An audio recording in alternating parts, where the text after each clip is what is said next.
I know pretty much about GST. I'm comfortable with GST. I'm not so comfortable with tax. That's why I opted for this. Okay, good. Thank you, Sunita. Yes, any next person?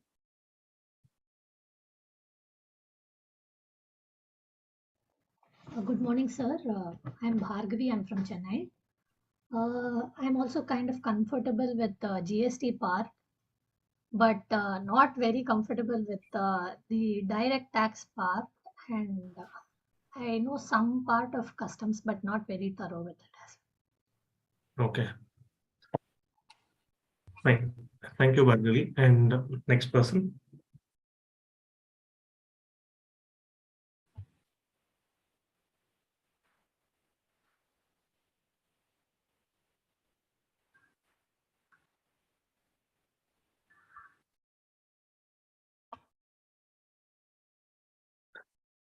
Yes, are you all there?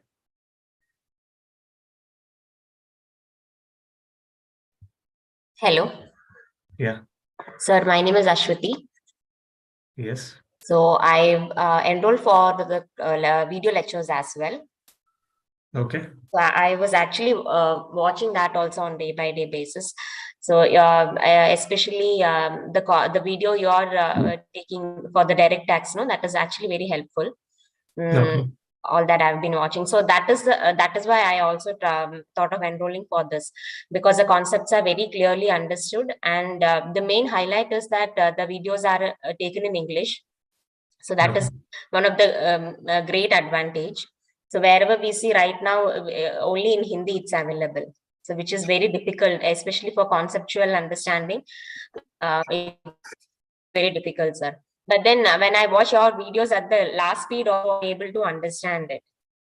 Okay, very good. So that is actually a great thing. Yeah. I have asked my friend also to join this. So she was not able to purchase the video lectures. So I have asked her also to enroll, and so that in 2 days she'll have a clear understanding of how things are need to be presented. Very good. You're from which place? Bangalore? I'm from Bangalore. Okay, good. Thank you. Thank you. Thank you. Yes. Next person. Morning, sir. This is Shashank here from Chennai.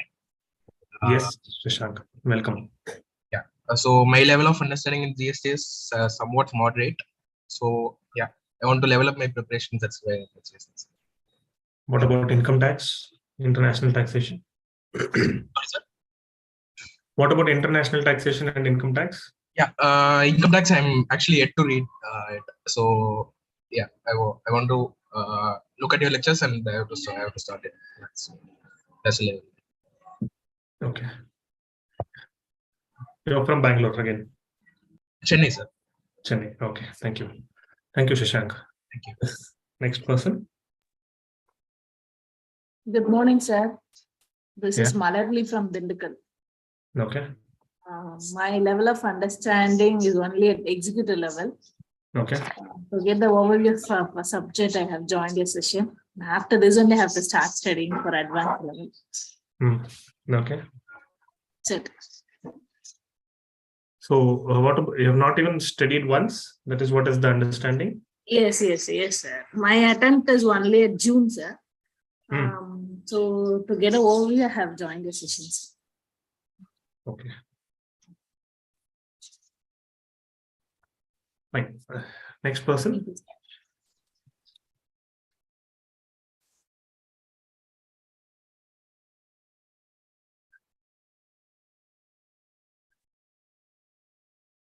Have you finished with everybody?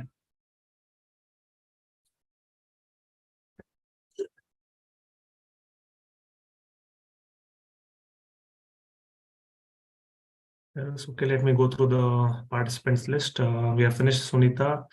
We have finished Shashank. We have finished Mala.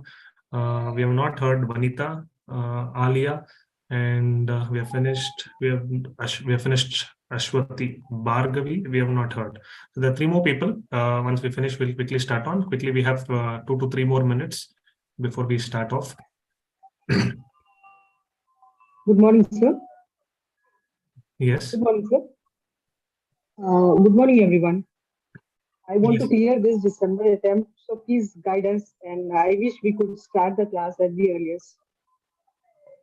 Good. I wanted to understand before that, how comfortable are you? How many times have you gone through? What are your challenges, or what is your comfort level on the subject? Same like my other friends, difficulty with direct taxation. GST and customs is okay, whereas it comes to direct tax, as we have bulk of material to go through at the last peak time. Just please guide us to clear the exams. Okay, thank you. And can we have the inputs and feedback from the others? Good morning, dear sir. Vanita here from Bangalore. Okay. Concept of IT I've already attended in the June attempt, so I can little understand on this. Last time I've lost in the aggregative, so this time I want to be very clear on the IT. So only I've taken this crash course. Okay, thank you, Vanita. Thank you. Okay, if all of us are finished, I have not heard Bhargavi. Did you introduce yourself if I'm missing? Yes, sir, I introduced. Hello, your voice is very low. Yes, sir, I introduced myself. Okay, fine. Yes, so let us proceed with our session for the day. So the crowd here is with respect to the understanding or the comfort level. What I understand is the conceptual or the comfort level on direct tax or international taxation is more required, is what I understand. The support required in terms of direct tax and international taxation, whereas broadly, more or full, all of them are comfortable with the GST and customs. So with that understanding and background, let me also give more focus on direct tax and international taxation in the next 2 days of the crash course that we have been planned for. Okay, so let me share my screen and give you a thumbs up. So I have 2 screens here. So I will be watching on the other side with respect to chat box or with respect to your thing. See, I don't see any of them have taken this up seriously to dedicate yourself to sit before the camera. So let me give you some more time at the earliest as possible. If you are joining in online with the interactive participation, you are the beneficiary. Otherwise, again, you will be the one who will be not making use effectively and efficiently.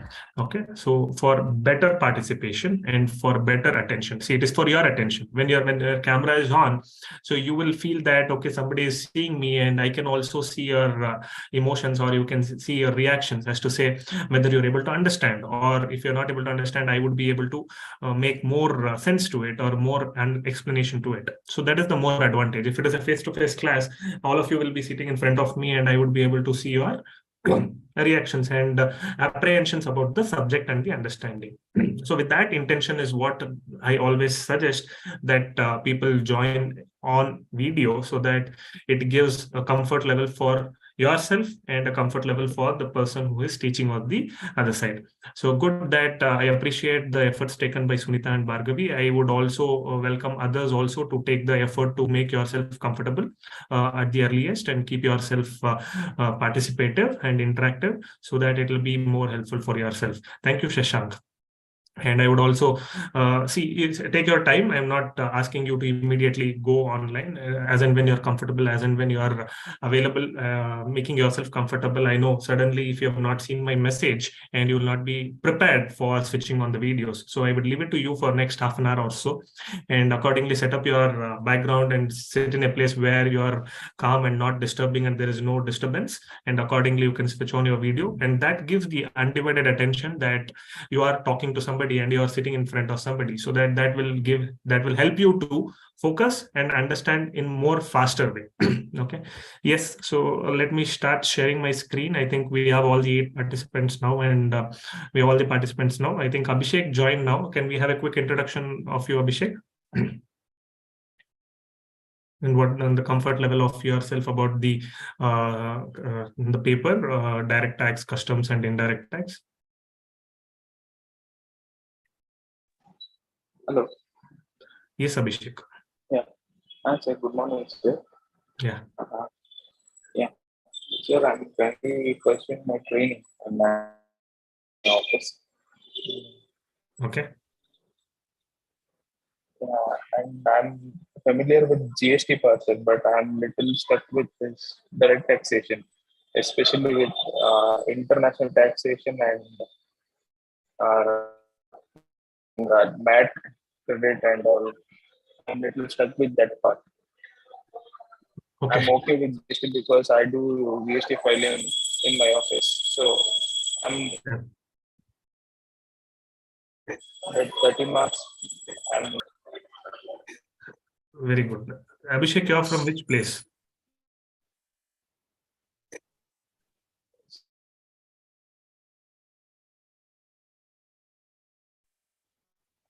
Abhishek, we didn't get you. You're from which place?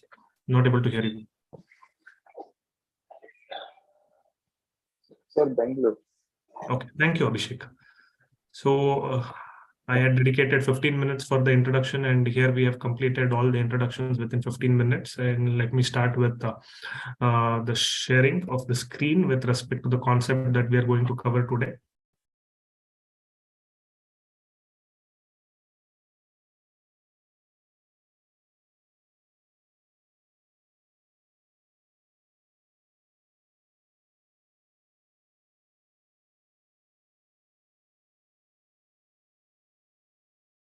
Yeah, let me know once you're able to see the screen. We could see the screen, sir. Yeah.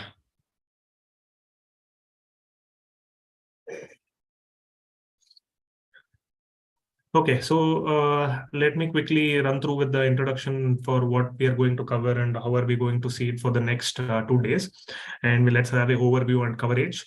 And also then we have day 1 and day 2, and then we'll have the conclusion for the session. Okay, so this is the screen that where I'll be projecting and I'll be seeing the content, and this is the screen where I'll be having you all your videos being visible here. Not that I'll be seeing you. I am focusing on my screen to explain the concept. Okay, and I keep seeing you to see whether you're able to understand or whether you're getting the whether you're in a comfortable situation or not. Okay, don't get too curious or don't get so kind of attention oriented that okay, somebody's watching me. Don't feel about that. Feel comfortable, and let's proceed. Okay, so we have this introduction.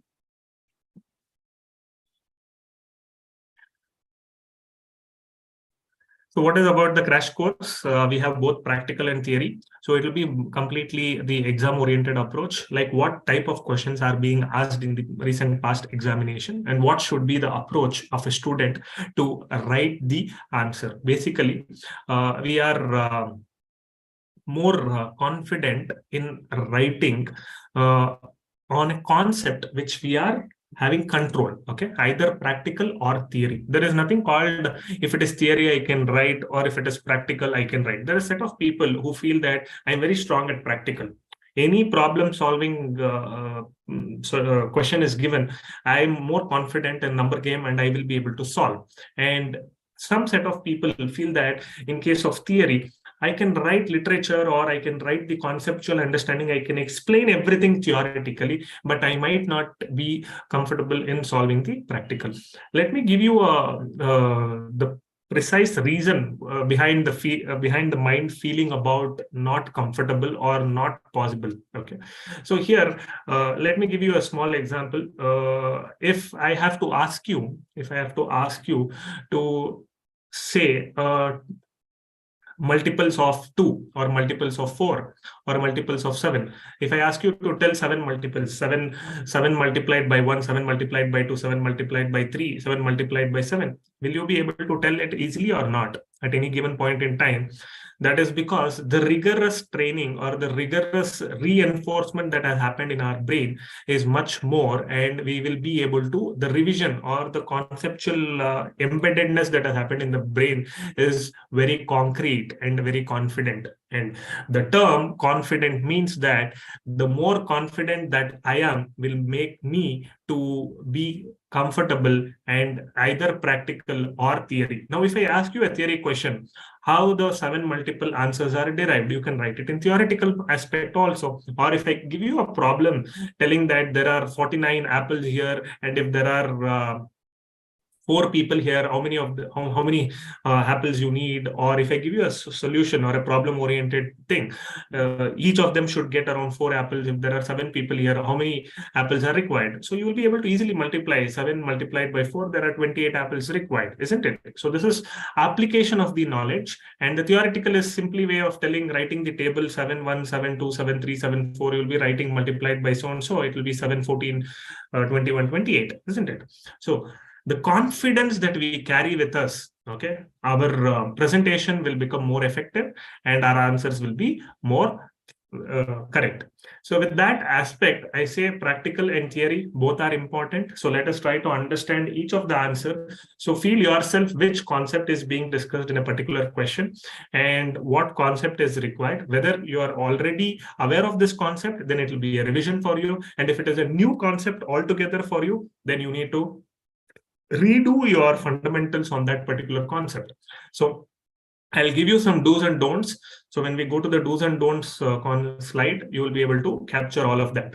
And any clarifications that you have, we will be resolving. So I had mentioned in the introduction or the teaser video that was uploaded around 10 to 12 days back on the YouTube channel, that I had asked each one of you to have the clarifications or wherever doubts you have to be noted in a quicker way.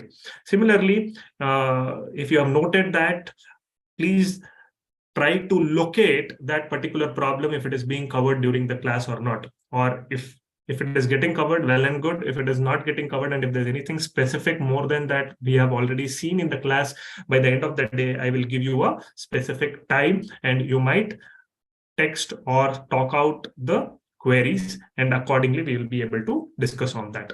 The third point, that what is more important is hands-on solving the questions. So I will be taking the entire crash course in the question and answer format. So every question will be discussed and every answer will be discussed, and the concept behind that will be discussed in brief. And I would want each one of you to write the answer on the session, during the session, in the class, and when we are discussing it, okay, quickly. Now, this helps you to write faster and present the answer in the way it has to be presented, and also improve your handwriting skill or improve your presentation skill. The framework of the paper is also very important as to how I present my answer, and what is the starting point, what is the second point, or what is the main answer, what is the working note, what is the conclusion. All of this becomes important. So training yourself before exam is very important. So this is the third feature about the crash course. Now let us have the overview. The overview is going to be that hands-on coverage, the part 1 and part 2. More than 140 questions is being planned to be discussed in the class in case of part 1. And in case of part 2, the direct tax, we are planning of more than 110 questions to be discussed. Okay, so this is the takeaway or the coverage that we are planning to offer you on the crash course. And it is left to the participants to make more utility of it. Say, for example, we have started at 10 o'clock and you're more focused and more attentive till 11 or 11:30 or 12 o'clock, and then you feel like sleeping. Let me sleep on my bed and listen. Okay, and then you sleep off, then you'll miss on the coverage. Okay, or if you're thinking that, okay, this is anyhow, I know I will write it later on, I will get the recording or I will get the material, so let me copy from the material or let me read from the material. Mind this statement. In exam, we are not required to read. In exam, we are required to write. Okay. Make a bold statement, highlighted somewhere and write. In exam, we are required to write and not required to read. if always we have materials on materials and content on content in the form of presentations or PPTs or PDFs or Word documents or notebooks or textbooks, we are always reading. Reading is a kind of input of information to my brain, but in my examination, I need to put outward from my brain into my paper. There needs to be a coordination between the memory that are stored in my brain and the hand that is writing, and a synchronization between the recollection of the concepts that are stored in the brain. So this training to your entire fundamental ecosystem of writing the exam is gone in the recent past. That is where we get stuck, or the flow of the thoughts get stuck somewhere, and the answer or the confidence level goes away, the stress levels gets built up, and I will be very difficult to complete the answer. So this is the kind of challenges people face, and that is where we will not be able to complete, or we will not be able to write the answers in confidence. So let us try to give that flavor of practicing in writing, and also to understand how the question needs to be approached and answered. So this is the coverage that we are talking. Quickly, let us go through the do's and don'ts. So the do's are that solve and understand along with me if I'm solving any problem. So please solve with me, and if any answer is discussed, the answer is displayed, kindly write down the answers. Okay, so let us give a thumb rule that none of the materials will be shared and none of the PPT will be shared. Okay, so that means whatever is required needs to be noted down, and whatever is required needs to be written during the class. Okay, and the time for each question, roughly it can vary from 5 to 10 minutes. Roughly it can vary from 5 to 10 minutes, because you have 15 marker questions in direct tax for 3 questions, or 15 markers into 2, isn't it? 30 marks, 15 markers into 2, 30 marks. And then you have part 1, you have with respect to indirect tax, that is again 20 marker or 15 marker, combination of 20 and 15 markers. When I say 15 marker question, it is not an entire single question. When I say it is 15 markers, you have components of 15 markers in terms of 5 marker sub questions into 3. So probably you might get 6 questions from the direct tax, or in 5 marker you might, instead of 5 marker, you might have a 3 marker and 2 marker, or a 3 marker 5 questions in a question. So ultimately there is a possibility of 6 to 15 questions being asked in your entire 30 marks of direct tax. Similarly, in indirect tax, you will have sub questions ranging from 3 marks to 5 marks. So you have a very small amount of time to solve each of the questions.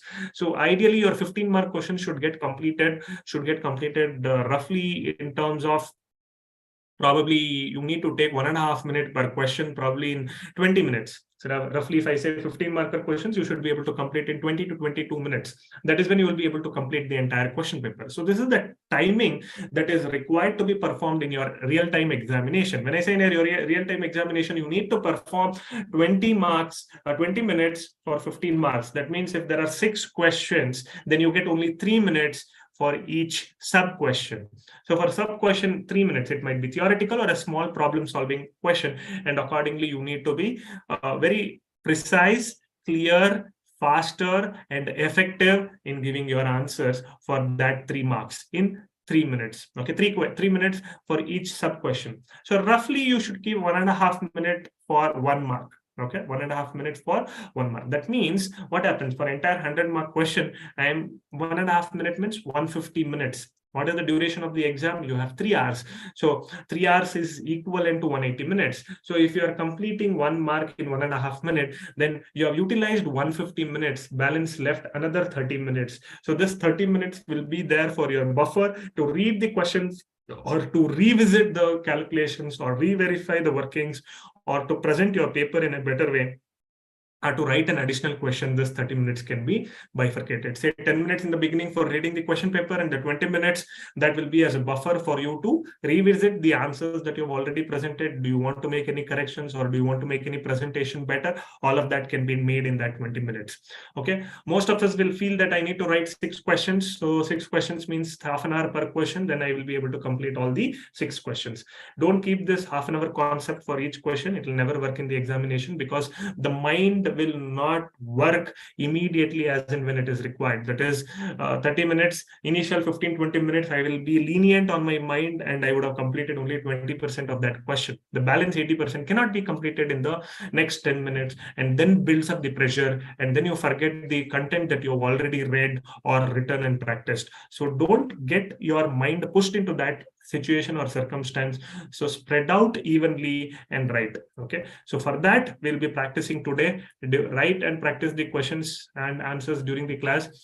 When you write and practice now, in the next 2 days, you are required to highlight the concepts that are important for your revision just before the examination, and also keep the pace and time track for each of the problem that you're solving now or later at any point in time. Even when you're practicing, you need to time yourself. Okay, I'm solving a particular problem. What is my timing? I started at 10:27. I completed this at 10:33. That means I've taken 6 minutes. Is it a reasonable average time that I am available, that will be available for me in the exam? If you feel that it is reasonable, well, pat yourself, proceed further. And if you feel that you have spent 8 minutes or 9 minutes for a particular question, or if you have spent around 11 to 12 minutes for a question, do you have the liberty of spending 12 minutes for that particular question? You need to check for yourself. If not, then you need to practice more to write faster. Where are you slowing down? In between the problem solving, are you getting stuck to think more? If you are thinking more, then you're not confident on the concept. That is when you need to revise more and more, and you need to keep on writing. So the thinking time, if it is eliminated, only the writing time is the actual time that is required for you to present your answers in the examination. Mark the concepts that are new and difficult for revisiting after the session. Okay, whenever we are writing, if you feel that you have not at all read this concept, or if you felt that it was very difficult, and if you have not learned about it, if you're reading it for the first time, mark it and write it as new. So you can have some color pens, say red, black, blue, green, or something like that, and mark it. If it is red or something, you denote yourself that if you're highlighting, or if you can have an highlighter, you can highlight and keep mark somewhere in some manner that is very notable for yourselves. And be active and participative in all the interactions. If any questions is asked, please be open of yourself and tell what is your approach, whether you are comfortable or whether you're able to solve. Yes, you're able to solve, or if you're not able to solve, if you're getting stuck, whatever it is, openly speak out, and that will make more interactive and gives the confidence for others also, because all of us are on the same page. None of them are very highly intellectual, or none of them are very weak in understanding. All of us are in the mid-level par, only we are trying to elevate to the next level. Okay, so ensure that you are enthusiastic towards the learning. So are we all comfortable with the dose? Yes or no? Yes, sir. Good. So others, can I have a quick yes on the chat box, or a reaction thumbs up on the Zoom that we have, or unmute yourself, and can I have a yes or no on the voice out option? Yes, sir. See, whenever I ask a question, if I get the response quickly, then it is good. Otherwise, I need to wait, and that time is something that you are compromising for. Yes, sir. Okay, now avoid or don'ts. See, I can tell it is don't, but I cannot impose on you. Keeping video off, you will not be able to get maximum out of it. If you're just keeping pen and doing some action, and if you're not writing, it is a loss for you. But if you're writing it, it is an advantage for you. Don't give a casual approach towards this session or course. A lot of efforts are being done for the course, and same efforts is required from the participants and the students side also. It is for whose benefit? It is for your benefit, and it is not for my benefit. Okay, if it is for my benefit, I need not do any of these things. I can do it in my own way. But the efforts have been taken to prepare and present in an easier manner and a simplified manner for your better understanding. And the last don't is that instructions are not being followed, or whatever pointers that has been given is not being followed. So avoid all these 4 don'ts, then you are the more beneficiary for this session. Are we good to start? I think I've completed my intro. Can we proceed to the day 1 session? Yes, Okay. sir. So Yes, sir. day one, Yes, sir. I'm starting with part 2. Like everybody had the apprehensions that income tax is difficult and not comfortable with income tax. So I'm directly starting with part 2, income tax. This is the general feedback that all the batch that I get, where people say that they're not comfortable with, or they are having difficulties in understanding the concepts of income tax. So income tax, we have around 6 concepts or 6 topics. Like first topic is about corporate tax planning and tax management, where we need to understand what is a tax planning, what is a tax evasion and tax avoidance and tax management. Okay, so now I'm just giving a brief overview of each of the topic. When we go inside there, I will have more detailed explanation of each of the concepts. This is just a brief overview for you to understand as to what the topic is all about, or the chapter is all about. Now, moving on to taxation of companies, LLP and non-resident, where we need to have a strong understanding of the PGBP chapter. I think in your inter-syllabus or in your executive level, where you would have learned about the 5 heads of income. Okay, in income tax, we have 5 heads of income. One of the head of income is profits from business, gains or profession. Okay, profits from business or gains from profession. So this profits and gains from business or profession chapter involves that reference of that chapter into chapter 2 of your income tax in the professional level. Taxation of companies, how companies are subjected to tax, what are the tax rates, what are the tax provisions, and in case of LLP, what are the tax provisions, and what is the non-resident chapter or the non-residents, how the taxation is in case of a non-resident. I think in your executive level, you would have learned about the residential status, isn't it? Residential status in terms of resident, non-resident, and ordinary and not ordinary resident. So when I say resident and ordinary resident, or non-resident and resident, we have 3 categories, and there are certain definitions under which each of the category of people will fall into. Now, one of the categories is non-resident, and the taxation for non-resident is what we are detailedly discussing in the professional level. In the executive level, you would have learned the basics of it and the definition of it, who is classified as non-resident. Now we are looking at the taxation of such class of assessees who are non-resident.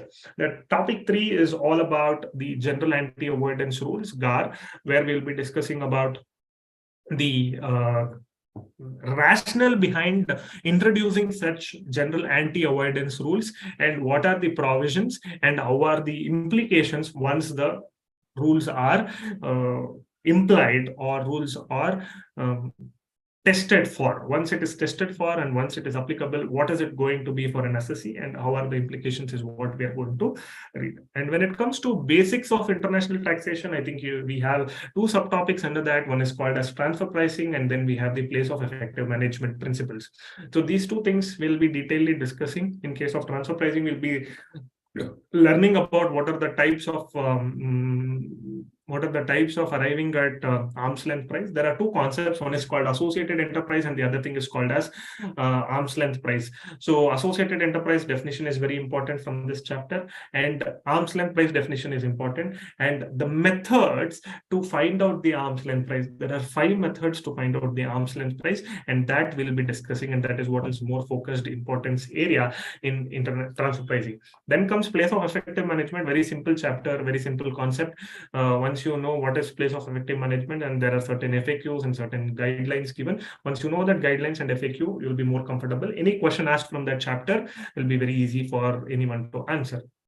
Then come the tax treaties. This is the next part of the international taxation, where the tax that we are learning in India is called as domestic tax laws. When I say domestic tax laws, it is Indian tax laws. Similarly, in a different country, there will be foreign tax laws. In US, there will be US tax. In UK, there will be UK tax. In Sri Lanka, there will be Sri Lankan tax. In Pakistan, there will be Pakistan tax. In China, there will be China-related tax. So these taxes in the foreign countries are called as foreign tax laws. And the tax law that we are reading for the tax provisions in India, it is known as domestic tax laws. Now, there are, in terms of liberalization and globalization and privatization, what we call it as LPG, from 2009 onwards, it started beginning of this kind of liberalization, privatization, and globalization.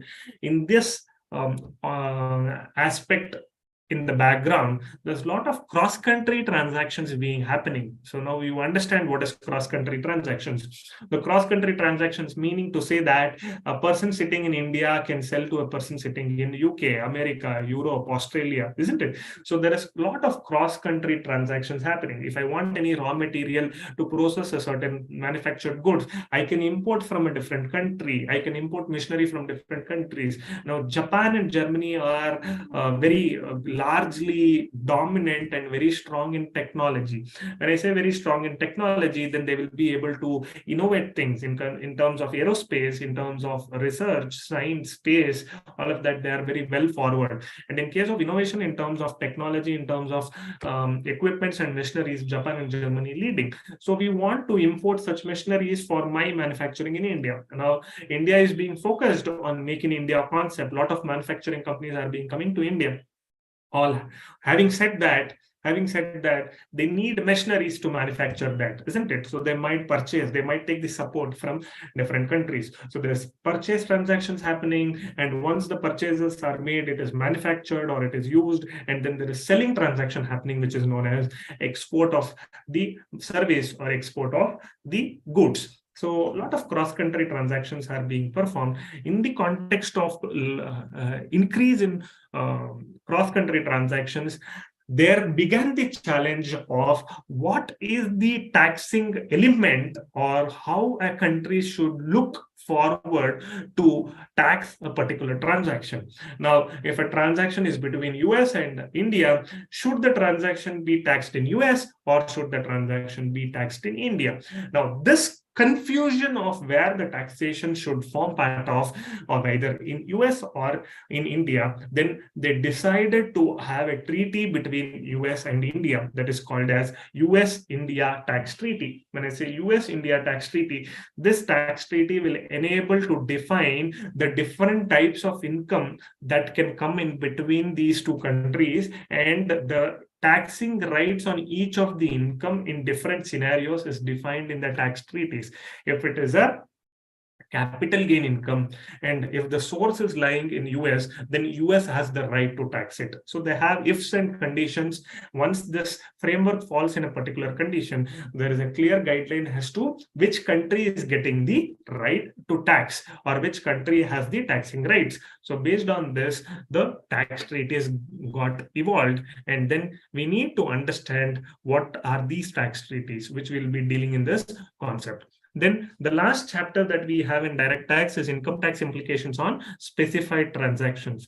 Now, there are specified transactions like buyback of shares, slum sale, or gifting transactions, and we have something called as the mergers and amalgamations. So in these 3-4 specified transactions, what are the taxing implications? When I have a buyback or a bonus share, or when I have a loss company being acquired through a merger or amalgamation, what are the tax implications? Or when I do a slum sale, what is a slum sale? The meaning of the slum sale is that I sell overall segment of a manufacturing division to a different person. I don't sell only machinery. I don't sell only building. I don't sell only products. I sell as a lump sum entire segment to a third party. Okay, so that is called slum sale. In this kind of transactions, what are the implications of tax is what we are going to read and understand.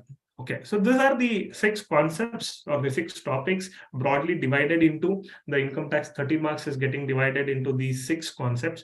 So let us quickly start with the first chapter or the first topic. Before I proceed, I give you a minute. If you have any doubt or clarification of what I have spoken till now, what I have not spoken, wait till the day end. Okay, what I have spoken till now, if you have not understood any particular statement or terminology or any concept, it is now the time that you ask for it. Either you type it in the chat box, or you unmute yourself and ask me, or you can raise your hand and I will allow you to speak. You can proceed, sir. Everything is clear. You can proceed further. What about others?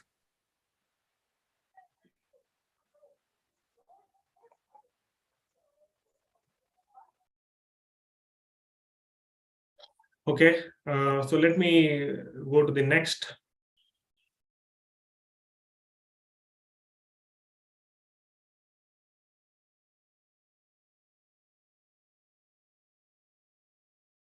So we have this topic 1. Okay, what is this topic 1? Corporate tax planning and tax management. Let us try to understand. So there are 11 concepts that we have in this topic. So let us try to quickly go one by one. Here comes the question and answer concept, or the question and answer format, where you need to understand and be quick in writing down the question or the answer for that matter. I will give you a time. So we are starting at 10:45, the topic 1. So we need to complete this in next 40 to 45 minutes. Okay. So after this, I will give you a 5 to 10 minutes break where you can relax yourself, roam around, have a cup of water, and come back to the next topic. Yes, the first one is a conceptual clarity that they're asking about. Distinguish between tax evasion and tax avoidance. Frequently asked question in the module 2 professional level. Distinguish between tax evasion and tax avoidance for a 3-marker or a 5-marker. So let us try to understand what is a tax evasion. So you cannot write something in your own words. Okay, most of the times you know the concept, but you don't remember the words. Okay, so I will give you a highlight of the words that you need to focus. Let me read out, or let me explain this content first. Tax evasion means a method of evading tax liability by dishonest means, like suppression, conscious violation of rules, inflation of expenses, while tax avoidance means planning for minimization of tax burden according to the provision of tax laws and within the legal framework, though it defeats the basic intention of the legislature. So very clearly and precisely put forward what is tax evasion and tax avoidance. What is the other word that we have? Tax evasion, tax avoidance, and the other word is, what is that? Can somebody voice out or type out? We have 3 things: tax evasion, tax avoidance, and what is the third one? Tax planning. Yes. And there is 4th one also. Can I know if anybody is aware of what is 4th one? Just now I said 3rd one. Tax management. Yeah, there is something called as tax management also. So tax avoidance and tax management has a thin line of difference in between that. So let us try to understand that also as we proceed. So now restricting our discussion to tax evasion and tax avoidance. So evasion is a malified intention. Okay, is a malified intention. It is not a bona fide intention. Bona fide is a good faith and a good intention. Malified intention means a bad intention to do a fraud, or to do a illegal thing, or to not follow what is prescribed. Okay, now they say that you are required to pay tax on 30th of every month. I know that I need to pay tax on 30th of every month. Okay. Now, if I don't pay, if I delay for 1 month, that is deviating from the rules, but I am paying after 1 month. That is not called tax evasion. Okay. Now, I am earning income. I don't have any intention to pay only. I don't want to pay any tax. The thought of not paying tax is called tax evasion.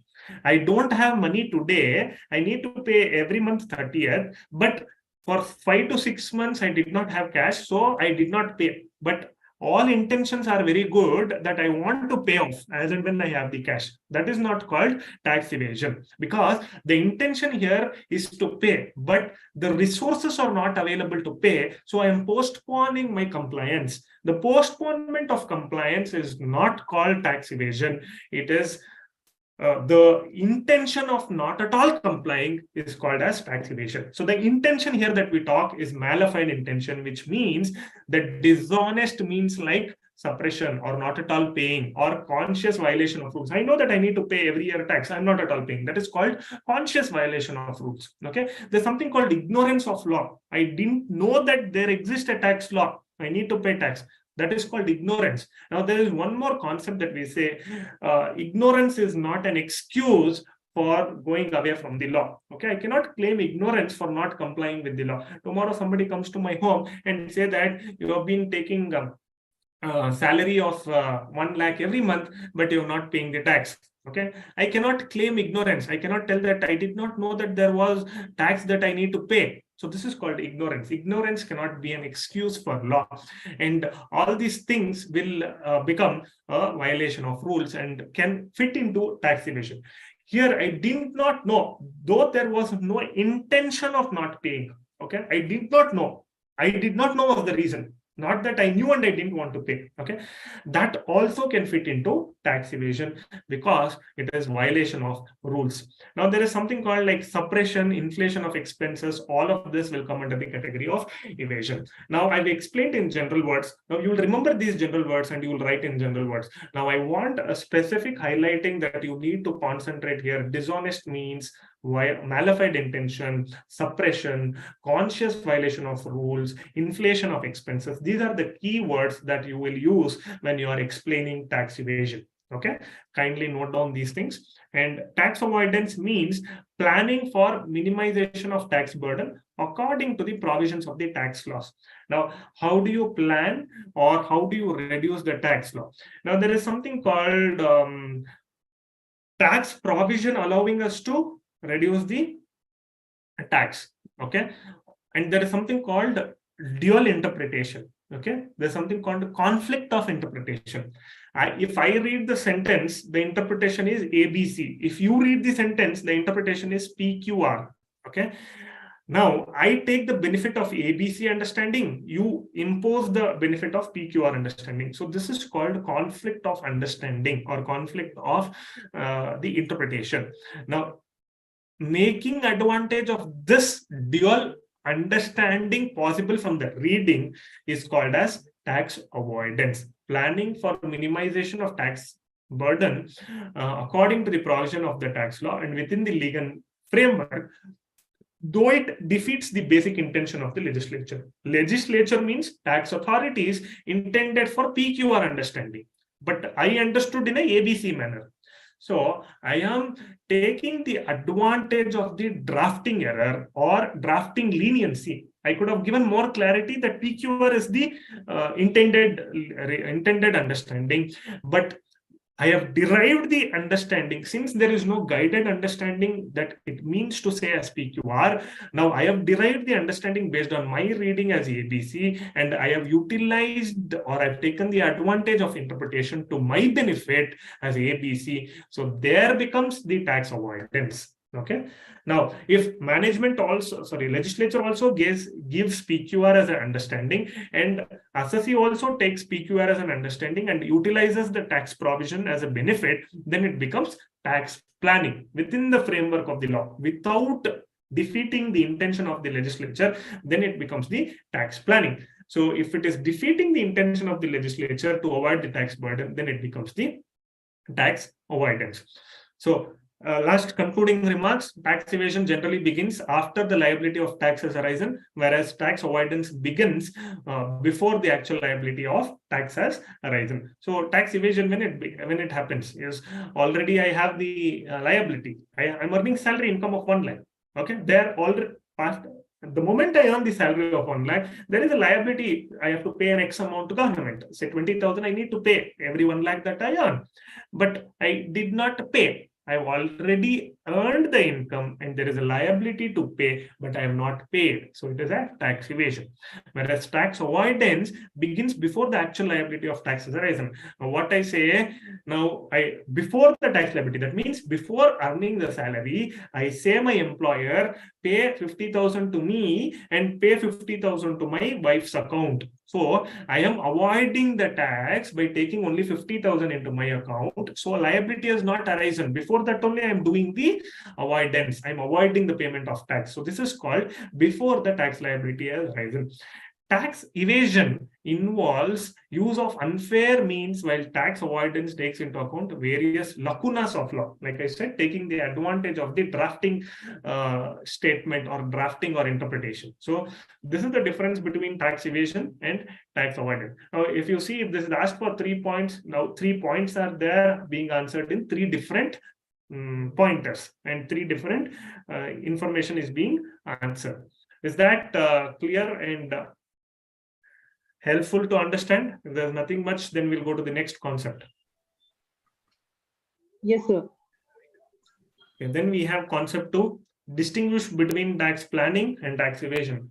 More or less, we have covered what is tax evasion. Tax planning is also, we understood that within the framework of the law. Like I said, the tax authorities intended the understanding of PQR. I also understood it as PQR. Then both are matching. When both are matching, it becomes tax planning.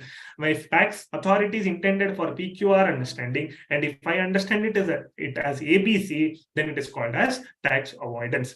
Tax planning is carried out within the framework of law by availing the deductions and exemptions permitted by law, and thereby minimizing the tax liability. I have been given rebate of claiming the interest on housing loan up to 2 lakhs. Now, if I take a housing loan and if I pay interest up to 2 lakhs, my income is reduced up to 2 lakhs. So that is called tax planning. And government says if you invest in an FD for 5 years up to 1,50,000, you can get a deduction. Okay. So if I invest in an FD for 5 years, that is called as tax planning. And if I have children and if I'm incurring expenses on my children's tuition fees, that is also available as a deduction. So these are the few examples that I can quote where it is known as tax planning.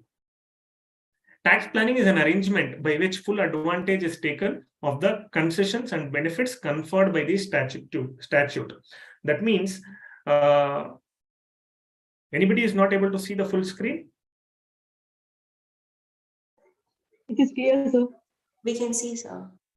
Okay, so if there's some zoom in, zoom out option, or if you have magnified your screen, kindly optimize your magnification so you'll be able to see. So whomsoever has messaged that you're not able to see the screen completely. Okay, so tax planning is an arrangement by which full advantage is taken of the concessions or the benefits that are already available in the statute without violation of legal provisions.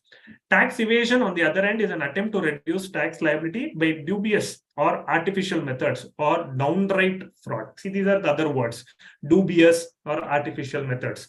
Like I said, suppression of facts, conscious violation of rights, malified mindset, dubious or artificial methods, or downright fraud. These are the words that you can associate towards your explaining tax evasion. It is illegal and denies the state its legitimate share of tax because it is illegal, and you cannot say that it is legitimate. Legitimate means legal or correct one. So these are the words that you need to write if you're not writing these benefits. So when I say tax planning, you need to remember the words concessions and benefits and within the framework of the law. Okay. Now, if we write generally, tax planning means we'll write in general words. Tax planning means complying with the laws and regulations or as per the rules, as per the provisions of the law. If you write only these general words, simple words, then the weightage for your answers are not available. So you need to write framework of the law, availing the deductions and exemptions, concessions and benefits conferred by the statute.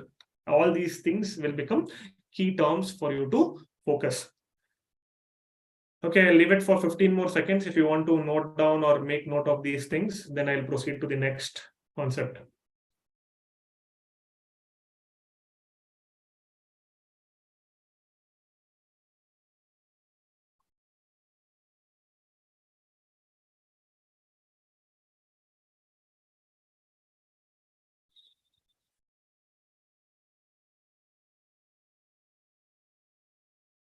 Okay, next, now we'll have practical. What we understood till now is the conceptual clarity or the theoretical fundamental things. Now, practically, we need to understand and see and give the reason whether the following transaction or following situation comes under tax planning or tax management or tax evasion or tax avoidance. Now we discussed tax planning, tax evasion, and tax avoidance. Let me also give you a brief of what is tax management. So tax management is nothing but complying with the rules on time. On time means I need to pay on 30th every month some tax. That is, if I continue to pay on 30th of every month, that is called tax management. If I don't pay, then I will be levied with interest. So I'm not managing my taxes properly. The moment I pay properly, it will become well tax managed position. If I don't have intention to pay, then it is tax evasion. If I reduce the income itself with the interpretation means, then it is tax avoidance. If I do it within the framework of law, then it becomes tax planning. Let us see situation 1. Mr. P deposits rupees 1 lakh in PPF account so as to reduce his total income from rupees 6 lakhs to rupees 5 lakhs. Assuming Mr. P does not opt for concessional tax regime under section 115 BAC of the Income Tax Act. So let us say now, all of you are aware that the basic exemption limit for tax is 2,50,000, and the first slab rate is up to 2,50,000 to 5 lakhs, and which the tax rate is 5%, and 5 lakhs to 10 lakhs 20%. The moment the income goes above 5 lakhs, one has to incur a tax liability of 20% on that additional income from 5 lakh to 6 lakhs. Now, in case of Mr. P, since he has 6 lakhs of total taxable income, up to 5 lakhs from 2,50,000, it will be taxed at 5%. And on that additional 1 lakh from 5 lakh to 6 lakhs, the tax rate applicable shall be 20%. Now, in order to reduce his tax liability, so he has deposited in PPF 1 lakh. So as per section 80C, it is allowed for him to deposit up to 1,50,000. So it is a concession or benefit provided in the law. Yes.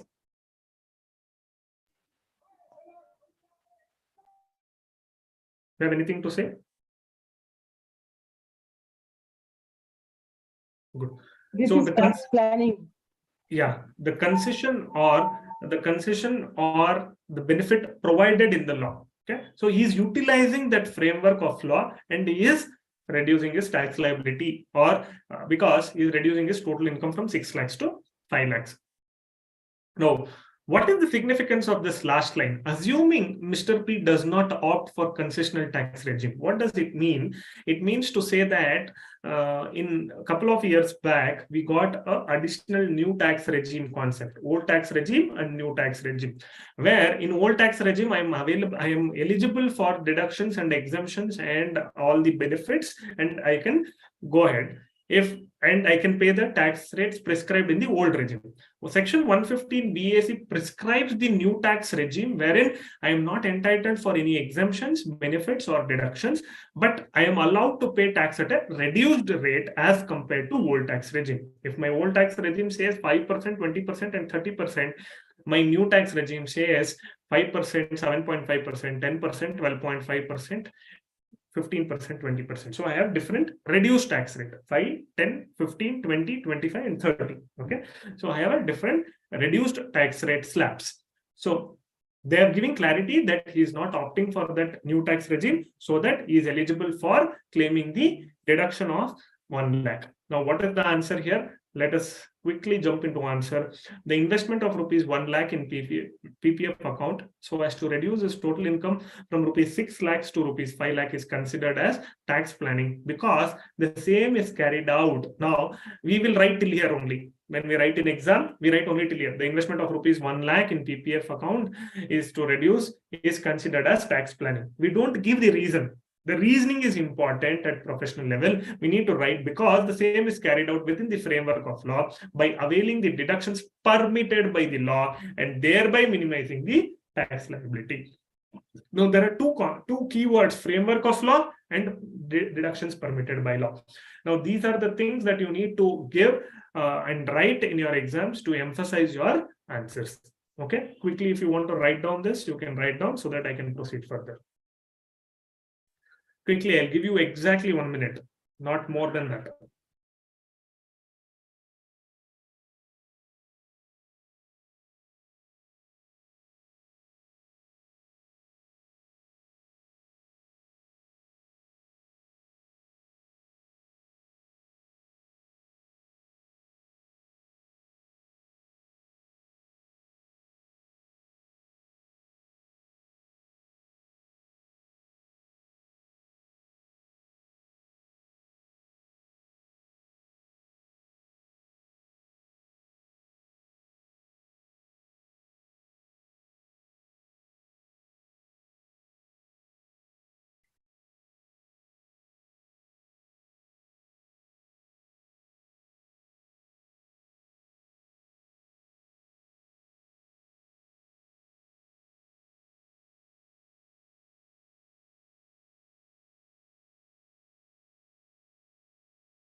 Last 10 seconds.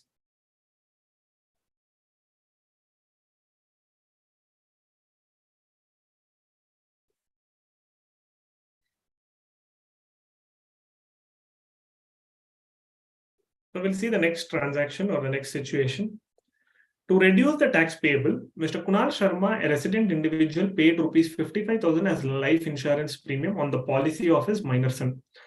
Assuming Mr. Kunal does not opt for concessional tax regime under section 115 BAC of the Income Tax Act 1961. So again here, he is not opting for new regime. That means he is eligible for deductions and exemptions. Now, is this deduction under the framework of the law or as permitted by the law is what we need to understand first. Section 80C says investment in LIC or investment in insurance premium is allowed as a deduction.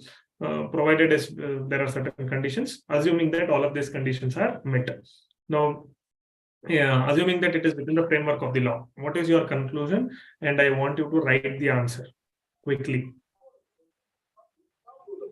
You can write the answer. Don't read out your answer. Don't speak out your answer. You can write the answer in your book silently, quickly. Once you are done, you can type in the chat box. It is done.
Okay, I'm not asking you to read out, and I did not get any yes or no, except for one of you. What about others?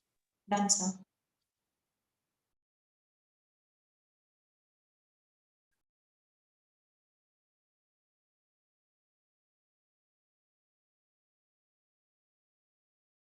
So here is the answer. Just try to match the wordings that you have used and try to improvise your wordings.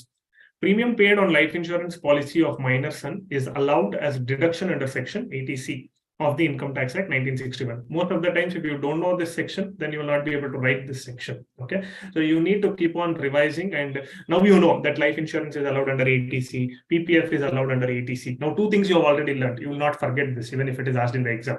Now, quickly, as and when you keep on doing this, keep writing down separately that this is what you need to revise and remember. And also, after some time, you can go back and see what are the deductions that are available in ETC. If they don't ask LIC and if they don't ask PPF, and if they give something else, then how will you figure out that it is coming under ATC or not? Okay, so quickly run through the deductions that are available in ATC now that you know two aspects. One is LIC and PPF. Therefore, rupees 55,000. Now, they've told first thing that it is under the law. They have not used the words that it is permitted by law and it is within the framework of the law. They've directly told, they've quoted the regulations. Now they're concluding, therefore, rupees 55,000 paid by Mr. Kunal Sharma as premium on life insurance policy of his minor son is an act of tax planning. In the previous question, first they said the investment of rupees 1 lakh in PPF is considered as tax planning. And then they gave the reason stating that it is permitted by law and it is as per the framework of the regulations provided. They did not tell section there, but they use generic terms. Here they're giving specific terms. So there are two ways of writing the answer. In worst case scenario, if you don't remember this section and if you know that it is framework of the law, you can use the wordings as discussed in the first situation. When you know, if you write, it will get more weightage. Moving on to the next situation. Company claiming depreciation on the motor car, which is being used by director for personal purposes. Company claiming depreciation on the motor car, which is being used by director for personal purposes. Okay. Now, company is always for business purpose. We cannot assume that it is for personal purpose. Any expenses that a company should be eligible means it should be used for the purpose of company. That means it should be for official purpose or it should be for the purpose of business. Now, director is an employee, and it cannot be considered that any usage by director is official purpose. Director also uses the car for official purpose and also uses for personal purpose. But here they're telling there is a specific car that is being purchased, which is used only for personal purposes. Probably he has kept in home and people at home are using that car. He's not at all using that car. So that is completely considered as personal purpose. As per law, it is not allowed that he can utilize this expense, or he can consider this expense as the business expenses. Claiming depreciation on motor car being used for personal purpose is not allowed under Section 32 of the Income Tax Act. Section 32 explains the depreciation concept in the Income Tax Act. Now here depreciation is claimed, so thereby it is being informed or it is being mentioned that it is not allowed under Section 32 of the Income Tax Act. Therefore, the depreciation claimed by the company on the motor car, which is being used by the director for personal purpose, is an act of tax evasion. I know that I am not supposed to claim, but I am claiming it. Okay, so here it is called as tax evasion, not tax avoidance. It is tax evasion because it is a malified intention, because it is not allowed under the law and it is not permissible. When I know it is not allowed and I'm claiming it with a illegal way of reducing my tax liability, it is called as tax evasion. Okay, I'll give you 30 seconds to note down the important things, or if you want to take note of these things, quickly take note of it.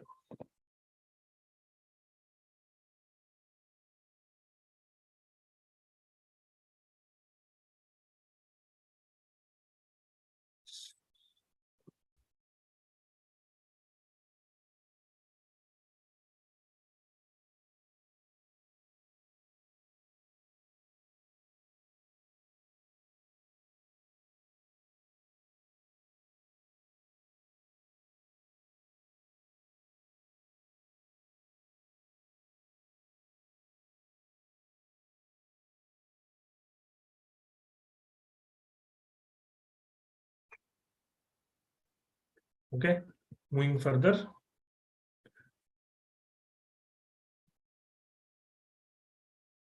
So we have next question, which was asked in the recent past examination. Indicate whether the following acts can be considered as tax evasion or tax avoidance or otherwise. So quickly, we have 5 more situations. Quickly, we'll complete this. Samarth deposits rupees 65,000 in term deposit of 5 years with the post office to avail tax deduction under Section 80C.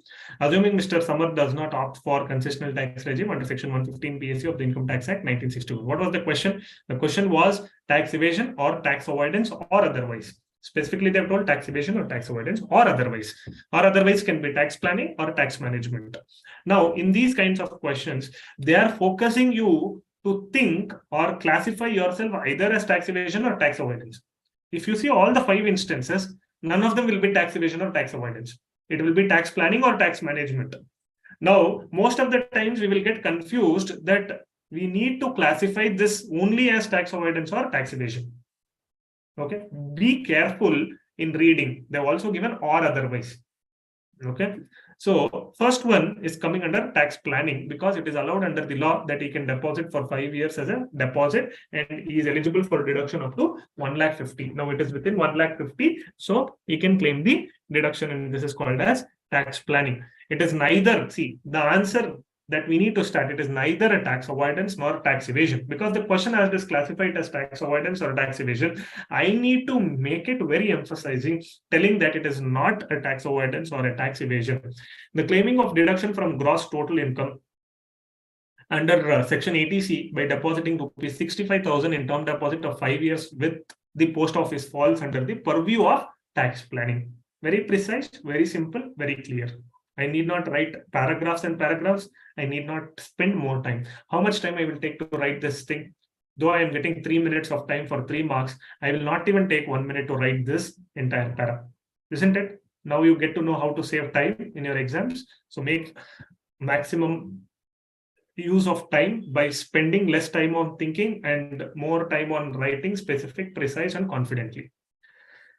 Next thing, Sushil is using a motor car for his personal purposes, but charges as business expenditure. Similarly, we saw this same thing.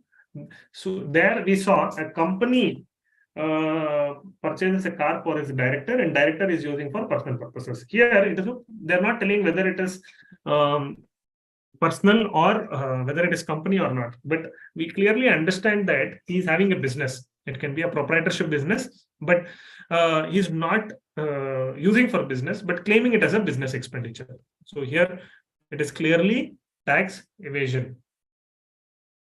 Okay, it is an unlawful act. See, these are the kinds of words: unlawful act, dubious, artificial, malified intention. Okay, unlawful act to treat a personal expenditure as business expenditure, which is disallowed under the law or which is not permittable under the law. Sushil is restoring to unfair means, that means malified intention, to claim deduction by falsification, that means suppression of facts. What is suppression of facts? He is suppressing the fact that it is personal, but he is projecting that as a business expenditure. So he is wrongly stating a false statement, falsification of records. Therefore, it is tax evasion and illegal. You want to write down this? You want some 30 seconds time quickly?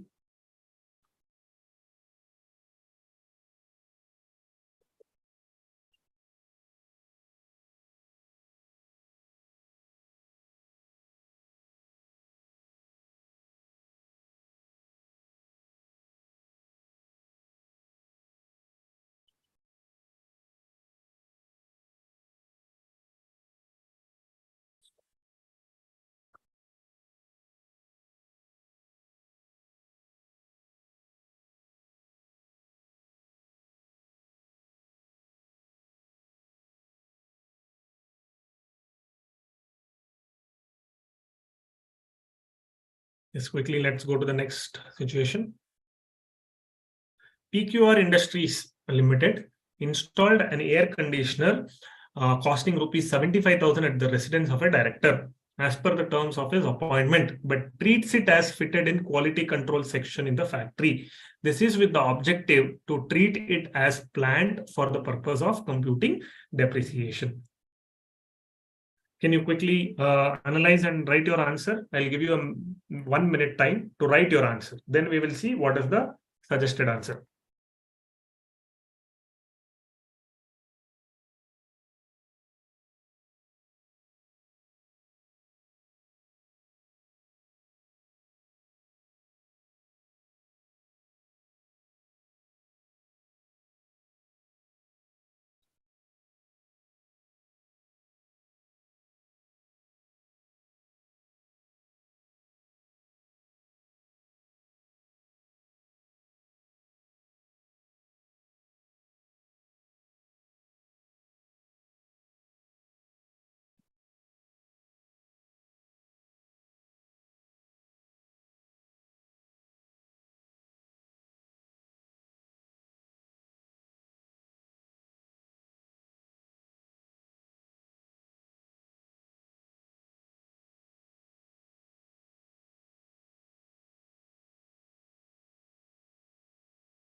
Last 10 seconds.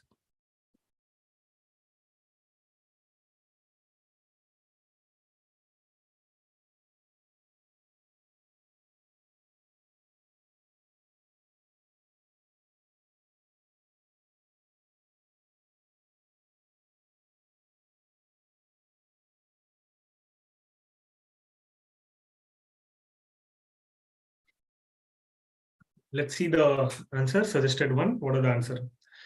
So here it is a clear case of tax evasion because air conditioner is installed in a residential premise. Okay, residential place, depreciable at 10%, whereas the rate of depreciation here, we are seeing air conditioner costing rupees 75,000 at a residence of director as per the terms of his appointment, but treats it as a fitted at a thing.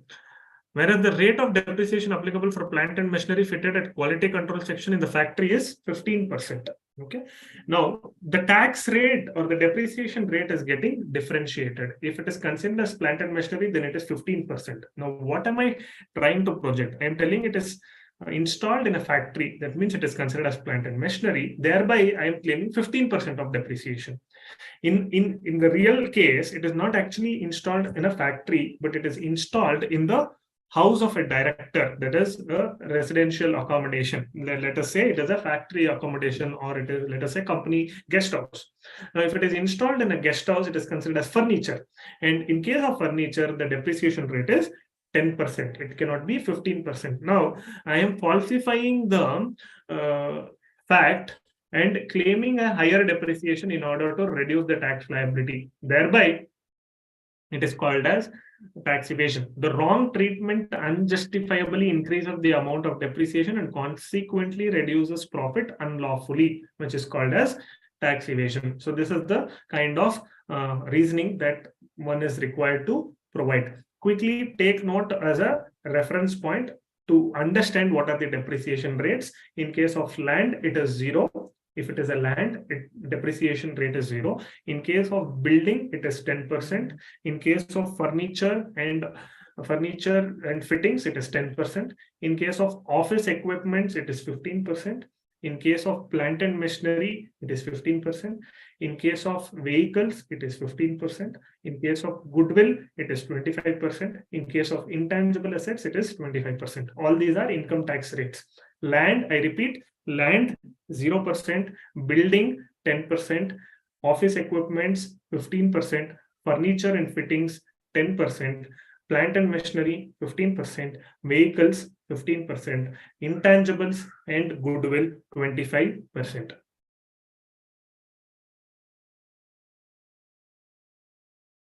Moving on to the next question, next situation. SQL Limited maintains a register of tax deduction at source affected by it to enable timely compliance. Okay, quickly analyze and tell me which category it falls into.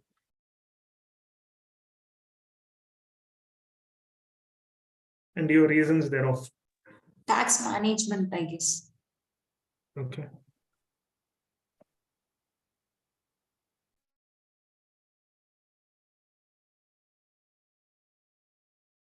What about others? Tax management. Okay. Tax management, sir. As it is complying with the compliances, it's a tax management. So I'm not evading any tax here. I am not non-complying with any deduction, or I am not non-complying with any payment. But I go ahead a step further to maintain the register, which will help my timely compliance. So this is managing the records properly. It is a tax management because maintaining register of payment subject to TDS helps in complying with the obligations under Income Tax Act 1961. Last situation. R Limited issues a credit note for rupees 90,000 for brokerage payable to Suresh, who is son of R, managing director of the company. The purpose is to increase his total income from rupees 1,60,000 to rupees 2,50,000 and reduce its income correspondingly. What is this all about? How do you understand this? Tax planning, tax evasion, or tax avoidance, or what is it? It's a tax avoidance, sir, because it is defeating the intention of the law. Okay.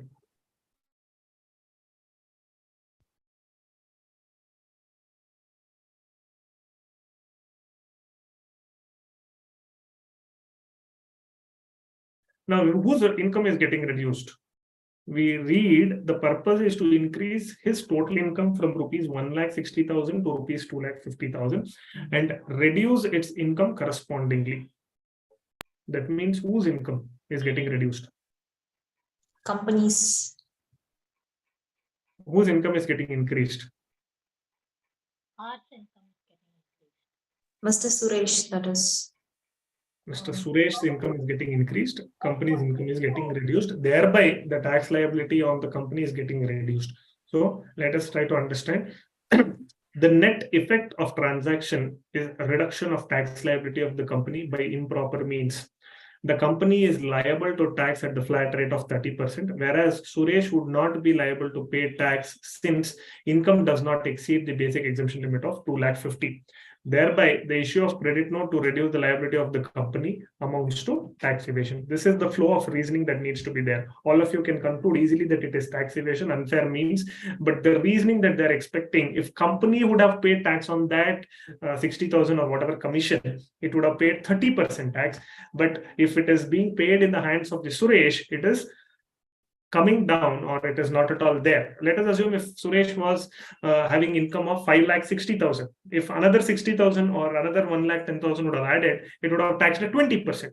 There also there is a tax benefit of 10%. Then also it becomes a tax reduction by not legal means or improper means, which means tax evasion. So these completes these kind of situations. Now let us try to understand a practical question.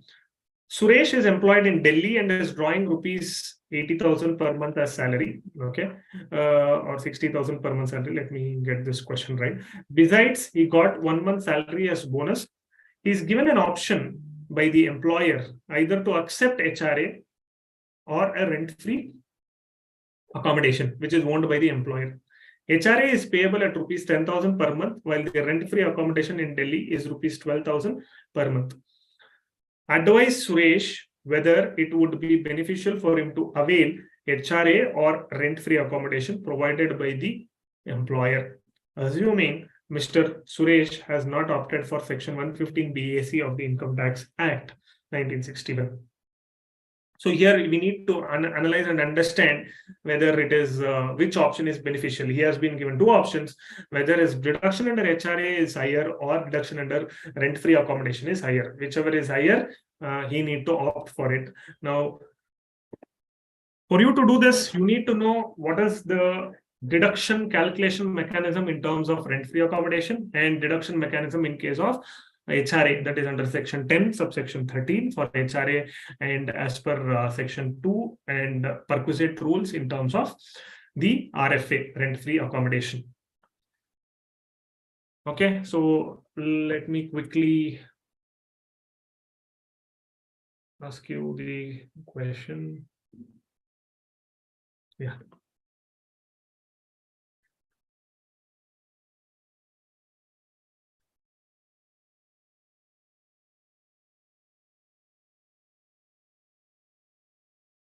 Many of you are aware of the formula or the mechanism to compute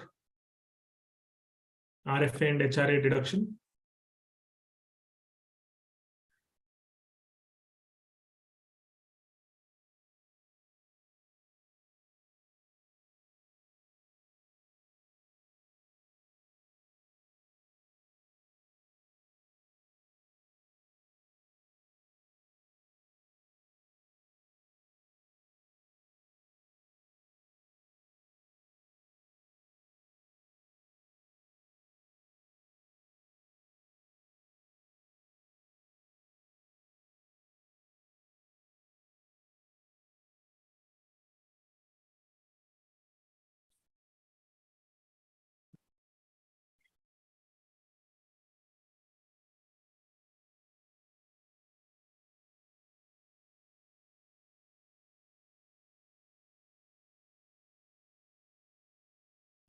It is 50,000 per month salary. Now let us try to solve this together. You can solve along with me. You write calculation of tax liability of Suresh in case he accepts rent-free accommodation. Let me increase this font.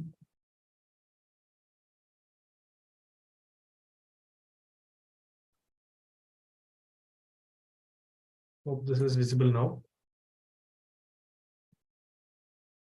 Calculation of tax liability. All of you are writing along with me, okay? Suresh, in case he accepts rent-free accommodation. Okay. You make 2 columns. Particulars and amount.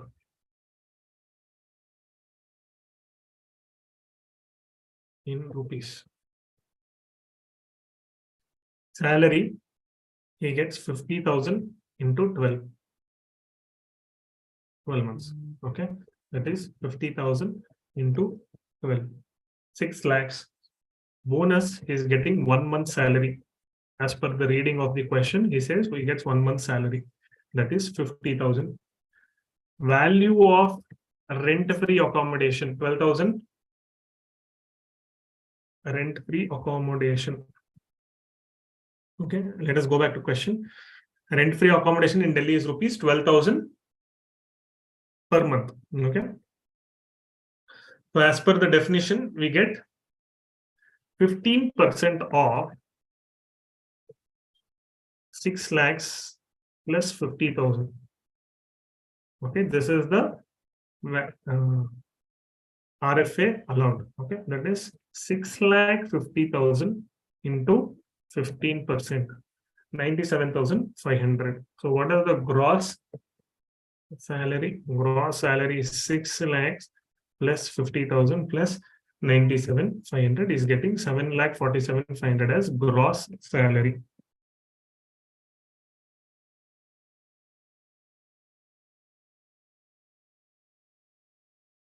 Now, less deductions.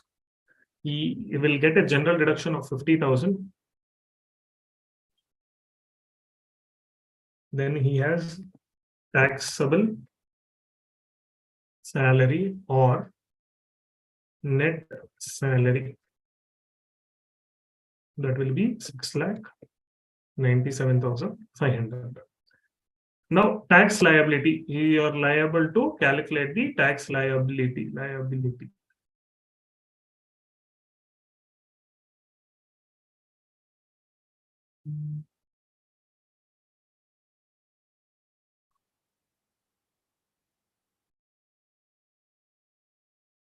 How do you calculate the tax liability? Up to 2,50,000 is nil. 2,50,000 to 5 lakhs, it is 5%. That is 2,50,000 into 5%. That will be 12,500. Then comes balance 1,97,500. That is 5 lakhs to 10 lakhs. It will be 20%. That means 1,97,500 into 20%. 1,97,500 into 20%. 39,500. Any rebate he will get. So rebate is not available. You can write total tax before. 1 second. Total tax plus 39,500, 52,000. Add cess at 4% into 4%, 2,080. Final tax payable 54,080.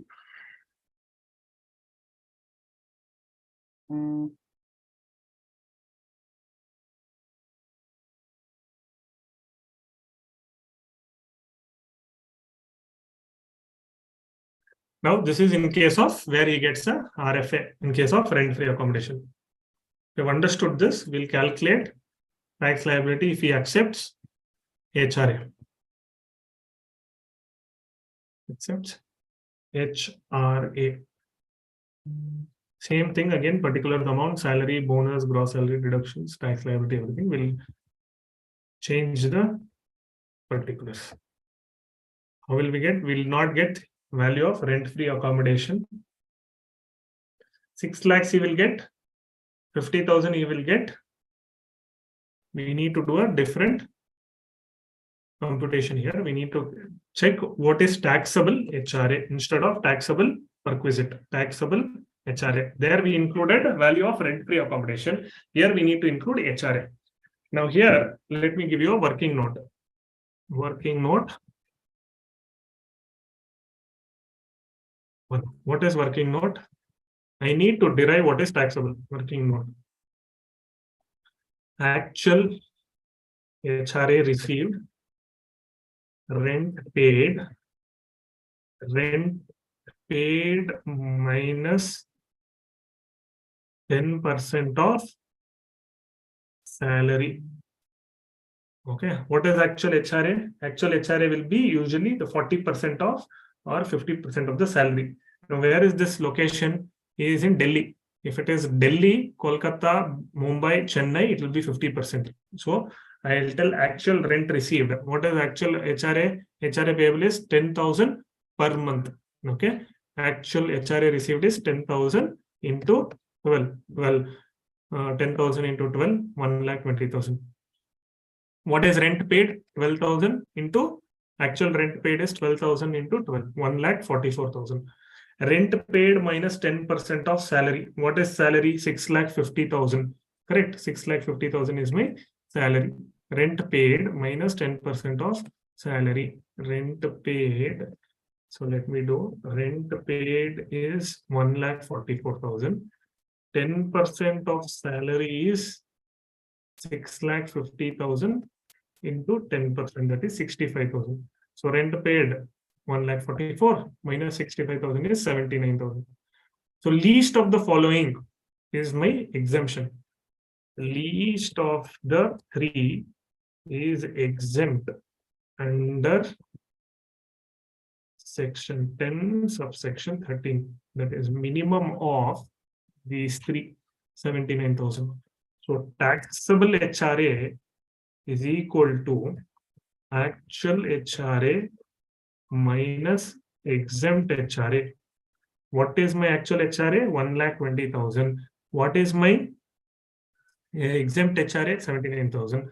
41,000 is taxable. So this is my working note 1. So I will write taxable HRA as 41,000.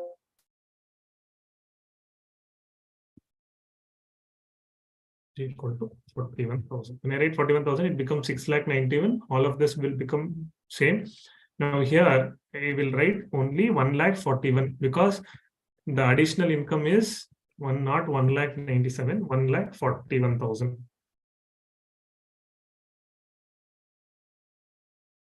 1,41,000 into 20%. So it becomes 42,328.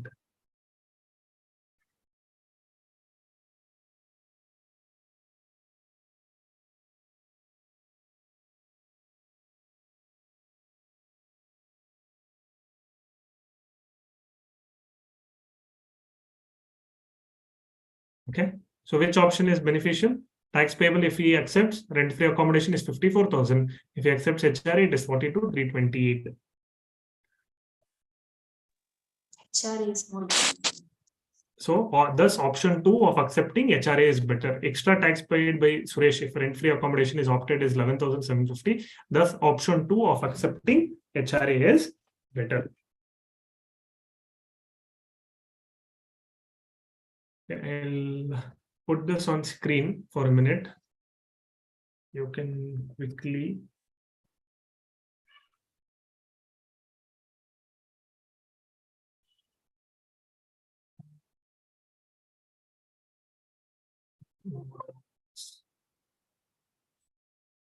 you want rent-free accommodation or HRA?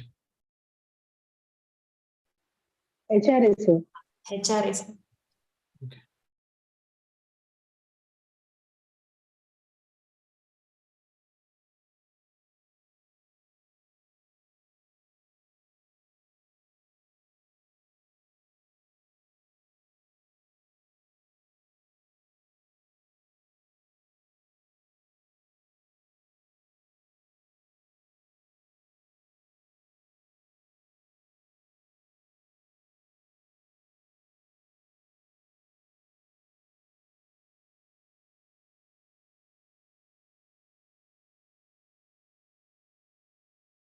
Sir,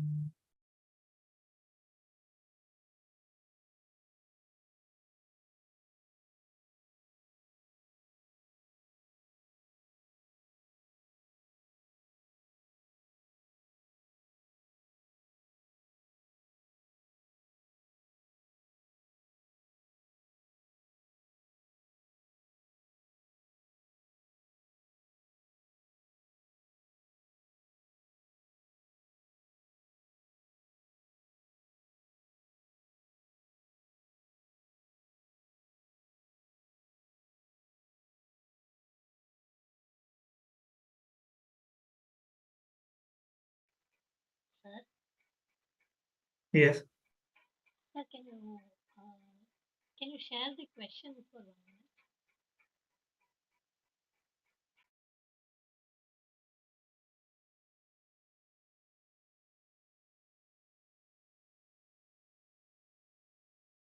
So will you share this PDF or? I'll be sharing it, but it is better for you to write down as far as possible now. That will be more helpful and beneficial for yourself. We are writing it, but we are writing it fairly. So that's what I'm asking. For any revision, for any future revision, we should know the questions. Sure. Thank you, sir.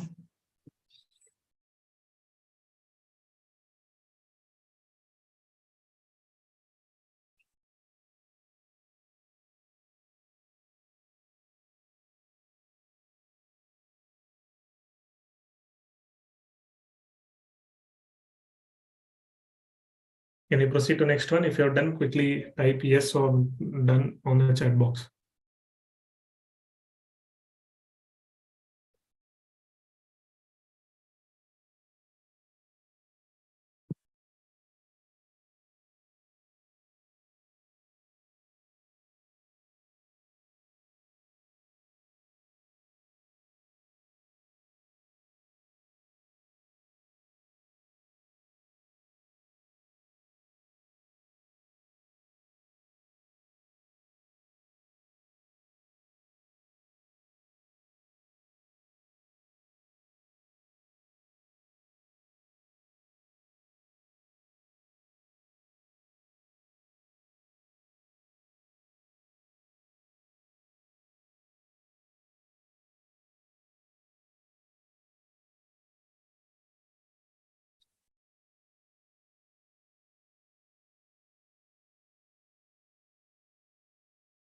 Not getting any response from others.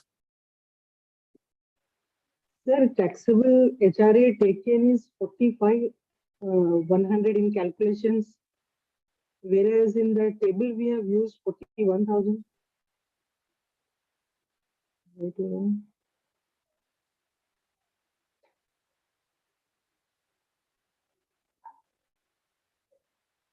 And got changed here. So 10% of salary, we need to take only 6 lakh 50. So this will become 65,000. Then it will be 41. The formula got changed. Yeah, it is 41 only. Okay. Sir, for working out, when we take, we should see the lowest of 50% of salary, actual HRA received, or rent paid minus 10% of salary, whichever is low. Correct, these three. Sir, here we didn't take 50% of salary received. Hmm? We didn't take here 50% of salary received. We didn't calculate and see everything.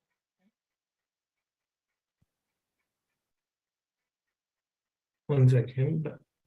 Actual HRA received is one thing. Rent paid is 1,44,000. Rent paid minus 10% of salary.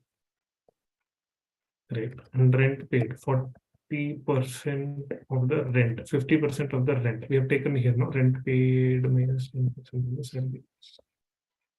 Okay, give me a minute.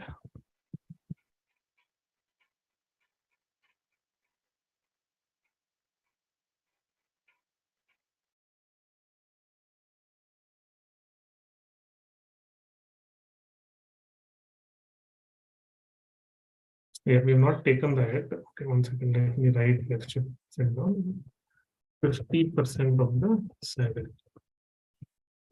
So you need to take 50% of the salary, that is 6 lakhs. into 50% plus bonus into 50%. But anyhow, that will be least of this into 50%. So we should take 6 lakhs or 6,50,000 when we are taking. Maybe a little louder. I'm not able to hear you. Should we take 6 lakhs or 6,50,000 when we are calculating 50%? 6,50,000. Sorry, it is in your material. It is given as including bonus, but you will take as per law. It is only salary. But what happens is this is in few cases this is given as a retention. It is actually salary, not actual bonus. Bonus means when they give it as a performance bonus or when kind of any kind of incentives. But what usually employers do is they will give it as a variable pay in terms of salary. That is salary only, but it is paid at the end of the year or once in a year. So in that case, it will be considered. If it is given as incentive or performance bonus, then it will not be considered, or statutory bonus. Is it clear? Yes, sir. We can proceed for the next one.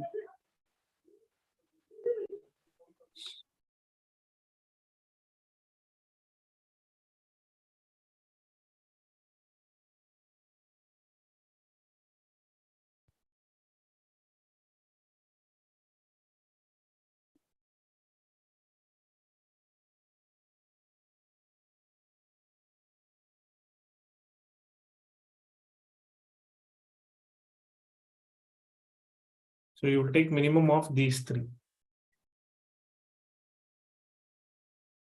can color separately that minimum of three. Actual HRA received 50% of the salary, rent paid minus 10% of the salary. This will be your minimum 79,000.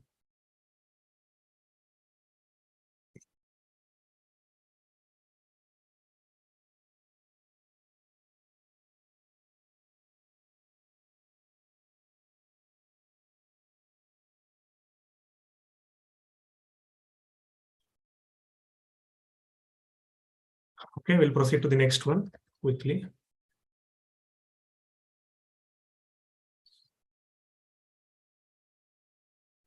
Differentiate between diversion of income and application of income in context of Income Tax Act.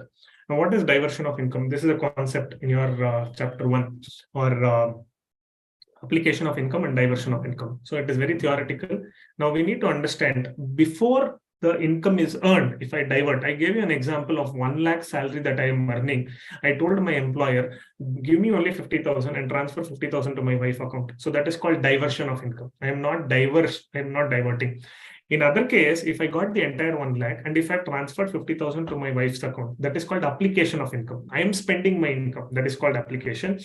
Before it is getting generated in the source, that is from employer only, if I'm diverting it to somebody, then it is called diversion of income. It is an obligation to apply the income in a particular way before it is received by the assessee or before it has been arisen or accrued to the assessee. What is the obligation? The income has to be applied by employer to employee directly. It should not be going to anybody. Now, it is an obligation to apply income which has accrued or arisen or has been received. Now, application means I have received the income and then I am transferring. That is called application. I can spend it for my rent payment or for my food or my clothing or my movie, my entertainment, all of that. That is called application of income. Or I can keep it in my bank, FD, jewelry purchase, whatever I want, I wish to, I can do. Obligation is on the source of income. That is diversion of income means at the source, if it is changed, if it is going to somebody else, then it is diversion of income. Application is once I receive it. Obligation is on the receipt of income. The source is charged with an overriding title which diverts the income. Source is employer. I am overriding the title from myself to my spouse by diverting the income. In case of application, there is no overriding of title. It is my income which is already paid tax. Now I can distribute to anybody and I can spend in whatever way. I can keep it with me, or I can give it to my parents or my brother or sister or my friends, family, anybody. The income is not included in the income of the assessee. I mean, if I divert, it does not get included in my income because it is diverted. It is not at all there in my name. In case of application of income, first it gets taxed, first it gets included in my income, and then it gets spent. Since the income is diverted from the source, before coming to the hands of the assessee. Hence, he is not liable for tax, but it is tax evasion or tax avoidance. Income is said to have accrued or arisen, and therefore is taxable in the hands of the assessee. So these are the 5 differentiators that you need to keep note of it while writing your answers in case of diversion of income and application of income. This is also frequently asked question. You can expect this question in your examination.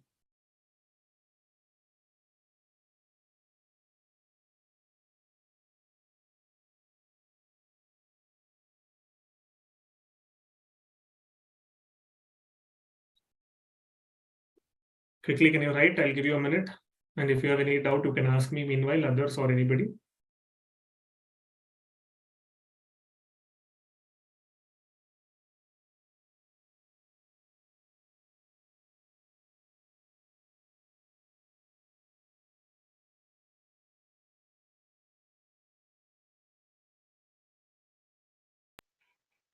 Sir, can you explain the third point? Third point is what we are telling, we are giving you overriding title. That means I am nominating a third person to whom the title is getting shifted. I am the title, I am the entitled person for receiving the salary. But I am telling that instead of transferring me, transfer it to my friend Mr. C. So the title of that salary or the person who has earned is me, but it is going to a different person. The title is getting transferred. That is overriding title, which is diverting the income. Here, there is no overriding title in application because it is directly received by me. Once it is received, I am transferring it to my friend. There, it is not called overriding of title.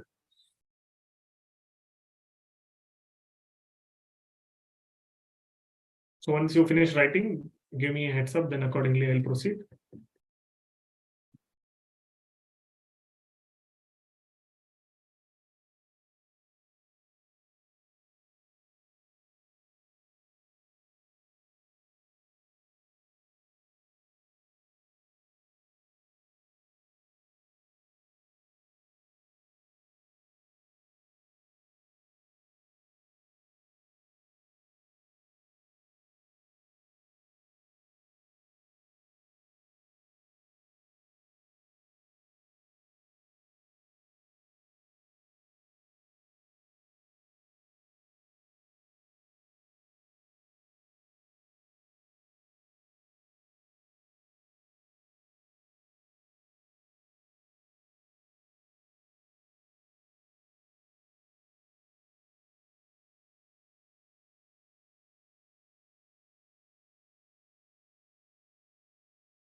Okay, this is the next question where we are discussing about application of income and diversion of income concept practically in a scenario based.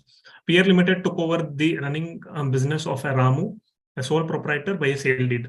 As per the sale deed, Peer Limited undertook to pay overriding charges of rupees 15,000 per annum to Ramu's wife in addition to the sale consideration. The sale deed also specifically mentioned that the amount was charged on the net profits of Peer Limited, who had accepted that obligation as a condition of purchase of the going concern. Examine in the light of a decided case law that whether the payment of overriding charges by Peer Limited is in the nature of diversion of income or application of income. So this is purely an arrangement, okay?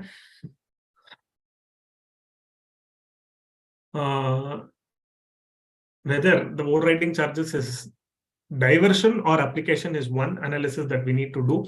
Meanwhile, we need to check whether this is available as deduction as expense in case of peer limited or not. Now, there was one case law of Allahabad High Court where they discussed about the overriding charge. So let us try to see what the case law said and how it meant for. The facts of the case are similar to that of the case JIT and PAL X-Rays Limited versus CIT, where the Allahabad High Court observed that the overriding charge, which had been created in favor of the wife of the sole proprietor, was an integral part of the sale deed, by which the going concern was transferred to the assessee. The obligation, therefore, was attached to the very source of the income. The going concern transferred to the assessee by the sale deed. The sale deed also specifically mentioned that the amount in question was charged on the net profits of the assessee company, and the assessee company had accepted that obligation as a condition of purchase of going concern. Hence, it is clearly a case of diversion of income by an overriding charge and not a mere of application of income. Thus, payment of overriding charge by Peer Limited to Ramu's wife is a case of diversion of income and hence allowed to be deducted from income of Peer Limited. So the conclusion is that it is a case of diversion because it is clearly coming out that it is on the net basis and it is not directly paid, and it is considered as diversion. However, since it is paid as an expense either to sole proprietor or to Ramu's wife, it is allowed as deduction to income from the income of the Peer Limited.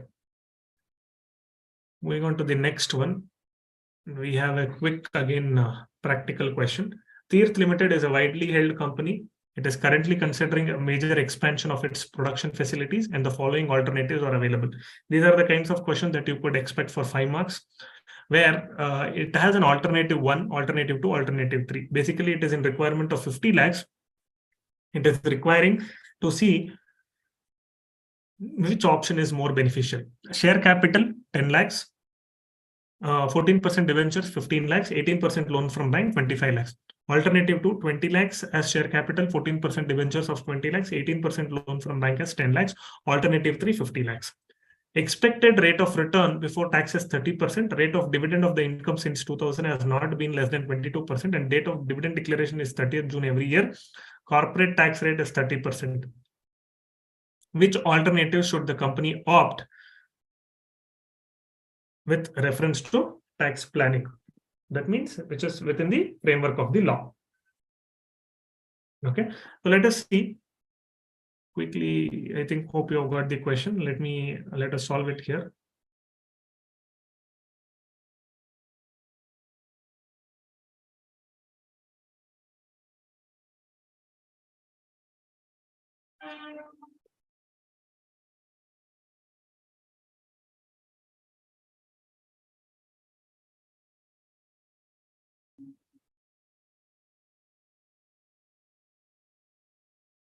Let us take 3 columns. Analysis of financing,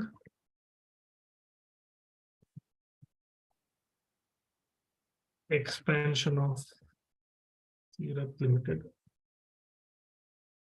particular amount, alternative 1,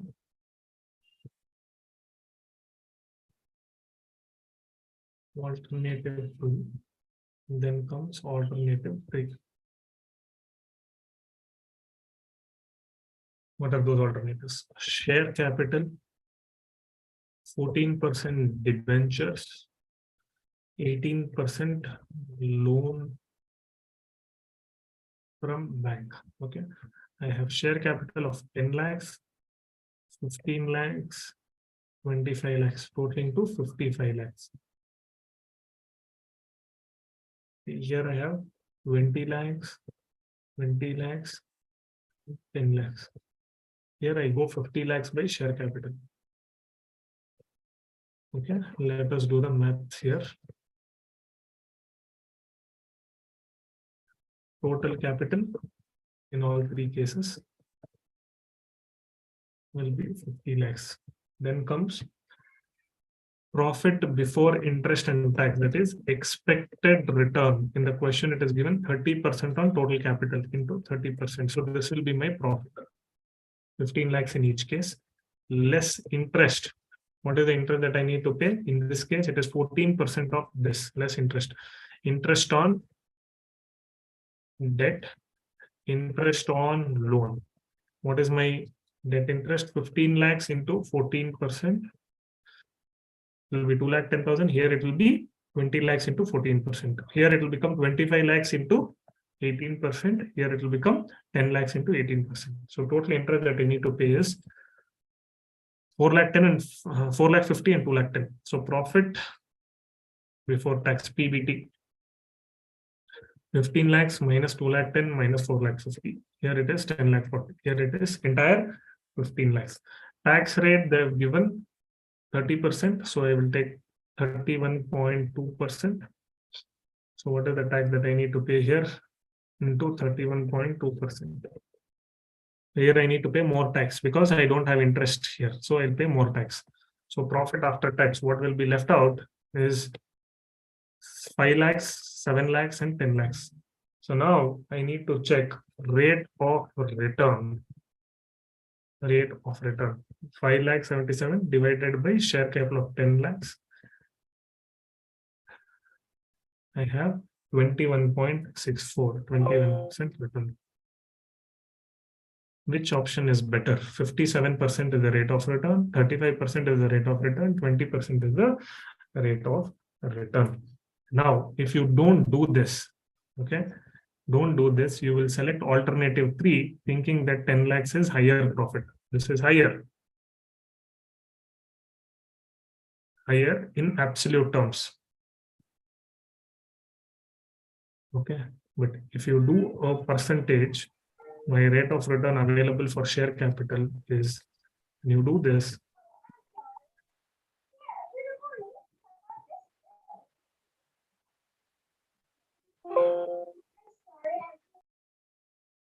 to do this, 57.79 rate of return, higher in terms of ROI,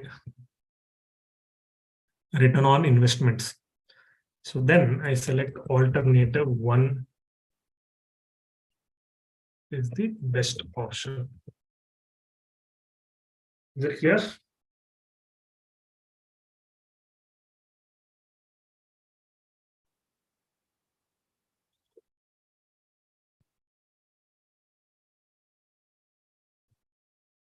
So this is correct way of answering. Sir, can you repeat the last step? Wrong way, incorrect way. Which one? How you got that 57 points? This is my, see, what is this 15 lakhs is there, total profit. Out of that, I give 2,10,000 to my debentures, whomsoever I've given, 4,50,000 to bank. Then it is left with 8,40,000. I need to pay 31.2% of tax. What is left out is to shareholders, 5,77,000. For 10 lakhs who invested shareholders, he's getting 5,77,000 as return. That means he's getting 57% return. In the last option, entirely share capital 50 lakhs, but he is left out with only 10 lakhs. That is 20.67%. In case of return on investment, always we need to see return on investments as a percentage, not as a return on investments. So higher in terms of return on investment is alternative 1. So I need to take alternative 1 as my best option.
Okay, we'll go to the next question. Again, practical question, very important question. We had got this question sometime back in one of the exams.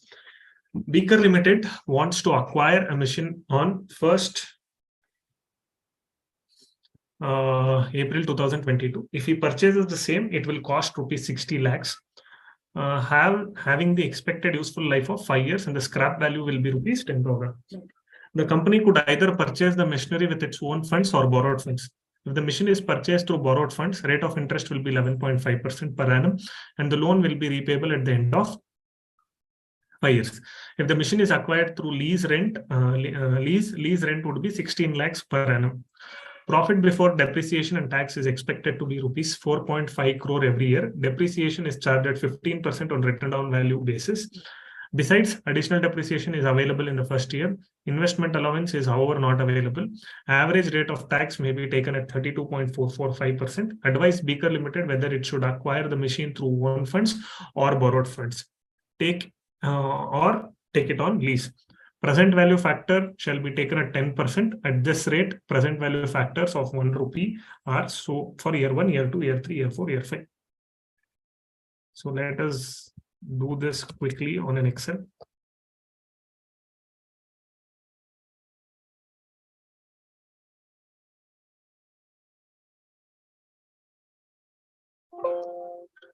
Analysis of lease or buy option.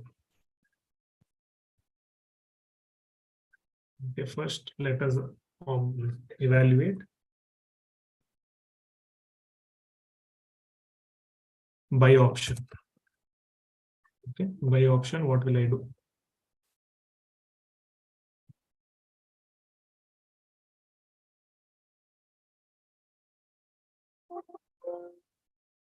Okay, now what I'll do an year-on-year basis. Okay,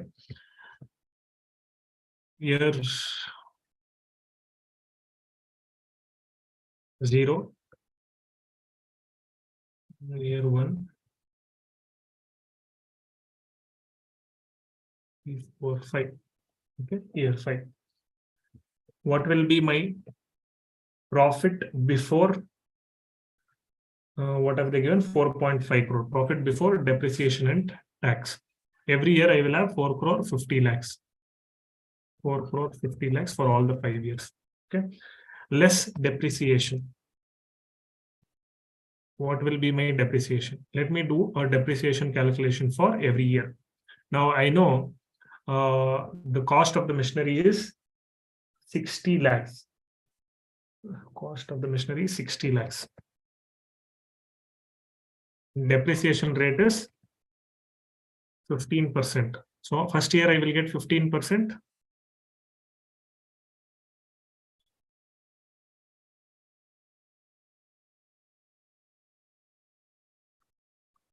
First year I'll get 15%.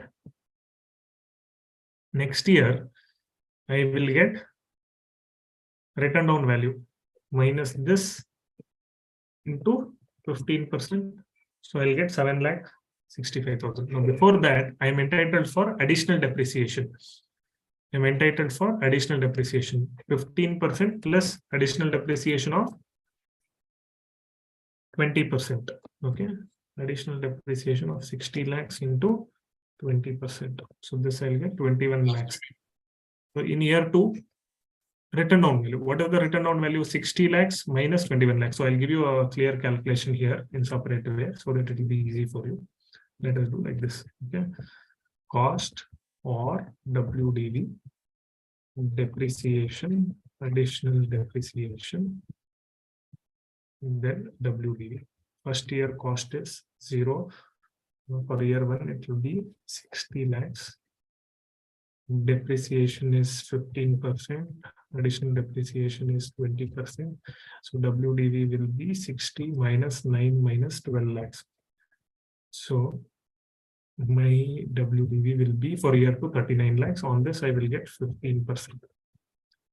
WDV and additional depreciation will not be there in the second year onwards. Okay. Now, if I do the same calculation for all the years, I will get as 23,95,088. I get 3,59,263. Okay. 3,59,263.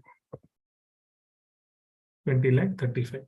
So my depreciation for year 3 will be 4,97,250 and 4,22 and 3,59.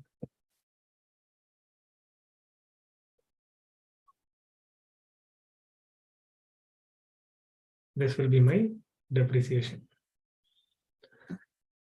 So what will be my profit after tax? So this is A, this is B, this is C, A minus B. That is 4 crore 50 lakh minus 21 lakhs. Then I will do profit before tax, then tax. At the rate they have given 32.445%. So this into 32.445%. I need to do 32.445 on my profit before tax. So this will give me B is equal to C into 32.445%. Then comes profit after tax, that is E is equal to C minus D. That is 4 crore 29 minus 1 crore 39. I will get profit before tax.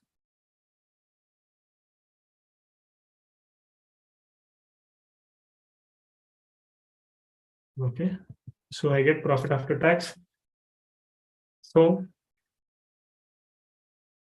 depreciation is a non-cash expenditure. Okay, so this is the cash, this is the amount. I will get 4 crore 50 lakhs, but I need to pay tax of 1 crore 39. But 21 lakhs is my non-cash expenditure. That means my cash flow, I need to arrive at the cash flow. So add non-cash expense, which is depreciation. That is PAT plus depreciation. PAT plus depreciation, 2 crore 89 plus 21 lakhs. So this is my cash flow. So this is my cash flow. Cash inflows after tax. After tax. Cash outflow. What is the cash outflow? First year I need to give 60 lakhs. 60 lakhs. Yeah. And in year 5, I will get one more inflow, 10,000. In year 5, I will get one more inflow, that is scrap. 10,000, I will get one more inflow, that is scrap. Now, net inflow, outflow minus inflow, net inflow. Net inflow, inflow minus outflow.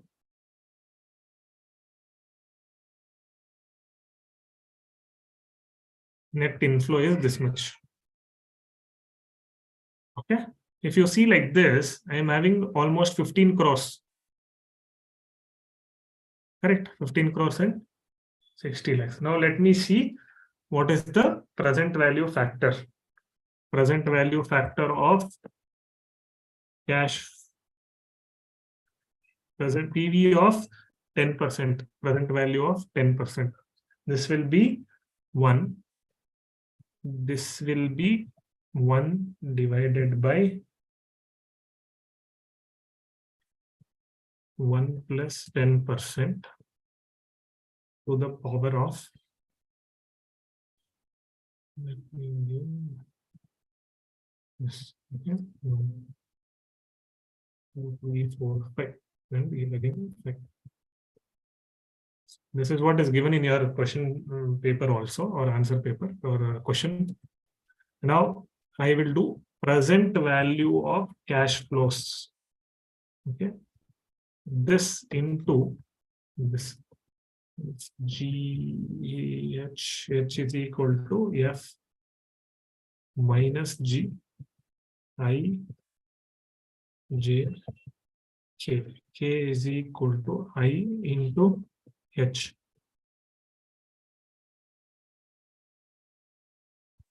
So my present value will be this into my net inflow. Okay. So total is my cash inflow. So my total inflow is 11 crore 3 lakh 8,692, or the present value of cash flows will be 11 crores 3,08,698 in case of if I am buying the machinery. If I am buying, I will get depreciation benefit. 4 crore 50, I will get depreciation benefit. Depreciation is a non-cash expenditure, so that will be added to my cash flow, and then I will derive the present value of the cash flows.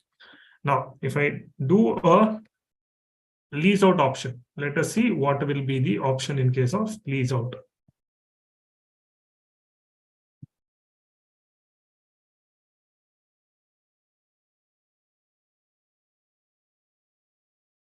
Lease option. Lease option, I will be paying lease. Profit before depreciation and taxes, correct.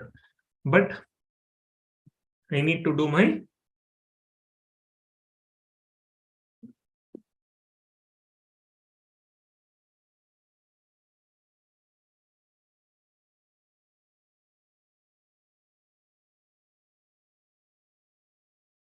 lease payment. Lease payment. What is my lease payment? 16 lakhs will be my lease payment every year. If I pay 16 lakhs, what is my profit before tax? Will be 4 crore 50 minus 16 lakhs. Then what is tax? Tax will be into 32.445%. Okay, every year it is same. What is the net inflow? Net inflow will be, here there is no non-cash expenditure, everything is cash expenditure. Okay, net cash flows. Now, I need to do PV factor.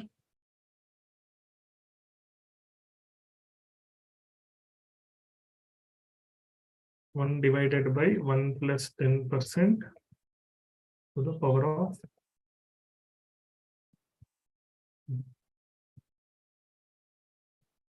PV factor is so much. PV factor at 10%. Present value of cash flows. What is the present value of cash flows? 2 crore 93 into. So I will get some more. 11 crore 11 lakhs. Here in the option I got 11 crore 3 lakh. Here I got 11 crore 11 lakhs. Now I have one more option, borrowed funds. They have given me information about borrowed funds also. In case of borrowed funds, what will happen? Along with the depreciation, I will get the interest cost also. Interest cost benefit also. So let us see borrowed fund option. In this case, I will copy the same thing.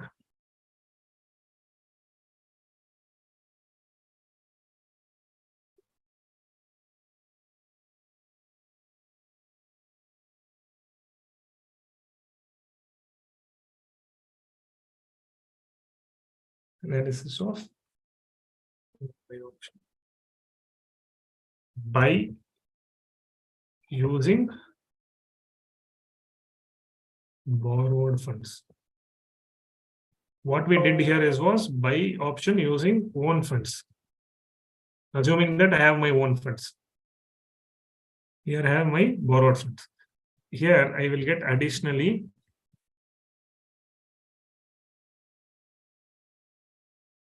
I will get interest cost also. What is my interest less interest?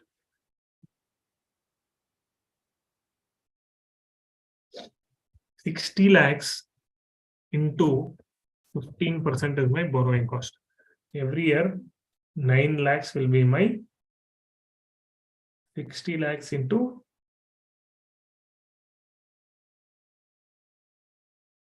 15%. What is the borrowing cost that they're given in the question is? 11.5%. 11.5%. So every year I need to pay so much interest. So profit before tax will get reduced by 6,90,000. Then your tax again you need to calculate. PAT will be profit after tax. Then again cash inflows you need to add depreciation because it is a non-cash expenditure. Your cash outflows remain same.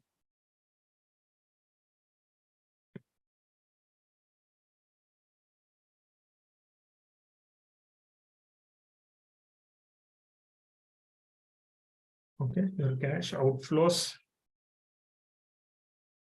Here, your cash outflow is not in year 1, year 0. Your cash outflow is in year 5 because you are repaying your loan in year 5. So you need to put here.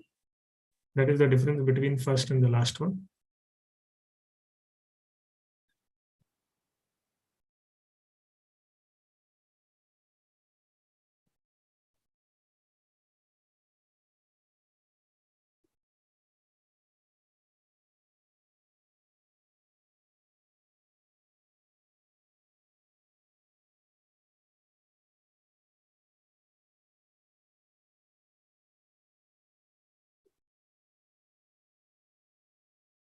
So now, if you refresh, you will get your net cash inflows in case of borrowed funds.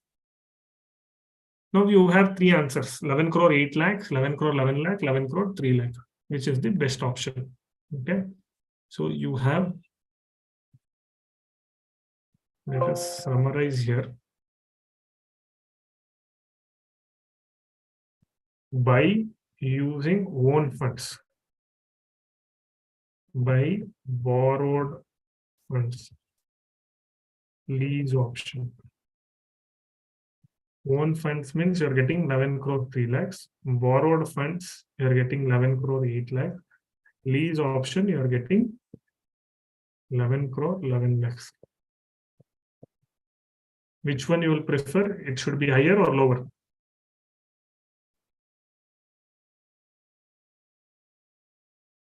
Which one you will prefer? Higher or lower one? So best option is higher one. Lease option. If you go for lease, your inflow is more, and accordingly you will take the highest NPV.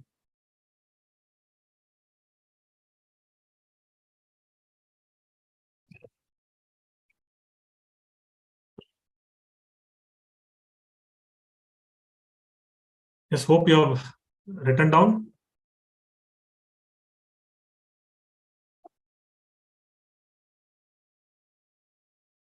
Done.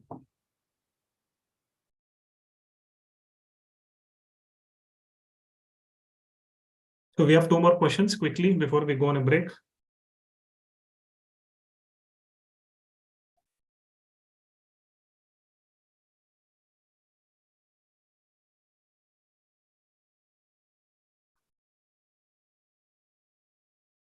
So this is the kind of working that you need to give.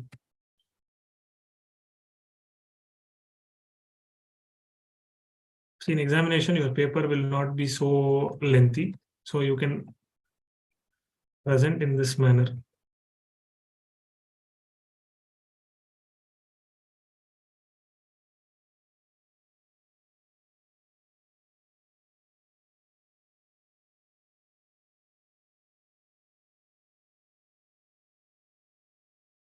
So you can start in this format. You can give particulars, reference, year 0, 1, 2, 3, 4, 5. That's all.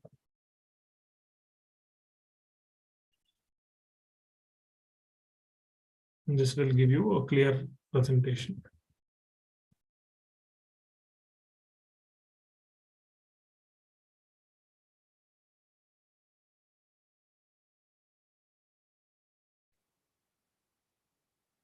This way, you will be able to summarize your total NPV by adding all these things to get 11 crore 3 lakhs.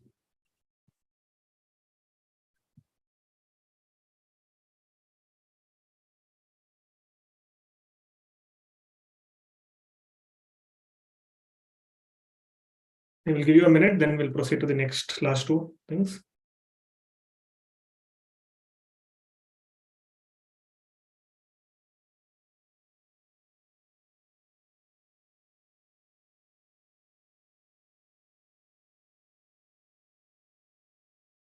So can you give me an overview of it another time? So what we are trying to see is if I borrow the funds. So we have 3 options. One is I buy the machine using my own funds. If I have 60 lakhs, I will buy and I will start using it. If I don't have 60 lakhs, I will borrow it. When I borrow it, I will have additional cash outflow of interest. And if I don't have my funds, or if I don't wish to buy, if I take the machine on rent, I need to pay 16 lakhs as my rental payment. So here I'm seeing if I have 4 crore 50 lakhs of profit, I will pay 16 lakhs of rent. I will have 4 crore 34 as available. I will pay tax of 1 crore 40. Net cash flow that is available is 2 crore 93. Today's value of 2 crore 93 is 2 crore 93. But after 1 year, 2 crore 93 will become 2 crore 66 lakhs. After 5 years, if it is 2 crore 93, today's value is 1 crore 82. I am bringing down all the values of future cash flows to the current value by present value factor at 10%. So I will get the current value. I cannot assume the value of 2 crore 93 will remain 2 crore 93 after 5 years. Correct. So I will expect an increment based on my inflation cost. So I am factoring in that 10% discounting. I am getting 11 crore as 11 lakhs in case of lease payment. In case of borrowing funds, I will get the interest cost basically. Interest is 11.5% I need to pay. And clearly it is given it is repayable at the end of the year. So my cash outflow will be 60,000 at the year 5. But in case of option 1, I am buying out in the first year itself. So my cash outflow will be 60 lakhs in the first year.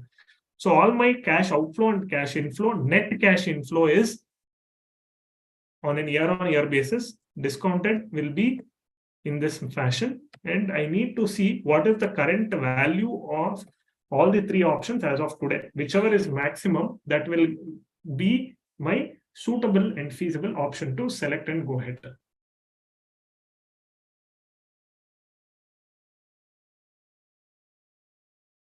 Okay, sir, clear, sir.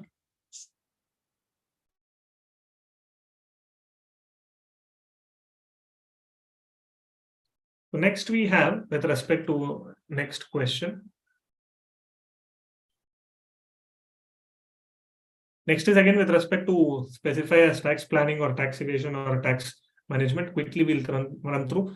P pays a premium of rupees 10,000 for health insurance policy so as to reduce his total income from 6,40,000 to 6,30,000 by claiming deduction under section 80D.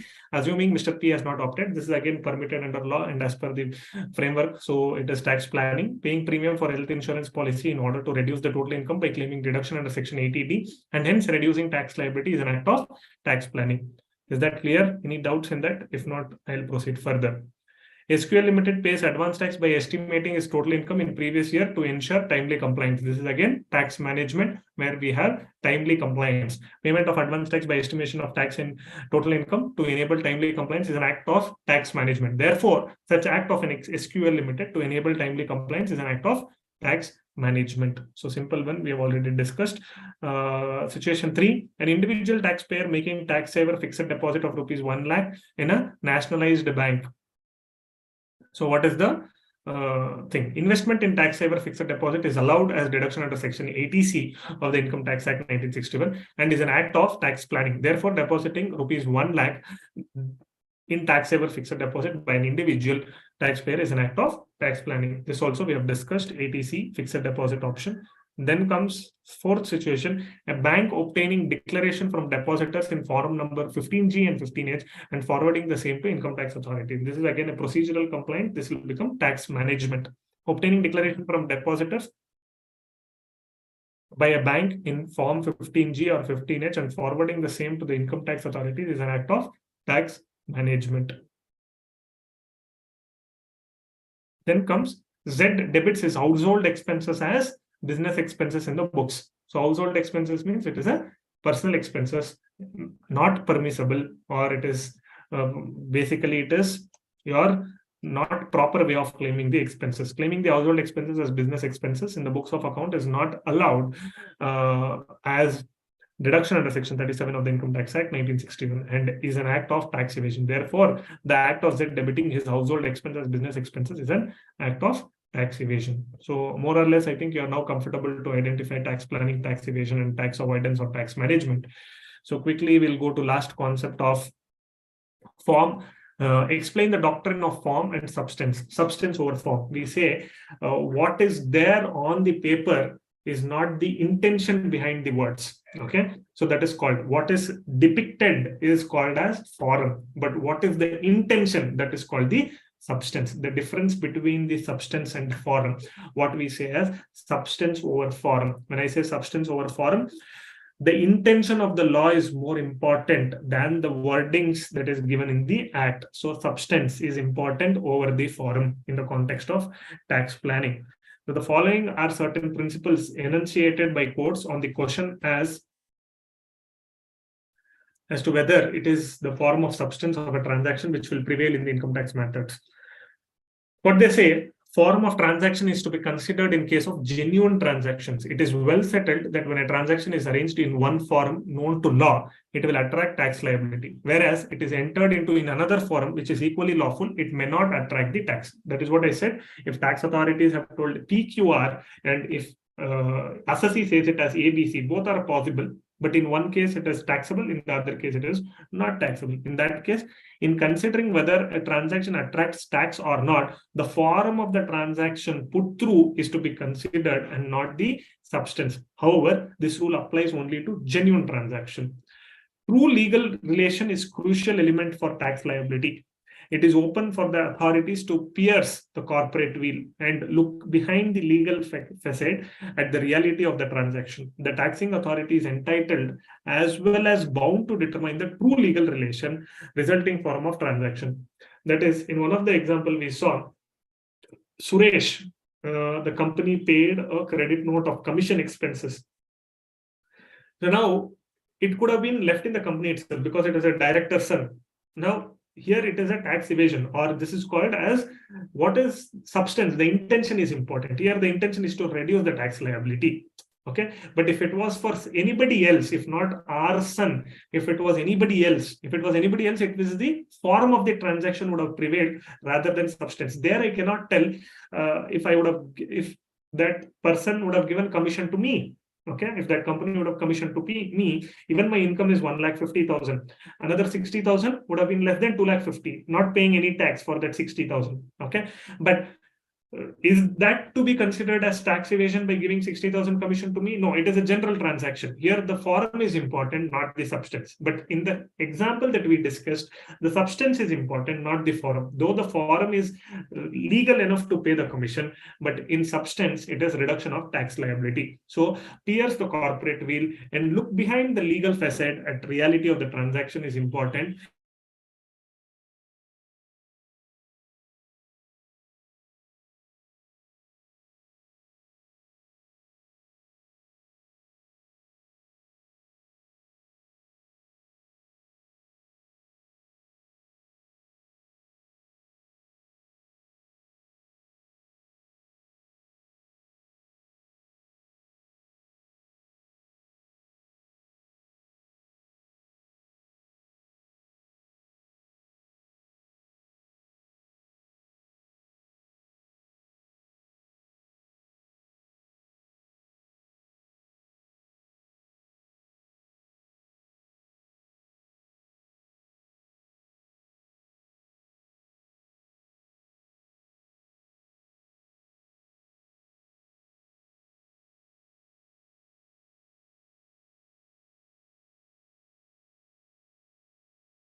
So I was just telling that the substance of the transaction is important in all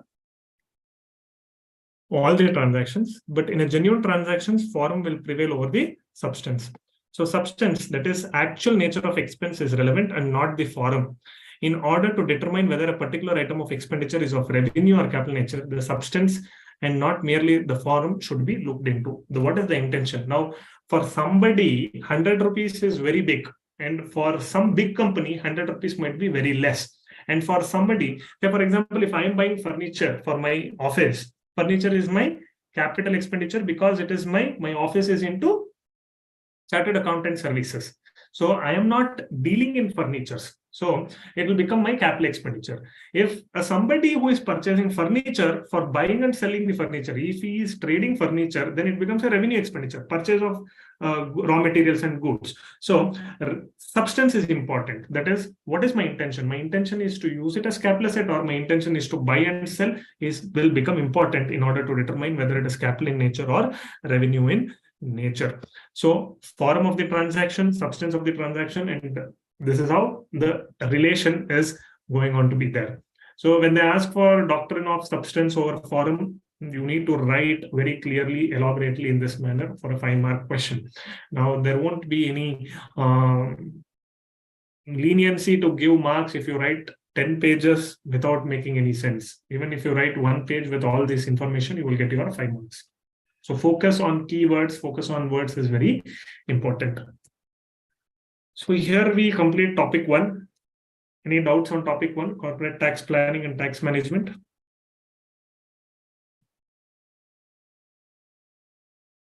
Okay, we'll quickly take a 5-minute break. You can move around, come back, then we'll start part 2. We'll complete till 1:30, whatever is possible in topic 2. Then we'll have a lunch break for half an hour, and then we'll again resume back part 2, topic 2. Okay. So we'll resume back at 12:45 or 12:50. Sir, Srimati ma'am asked me to stay on the call, but all the people to stay on the call, but just switch off the camera and audio when we leave for the break. That will?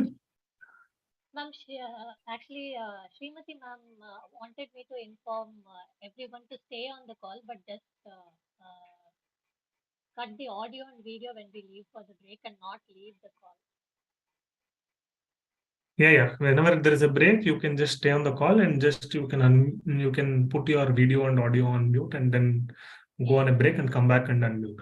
That is what you're trying to tell, right? Yes. Yeah. Okay. Got it. So we will continue to be on the call, and after 10 minutes, we'll resume back and continue the same meeting. So nobody is required to leave the meeting and come and join again.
Let us proceed to the next chapter, next topic.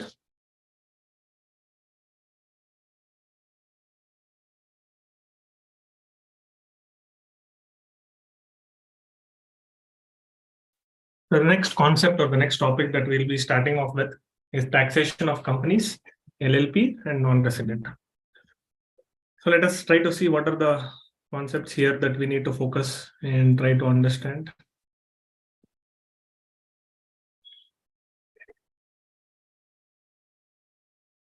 Okay, so there is a twofold distribution of legislative power as stipulated in Article 246, read with Schedule 7 of the Constitution of India.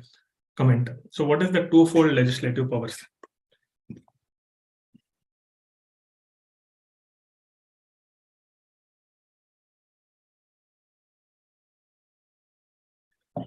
So twofold legislative power. So they're asking here the constitutional power or the kind of constitution. Sometimes it is nothing related to tax or nothing related to provision. You need to understand this thing.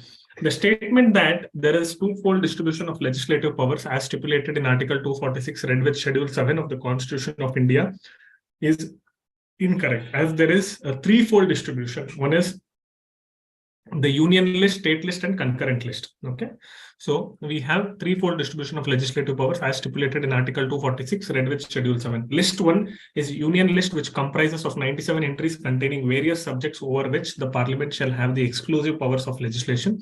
List 2 of the state list comprises of 66 entries over which the state legislature shall have the exclusive powers for legislation, and list 3 of the concurrent list comprises of 47 entries over which the parliament and the legislatures of the state shall have concurrent powers to make the laws.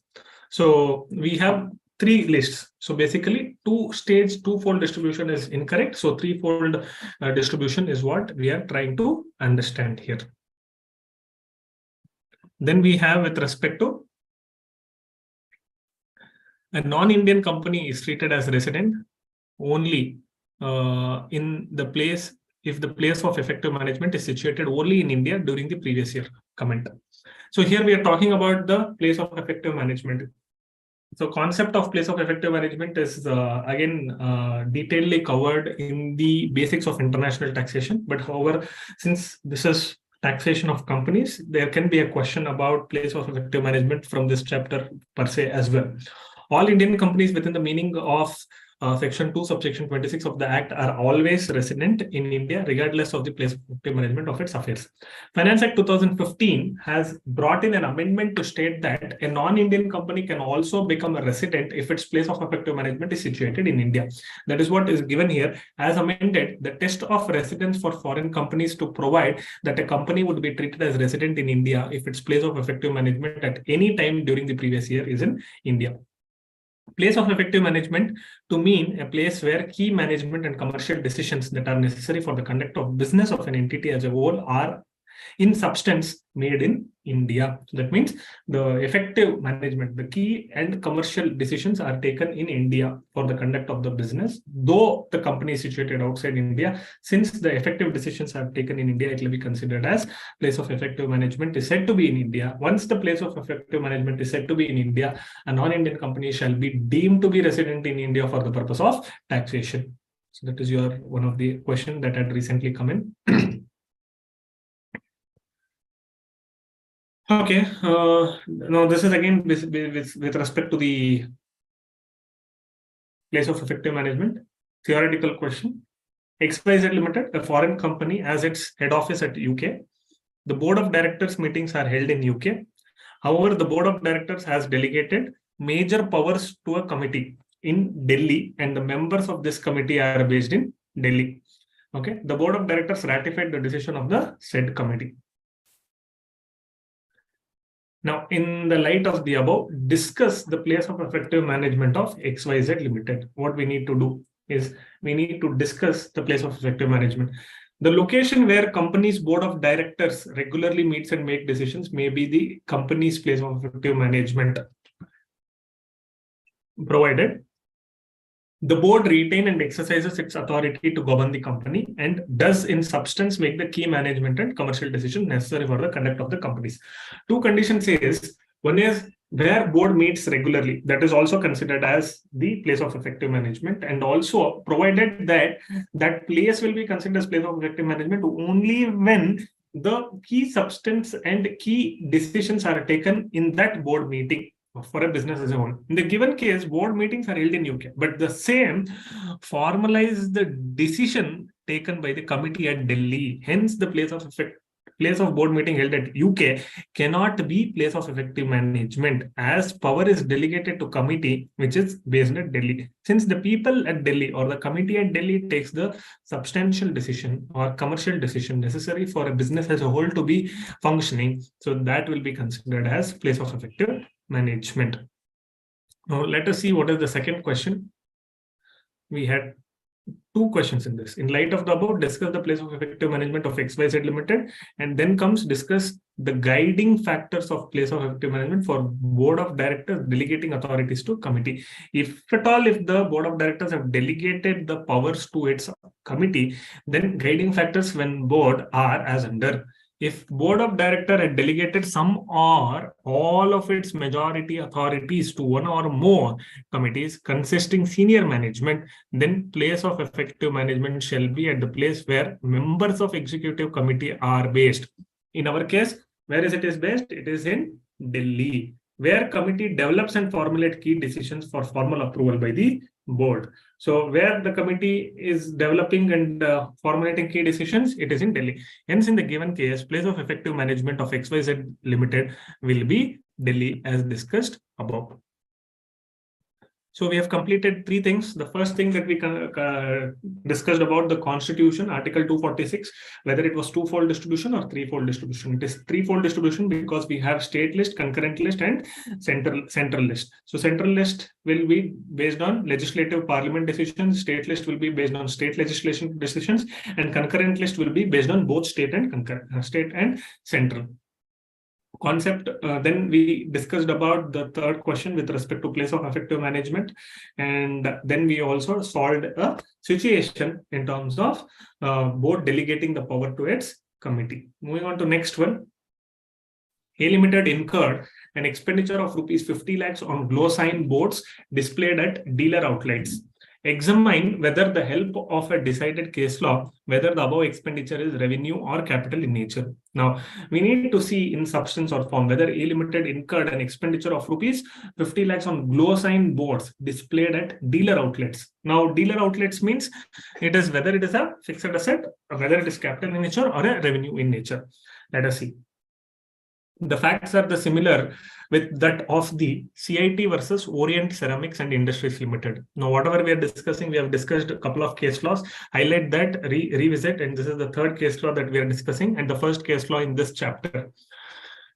In the previous chapter, we have discussed two. Okay, where the Delhi High Court noted that the following observation of the Punjab and Haryana High Court in CIT versus Liberty Group Marketing Division, while holding that such expenditure was revenue in nature. So now they are discussing about reference. So the Delhi High Court referred to the Punjab High Court. Okay, the Delhi High Court, sorry, Punjab and Haryana High Court. There was a decision in 2009 given by Punjab and Haryana Court in CIT versus Liberty, stating that it was a revenue in nature. In 2013, again, the Delhi High Court in CIT versus Orient Ceramics relied upon Punjab and Haryana High Court decision and again reaffirmed that it is revenue in nature. The expenditure incurred on the glow sign boards are revenue in nature, as these were incurred with the object of facilitating the business operation and not with the object of acquiring an asset of enduring nature. Now, it is more of in the nature of marketing expenses or publicity creation or advertisement expense. So they said it is revenue in nature just to create the business operation or enhance the business revenue, not the capital asset in case of enduring nature. Thus, expenditure incurred by A Limited on glow sign boards are revenue in nature, is what is being concluded. So revenue and capital, we try to understand how to do it. Next, we have Base Drinks Limited was carrying more than one business activity, namely soft drink and trading in soft drink, namely manufacturing soft drink and trading in soft drink. However, the manufacturing activity was not profitable and was hence discontinued. The employees who were directly connected with this manufacturing activity were laid off, and severance cost was paid to those employees. The same was claimed by the assessee as revenue expenditure. The assessing officer disallowed the same, treating it as capital expenditure on the argument that it was incurred as a result of closure of business of the assessee. Now discuss what would be the nature of expenditure. Here, assessee claimed it as a revenue expenditure. At the same time, the tax authority is claiming it to be as a capital expenditure since it is on account of closure of business. Any expenditure incurred at the time of forming the business or creating the business or closing the business is considered as capital expenditure. So government authority is taking the view in such facts. Now this is the fourth case law, that is apart from the first one. What we saw was also Delhi High Court, the CIT versus Orient Ceramics relied upon 2009 Punjab High Court case law in case where revenue and capital expenditure in case of glow signboards. Now what we are seeing in case of severance cost paid to employees is discussed again in Delhi High Court in 2012, CIT versus KJS India. CIT versus KJS India held that though one of the business activities was suspended, it cannot be construed that the assessee has closed down its entire business. Only when the entire business is closed, it can be considered as capital expenditure, or when it has not closed the entire business, it is not considered as capital expenditure. The assessee still continues to trade in soft drinks. Therefore, the said expenditure will be allowed as revenue expenditure, even though it was related to a manufacturing activity which was suspended. So that was held in KJS India, CIT versus KJS India Private Limited, before Delhi High Court in 2012. Moving on to next one. Sharad Hospitals purchased second-hand medical equipment for use as spare parts of existing equipment.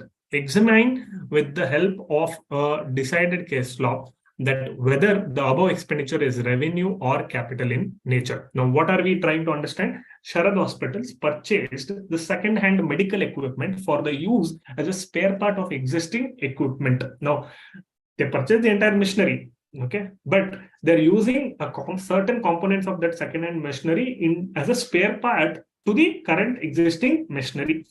So examine with the help of a decided case law that whether the above expenditure is revenue or capital in nature. Now these are the kinds of questions that you will get revenue or capital for 3 marks questions. The Karnataka High Court. Now this is again the fifth case law or the third case law in this chapter that we are discussing. The first two in this chapter was Delhi High Court. The third one is again in Karnataka High Court. The Karnataka High Court and Dr. Ashwath N. Rao held that since the second-hand machinery purchased by assessee was for use as spare part for the existing old machinery, the same had to be allowed as revenue expenditure. Here I am not seeing the enduring benefit. I am not purchasing the full asset or for the use. I am purchasing the full asset, but I am not using the asset as full asset. I am using the spare part of the asset to the existing old machinery to enhance, or it is kind of repairs and maintenance. It is on a regular revenue basis that I need to overhaul the machinery or I need to service the machinery. So I will be considering this as a revenue expenditure. And this was held in Karnataka High Court, Ashwath N. Rao in AC in 2010. Then we have next question is with respect to again revenue or capital. Sukruti Limited incurred expenses of rupees 76,000 for issue of shares. However, the public issue could not materialize on account of non-clearance by SEBI. Examine with the help of the decided case law whether the above expenditure is revenue or capital. Any expenditure that is incurred in terms of issue of share capital will always be capital expenditure. Okay, there is no confusion about it, whether it is fresh issue or further issue or share capital or preference shares or whatever. It will always be capital expenditure because it is share capital. It is not the revenue related expenditure. The facts of the case are similar to that of Mascon Technical Services Limited, 2013. This is from Madras High Court. The first two that we discussed was with respect to Delhi High Court. The third one was with respect to Karnataka High Court. The fourth one is with respect to Madras High Court. The first one was glow sign related. Okay. The second one was with respect to what was the second one with respect to the Delhi High Court? Pardon me? Software. soft drink. Soft drinks. No, it was with respect to severance cost. Okay, whether severance cost is a capital or revenue. The third one, what we discussed with respect to Karnataka High Court, is with respect to what did we discuss about Karnataka High Court, whether capital or revenue?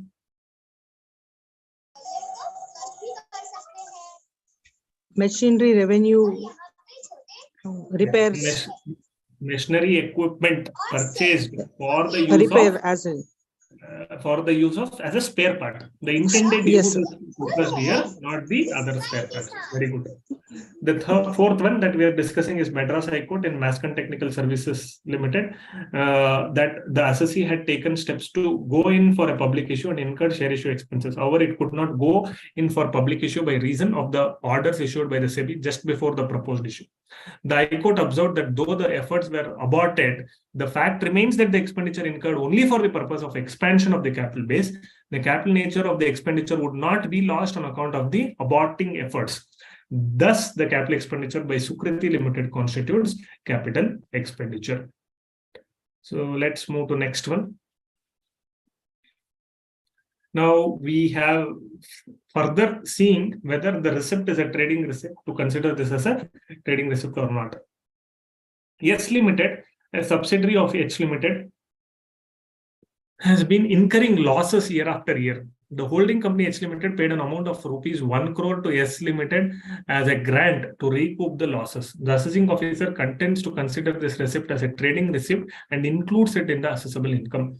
Examine the case in light of provisions of Income Tax Act and decided case law, if any.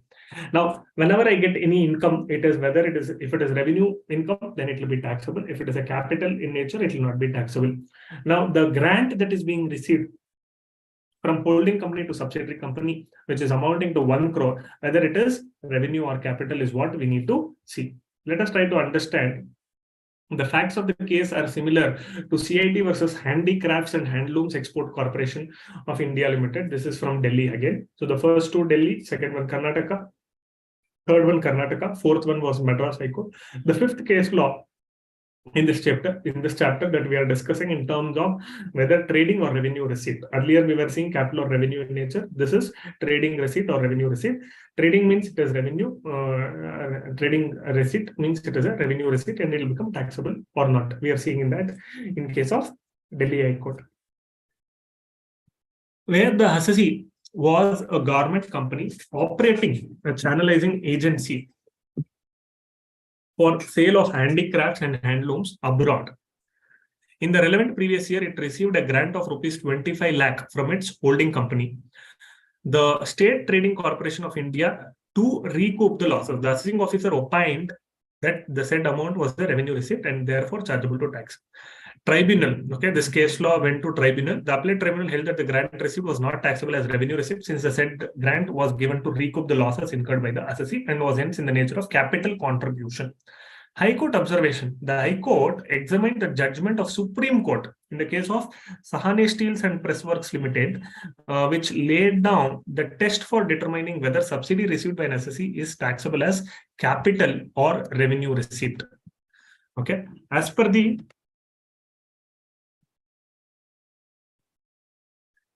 said test, if any subsidy is given, the character of the subsidy in the hands of the recipient, whether revenue or capital, will have to be determined by having regard to the purpose for which the subsidy is given.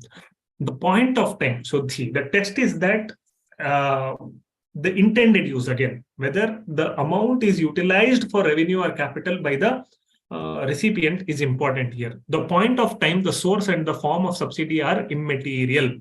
The object for which the subsidy is given would thus determine the nature of the subsidy. If it is given by way of assistance to assessee in carrying on in his trade or business, it has to be treated as a trading receipt. The High Court observed that the grant was not paid by any third party or by a public authority, but by the holding company. However, it was not on account of any trade or commercial transaction between the subsidiary and holding company.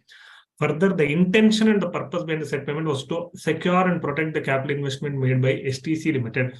The payment of grant by STC Limited and receipt therefore by the assessee was not during the course of trade or performance of trade, and thus could not partake the character of a trading receipt. The same was in the nature of capital grant. So they concluded that it was a capital grant, giving this reason. The High Court observed the difference between the government grant and payment made by STC as pointed out by the division bench in Handicrafts and Handlooms Corporation Limited. The grants given were specific amounts paid by STC to the assessee in order to enable the assessee, which was its subsidiary and was incurring loss year after year, to recoup these losses and to enable it to meet its liabilities. These amounts therefore cannot form part of trading receipts of the assessee, since these were not in the nature of grants received from an outsider or the government on the general grounds, such as for carrying on the trade. Thus, the grants given by the holding company, here again the differentiation is the grant given by government or third party versus grant given by holding company. If it is given by government or holding company, it can get the characteristic of revenue. Now here it is holding company, it is securing its investment because it has made investment in the subsidiary company. So to secure its investment, then it becomes capital in nature. Thus the grant given by the holding company in this case, in the nature of nature of capital receipt, since its purpose is to secure and protect the capital investment made in the subsidiary company. If anybody else would have given, this would have become revenue in nature because it is for the purpose of recouping the loss or for the purpose of enhancing the regular activities of the business.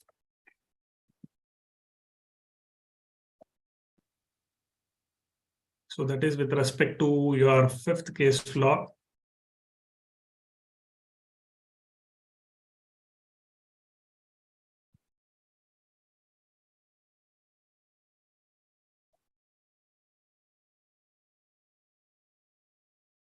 Okay, let us see how this one will work around.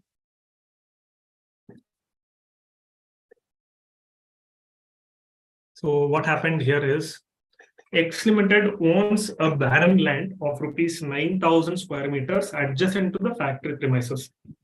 It enters into an agreement with Y Limited for granting of the above land on lease to Y Limited for a period of 12 years.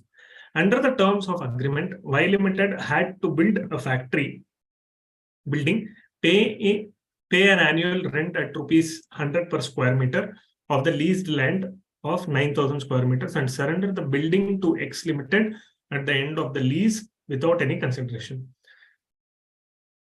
Y Limited complied with the terms and conditions of the lease agreement. The depreciated value of the building surrendered and taken possession by X Limited in June 2021 was rupees 4.22 crores. Accounts Department of X Limited is of the opinion that an equivalent amount is to be taken in the accounts of the year 21-22 as income received.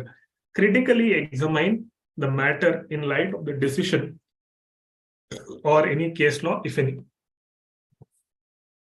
Now they had 9,000 square meters of land. They gave it for Y Limited on an agreement on lease, and they collected rent also every year at 100 rupees per square meter for annually, and they paid tax on that rental income also. But the condition that any building built on that land will be handed over to X Limited at free of cost after the period of lease at 12th year. Now, in the 12th year, when the building came, the depreciated value was 4.22 crores. Now, the X Limited accountant is confirming that this 4.22 crores of value will be income, whether it is income or, since it is building, whether it can be considered as capital in nature. So we need to identify and say. Accounts Department is saying income. So should we say this as income? The opinion of the Accounts Department of X Limited is incorrect. The depreciated value of the building is of course to be brought into books of accounts. However, the equivalent amount cannot be treated as income from business or operations. By its very nature, it is in capital receipt and it is not in the revenue income. The amount cannot be treated as revenue receipt unless it is conclusively established that this represented deferred rent as the lease rent was unreasonably low. Okay. Now, further, X Limited is not in the business of real estate to treat the benefit as incidental revenue receipt earned during the course of such business. Further, the facts of the case of CIT versus Elphinstone Dye Works Private Limited were similar, and Bombay High Court held that the return on value of building of in such a situation can be treated only as a capital receipt. So this is very important and critical that we need to take it as a capital receipt and not as a revenue receipt.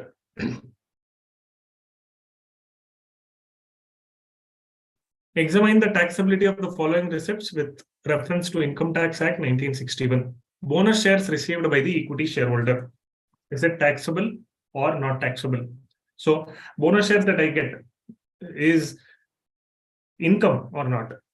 At the time of receipt of bonus share is not an income, but when I sell the bonus shares, the cost for acquiring bonus shares will be zero. The entire sale proceeds will be considered as my capital gain. Issue of bonus shares to equity shareholders does not amount to distribution of dividend, as there is no release of assets. Therefore, bonus shares received by an equity shareholder are not taxable as deemed dividend. So it is not taxable as deemed dividend. But at the time of selling the bonus shares, the amount realized will entirely be taxed because the cost will be zero. So getting bonus share, the cost will be zero. Now, moving on to next question. Medical allowance received by an employee, the entire amount of which has been spent by him for medical treatment, whether it will be taxable or not. Medical allowance received by an employee, the entire amount is spent for medical treatment. If there is any component which is not spent, then it will be taxable. If it is entirely spent, uniform allowance, medical allowance, internet allowance, electricity allowance, gas allowance, gardener allowance, or helper allowance, whatever allowance, if it is spent for the purpose it is given, it is not taxable. The unspent amount will always be taxable. Fixed medical allowance received by an employee is taxable under the head salaries, even if the entire amount has been spent by him for medical treatment. Okay. Now, why are we talking about this as specifically taxable? Because there was a recent amendment stating that any allowance given in the form of medical will be taxable.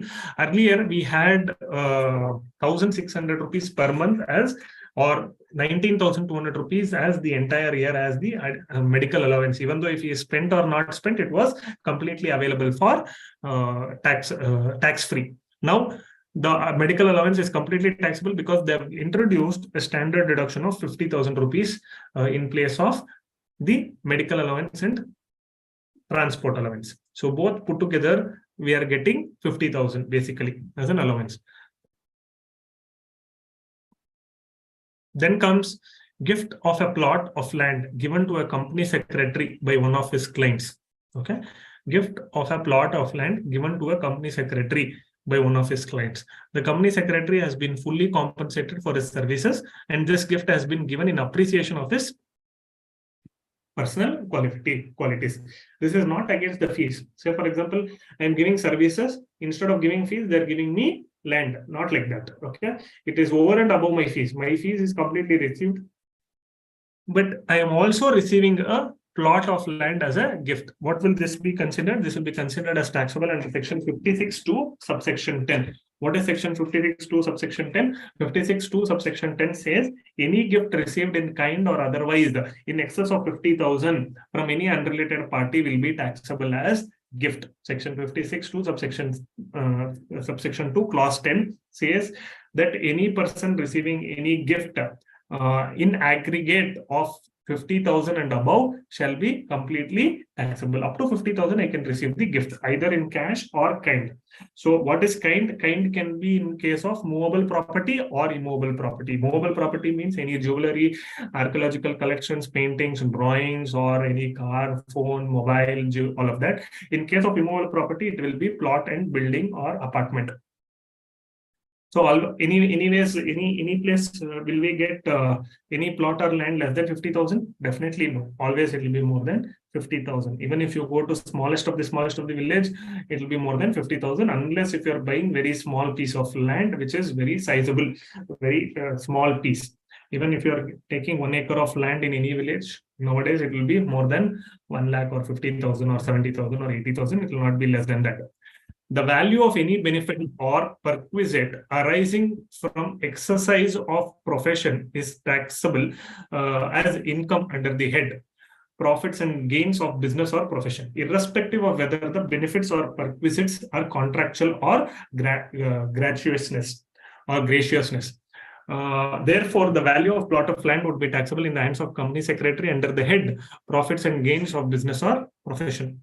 However, if the gift was only in appreciation of his personal qualities, such receipt of immovable property without consideration from a non-relative would be taxable under section 56(2)(10) under the head income from other sources. In the current situation, it is given for the purpose of personal qualities, not for the purpose of professional performance of service. If it was in due, or if it is in relation of professional services instead of fees, if they would have given plot of land, then the value of such plot of land would be taxable under business gains or professional income. Now, this is not in relation to professional business income. It is in relation to personal quality over and above the fees. The fees is completely duly paid. If my fees was 5 lakhs, 5 lakhs is entirely paid. After paying 5 lakhs, this additional plot of land is being paid. So now it will be taxed as other resources. Both the situations are explained and provided for. Receipt of a cash gift of rupees 60,000 from a friend on occasion of wedding anniversary. Now, I told you that any amount of gift more than 50,000 rupees in aggregate from one person or any number of persons, in total, it should be less than 50,000. If it is more than 50,000, it will be taxable. Now, wedding anniversary is also taxable.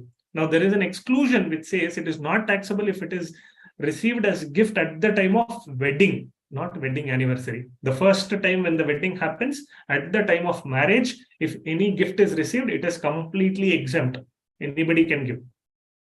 Anybody can give, any amount can be collected.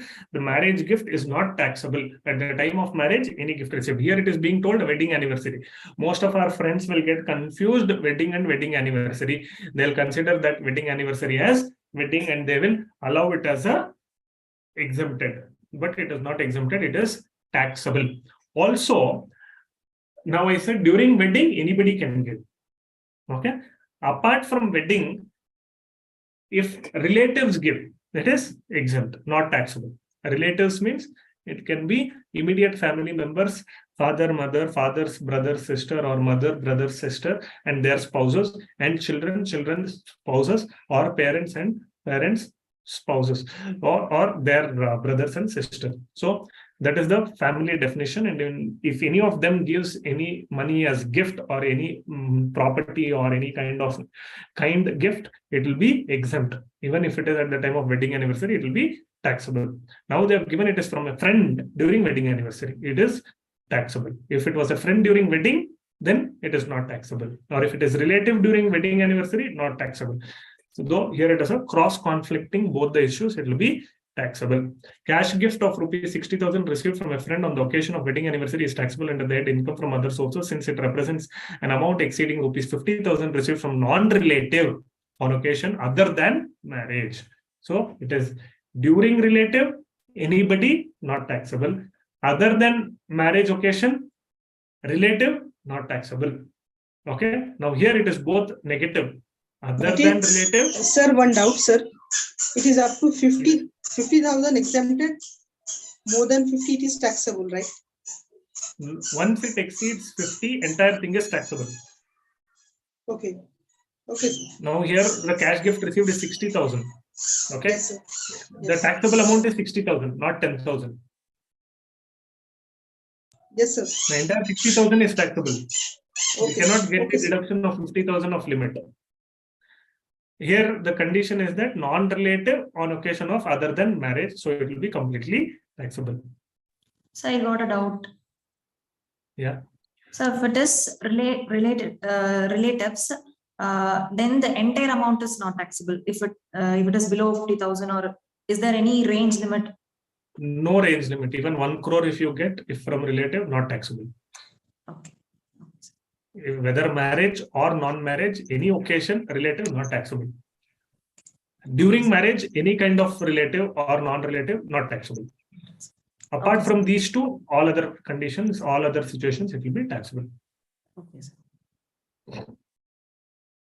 The last one, contribution to provident fund recovered from an employee by an employer but not deposited in his PF account. Now, PF deductions, what we say, the employer will deduct the PF amount from the employee, and he is liable and he is obligated to remit that amount to the government. If he has not remitted, what will happen? If he has not remitted, it will be considered as income in his hands and it will be taxable under section 2 subsection 24 clause X.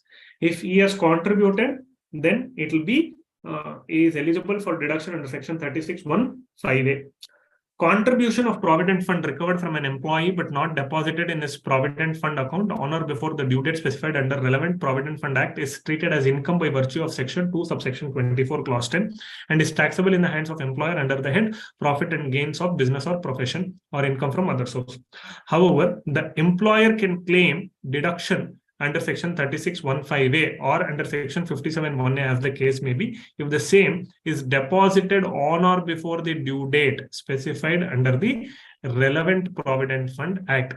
In the present case, the deducted contribution is not deposited by the employer, hence the deduction under section 36(1)(5)(a) will not be allowed and it will be taxable under section 2 subsection 24 clause 10 as income under profits and gains or business or profession. It should be remitted on or before the due date. Otherwise, it will be taxable. So that is on the 10th one, the last one in this part 2A, or we have, I've segregated this into 3 or 4 parts, topic 2. So this is the first segment. A corporate assessee who inadvertently failed to claim deduction under section 80 IB during the initial years cannot claim deduction under the said section for the remaining years during the period of eligibility, in spite of fulfillment of stipulated condition.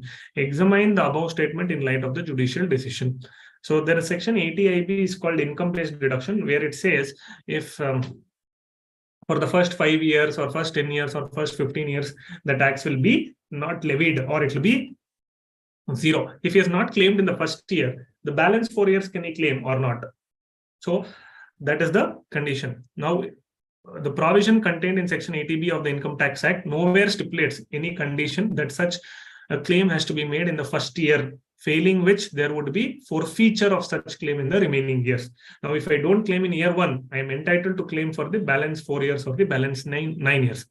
As decided in Praveen Soni versus Commissioner of Income Tax 2011, Delhi, if the assessee fails, if they fulfill the condition mentioned in section 80 IB of the Income Tax Act, he will be eligible for claiming the deduction for 10 consecutive years. Merely because of the reason that though the assessee was eligible to claim this benefit from a specific year, but did not claim in that year, would not mean that he would be deprived from claiming this benefit for the remaining years during his eligibility. Further, had the assessee claimed this benefit in the year in which he became eligible, he would have been allowed this benefit for 10 consecutive years. But now he could claim the benefit only for the remaining period. For example, if the assessee became eligible in assessment year 12-13, he would have claimed deduction for 10 assessment years up to 21-22. But now he failed to claim deduction from assessment year 12-13. Now he should start claiming exemption from assessment year from current year, that is 13-14 up to 21-22. Okay, so he will get the reduction. Instead of 10 years, he will get it as 9. If he forgets to claim in first 3 years, then instead of 10, he will get only 7 years. So he is eligible for further claim, but not eligible to claim the earlier years. Any doubts still here? Revenue versus capital, deduction under section 80 IB, the expenses that needs to be claimed. This is all with respect to taxation of companies. Slowly we'll move into taxation of LLPs or other things. Duty drawback receipts cannot be treated as profit deriving from business of the industrial undertaking to be eligible for deduction under section 80 IB of the Income Tax Act. Examine in the light of the decided case. Now, all this entire chapter, now you need to give substantiation in terms of any decided case law. So you need to remember at least important case laws as to see how and what are the conditions mentioned. Now, most of the case laws almost I have discussed here are important and relevant for your exams, which you need to remember for the examination purposes. The above statement is correct. In case of Liberty India versus Commissioner of Income Tax, the Supreme Court held that tax incentives. Now you need to chart down all the case laws, make a tabular format, write the case law name on the left-hand side, right-hand side, what is the subject, and third column, write what is the conclusion, what it was held, and write a topic also if required, if it is revenue and capital, or if it is with respect to taxability of a particular transaction or not, and then revise, so that it will be easy for you to quote the same case laws, and the weightage of your answer will be increased. So are attracted only to generation of operational profits, and the benefit of deduction under section 80 IB will not be available in respect of receipts which do not have any direct nexus with the operation of industrial undertaking of the assessee. Thus, the profits derived by way of incentives like duty drawback did not fall with the expression profit derived from industrial undertaking under section 80 IB. So 80 IB says entire income will be exempt for taxation for next 10 years. Now, if I get a duty drawback, even that will be considered as profit derived from business undertaking, and it will get the deduction. No, they said it is not from the business of industrial undertaking, because the section clearly says treated as the section clearly says any profits derived from business of industrial undertaking, that will be entitled for deduction. Here, that is not the case. Duty drawback is not derived from business industrial undertaking. It is a specific grant given for the purpose of improvising the business or promoting business in a particular area. Okay, so we'll continue this. I think we have almost reached 1:35. So we'll come back at 2:05 and then continue with the balance concepts. Okay, so we'll have the lunch break now and then continue later with the further topics. Okay, sir.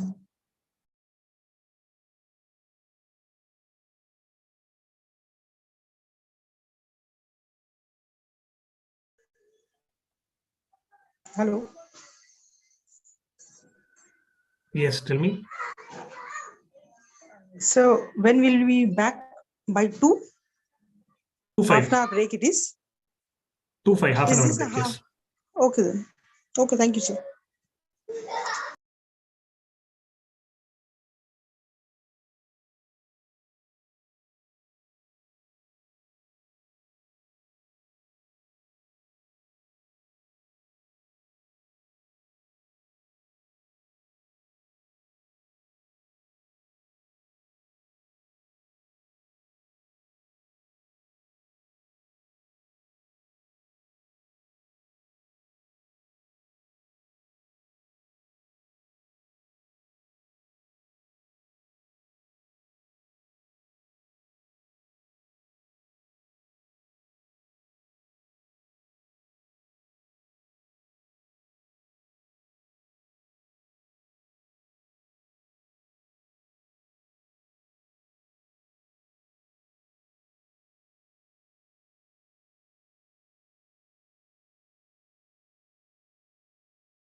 दानिया एक minute रात में अब class चल रही है दानिया इधर आओ मेरे को टाइम प्रॉपर नहीं अच्छा नहीं मिल रहा खासा हमेशा की तरह खुदा ना खासा इसी से जाएंगे इधर अंदर आ जाओ दानिया खा पी के आज अब्बू खिला ले रहे खाना आप नहीं खा रहे खाना ये चली जाती हूँ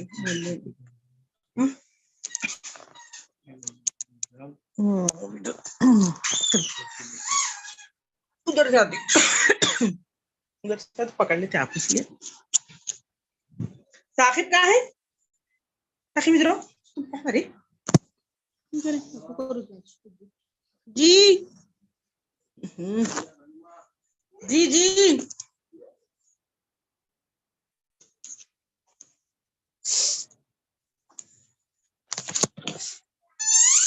जाओ जाओ तुम इधर बहुत बुरा हो गया इन्हों तो फारिग हो गए साकिब यहाँ ब्रेक टाइम खत्म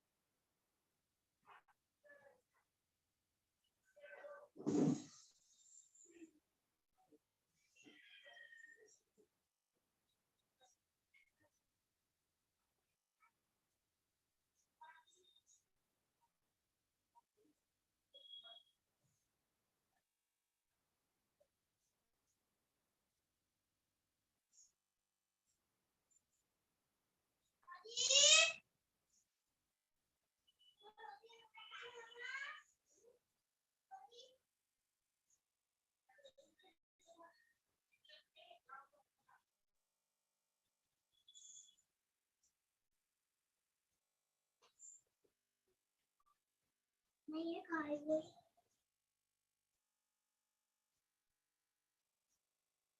नहीं है हमारी में देख ली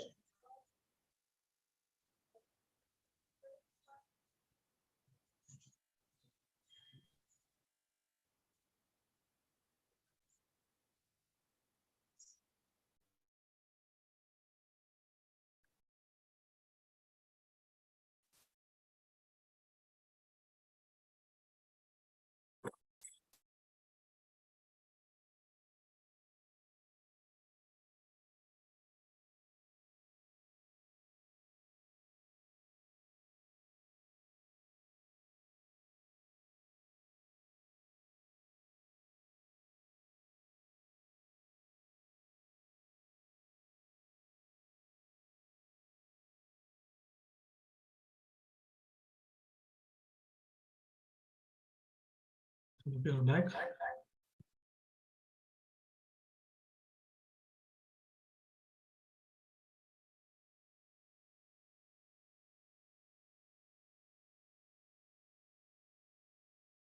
You're there.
Can we start and proceed? Are you all back? Give me a quick yes or no on the chat box. Yes, sir, we are back. Yes, sir, we are back.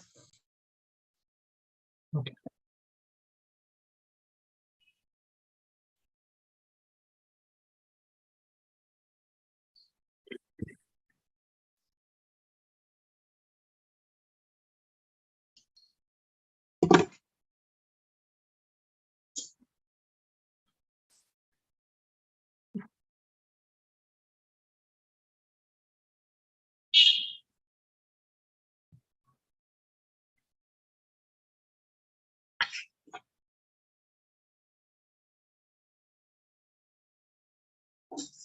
Proceeding to the next frequently asked question or kind of question that could come across. Mobile phones were purchased during the year and were exclusively used for the business purpose.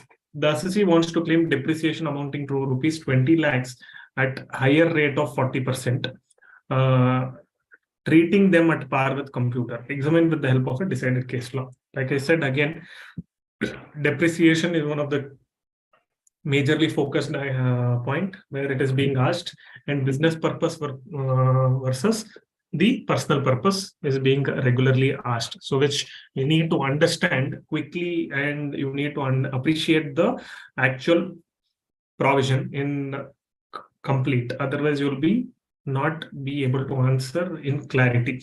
Now, seeing in this case, mobile phones are not equivalent to computers. Though the features wise it is equivalent to computer most of the times, but not always it can be considered as but not always it can be seen as a computer, or not always it will be considered as a computer as a feature. Okay, so this will be equivalent to 15% and not 40%. So this was held in the case law of the Kerala High Court, where it was in the Federal Bank case law, where it was mentioned mobile phones are not computers and therefore are not entitled to higher depreciation at 40%. It was so held by the Kerala High Court in the case of Federal Bank Limited versus ACIT. Therefore, mobile phones would be entitled to depreciation by applying the rate of 15%. Being the general rate applicable to plant and machinery. So anything which is not falling under any of the category, it will fall under the general rate of plant and machinery, 15%, and it will not be entitled for higher rate or a specific rate.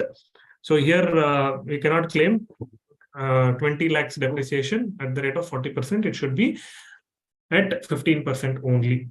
Moving on to the next pointer, A Limited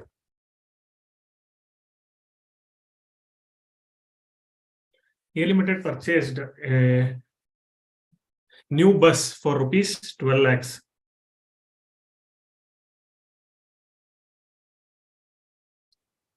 And donated it to a school where the children of employees were studying.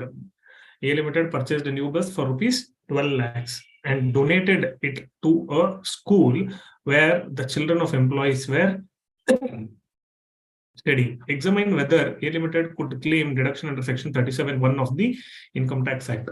Now, Section 37 is a generic section which says any expenses related to business can be claimed as an expenditure under Section 37. Any expenditure which is revenue in nature can be claimed as expenditure under Section 37(1). Anything which is incurred during the current year can be claimed as a business expenditure. So these three conditions should be satisfied. What are the three conditions? It should be business in nature, it should be incurred during the year, and it should be revenue in nature, and revenue in nature for the purpose of business. So these are the three conditions. Now here, first of all, it is a bus. It is a capital asset. It cannot be claimed as an expenditure. Even if it is purchased for the purpose of A Limited, it cannot be claimed as revenue expenditure. 37 should be revenue in nature. Point number one. Point number two, it is whether it is for the purpose of business. Definitely, it is not for the purpose of business. Though the children of the employees are studying in a school to which the bus is donated, it cannot be considered as business expenditure. It will be completely mentioned as the amount not incurred for the purpose of earning operational income. Okay, it is for the purpose of doing the welfare of the employees. Okay, here the employees' welfare are taken care, and it is charitable activity, so it does not be considered as deduction under Section 37(1). The expenditure incurred for acquiring a new bus and donating it to school is for the welfare of the children of staff or workmen of the company. Such expenditure is a part of the employee's welfare expenses incurred for the purpose of securing healthy services for staff. Therefore, such expenses were incurred wholly and exclusively for the purpose of the business. Further, since the bus has been donated to the school, no benefit of enduring nature was derived by the company as the right of ownership was transferred to school. Hence, it is not a capital expenditure. Thus, A Limited is entitled to claim deduction in full under section 37(1). The same was also held by the Rajasthan High Court in CIT versus Rajasthan Spinning and Weaving Mills Limited 281 ITR 408. So in this case, they were able to substantiate and establish that it is welfare related expenditure or employee welfare expenditure, and it is related to the upkeep of the members of the team members of the employees, and accordingly it is allowed for expenditure, and that is why they are claiming this as an expenditure as per Rajasthan High Court in CIT versus Rajasthan Spinning and Weaving Mills 2006. Is this clear? Any doubts? Okay, moving on to the next question.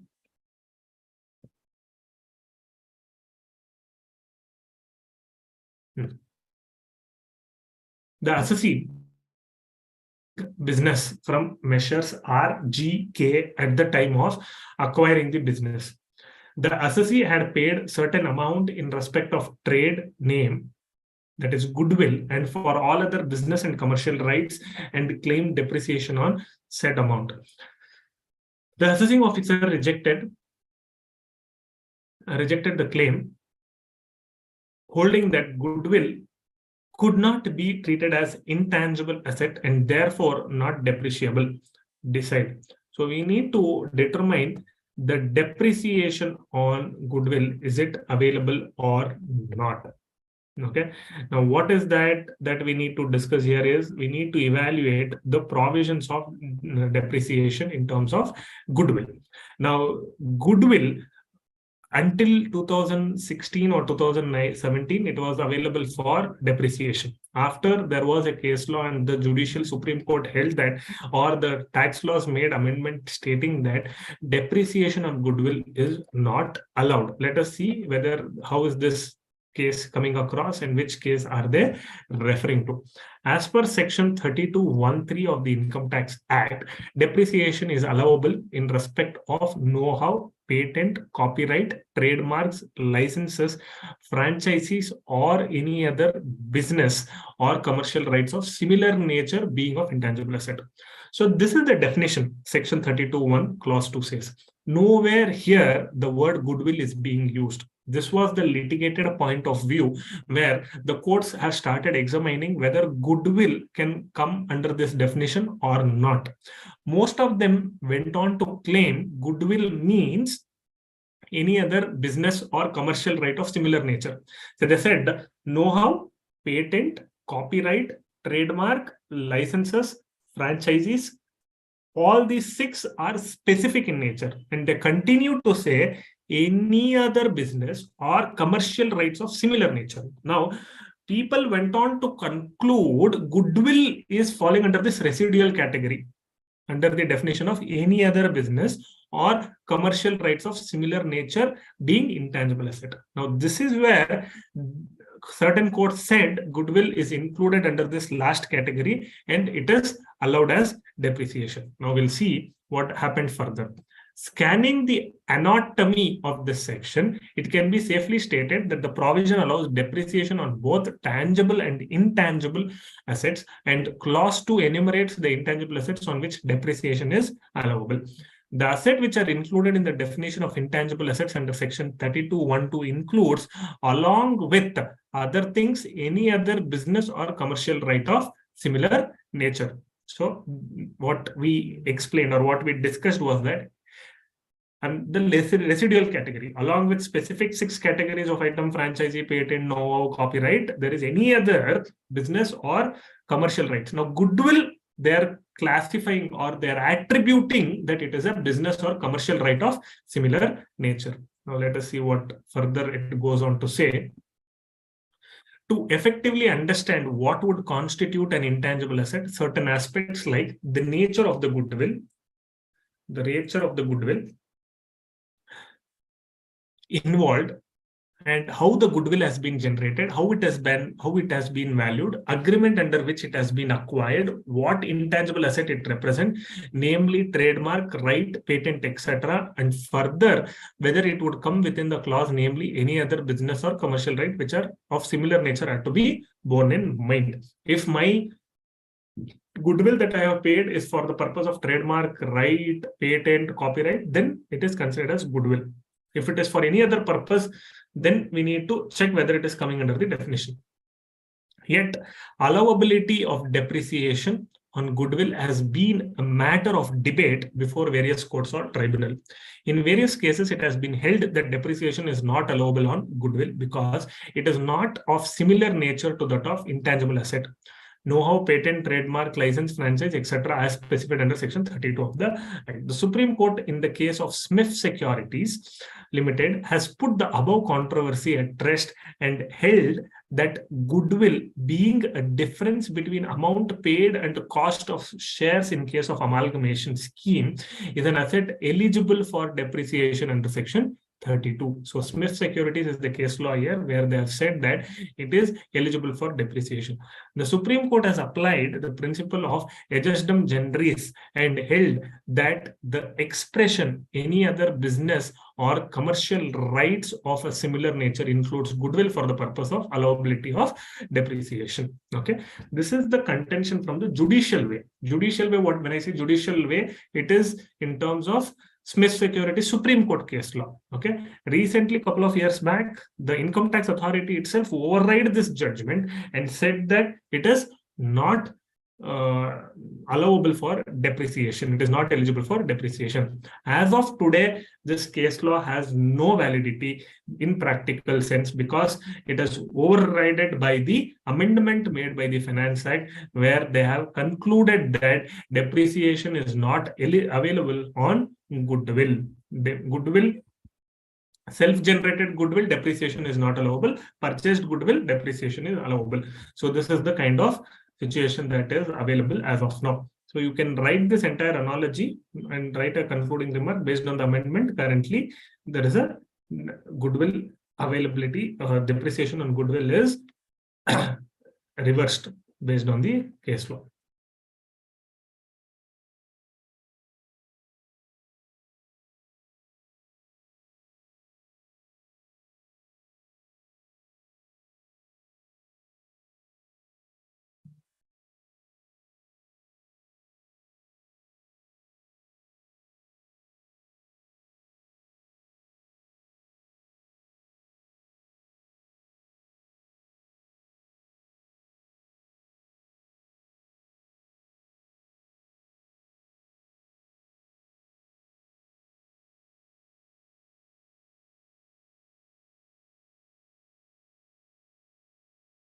Okay, moving on to the next thing.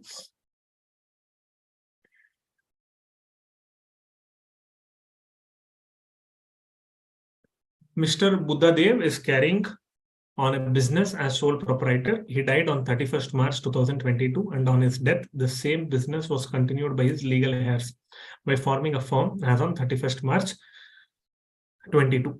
A determined business loss of rupees 4 lakh is to be carried forward under the Income Tax Act 1961. The firm, consisting of all the legal heirs of Mr. Buddhadev, get a right to have this loss adjusted against its current income. Examine the light of the provisions of the Act and decided case law. Now, Mr. Buddhadev is carrying on business as a sole proprietor. Now, he had incurred certain loss, and after his death, this loss is passed on to legal heirs, and the legal heirs started a business firm. Whether that loss can be claimed as a set off against the business income of the firm. Section 78 subsection 2 or section 78 subsection 2 provides that where a person carrying on any business or profession has been succeeded in such capacity by another person, otherwise than by inheritance, then the successor is not entitled to carry forward and set off the losses of the predecessor against his or her income. This implies that generally set off of business loss should be claimed by the same person who suffered the loss, and the only exception to this provision is when the business passes on to another person by inheritance. Now here, is it an inheritance or not? Now, the business of Buddhadev deceased. Now, by way of inheritance, that business is passed on to the legal heirs. Now, as per law, it should be available. Let us see if there is any case law. Now, there is a case law of the Supreme Court, Madhukant M. Mehta.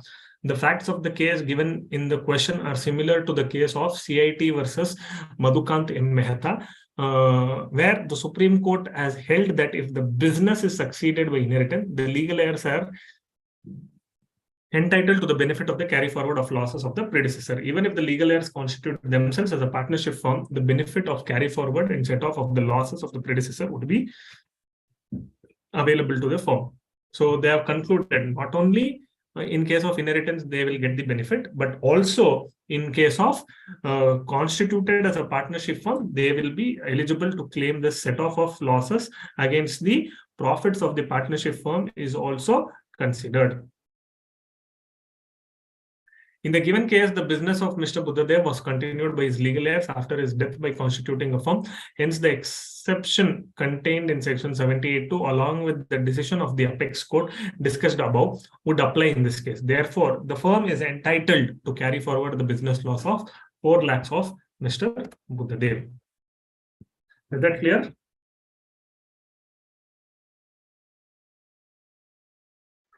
Yes, sir. These are the theoretical questions. There were a lot of other practical solving questions. I will come to that later as and when time permits. Now let me go to. Sir? Yeah. Sir, they've asked if each of the legal heirs can take that carry forward loss.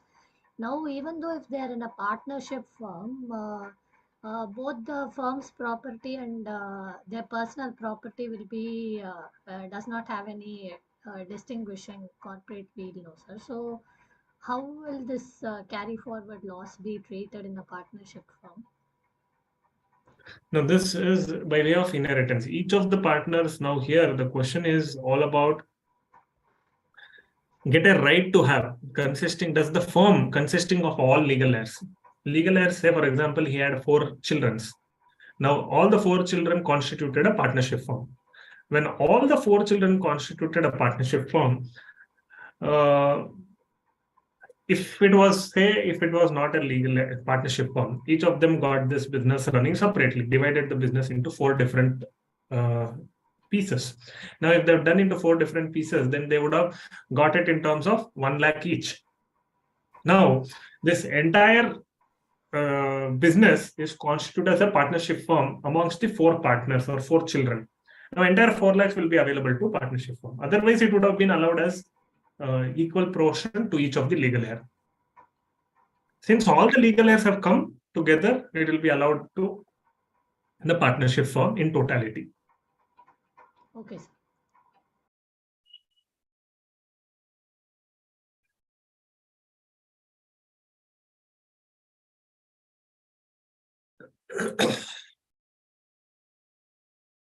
And let me now take to other concepts.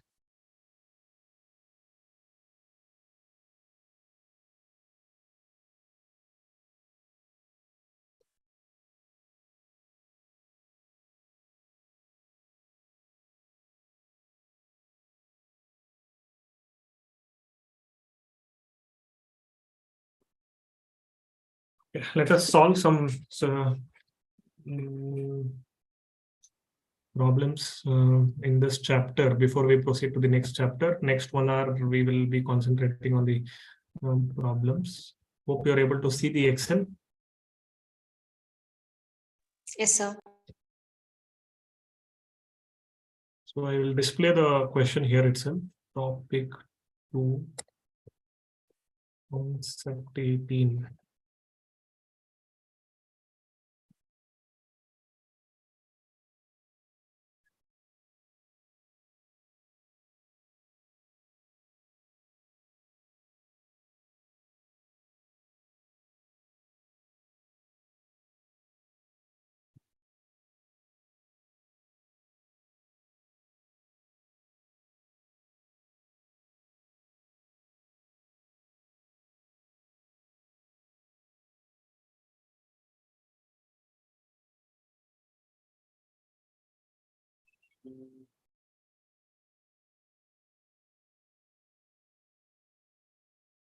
Okay, this is the question. Income and expenditure account of lawyers and co for the year ending March 31st, 2022 is as under. So they had a professional receipt of 3,80,000 and other fees of 90,000. So totally 4,70,000 is the income, and expenses incurred of 1,50,000, depreciation 20,000, remuneration to partners 1,50,000, interest on capital to partners at 20%, 20,000, to net profit 1,30,000. So finally they had a profit of 1,30,000. So what are the other information given? Expenses include rupees 18,000 and rupees 12,000 paid in cash as brokerage to a single party on a single day. Depreciation calculated as per section 32 is rupees 40,000. Compute the total income of the firm. So this is a PGBP problem where we need to compute the total income. So quickly let's start. So how do we start? The quick introduction is that we start with the net profit, add and subtract the relevant items, and then arrive at the profit or loss taxable as per the provisions of the income, as per the provisions of the tax as required for the law, that is for the partnership firm.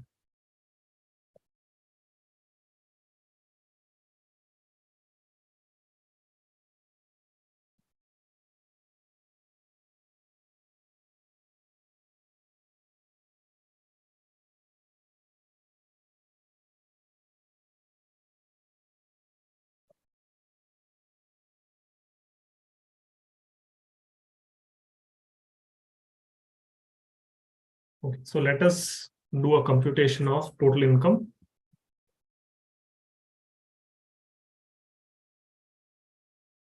The income of lawyers and for AY 22-23.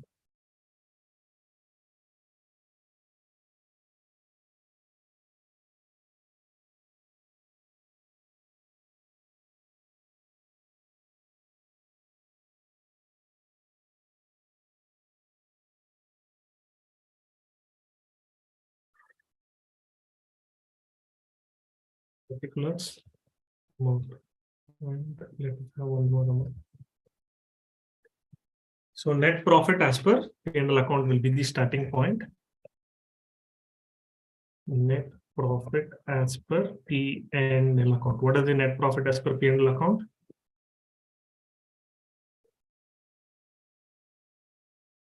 $1,30,000. Okay, so we'll start with that. Add. So there will be 4 categories. Expenses not allowable but debited to P&L. Add incomes taxable but not credited to P&L. If it is taxable, it should have been credited, but it is not credited. So I am adding less expenses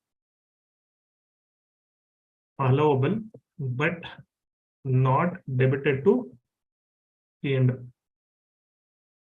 less income not chargeable under PGBP but credited to P&L. So these 4 categories will be the major items. I need to check where this will come. Okay, either of these things. Now, depreciation, regular depreciation allowable under section 32 is 40,000, but what they have debited in P&L 20,000. 20,000 is not allowable but debited to P&L account. Depreciation as per P&L So I will add this 20,000. What is allowable but not debited? Depreciation as per section 32. 40,000 is allowable. Correct? So I'll put less 40,000. Expenses include, expenses means 1,50,000 that include 18,000 and 12,000 paid in cash as brokerage to a single party on a single day. This is not allowable under section 40A3. Section 40 capital A subsection 3 states that cash payments in excess of 10,000 is not allowable. Okay, so 18 plus 12, 18,000 plus 12,000. So total 30,000 is not allowed. Is that clear? So this is again not allowed. Then comes interest on capital. So section 40A, could you repeat it? Pardon me, what do you want to understand? What is not clear? Cash payment in excess. Could you repeat it? That point. If I make any payment in cash for any expenditure in excess of 10,000 in a single day, it is not allowed. That expenses is not allowed. That expense is taxable. For me to claim it as an expenditure, all this 1,50,000 should have been paid through bank account. But I've given an additional information to state that 18,000 and 12,000 paid in cash as brokerage to a single party on a single day. So in a single day to a single party, I cannot make payment in cash more than 10,000.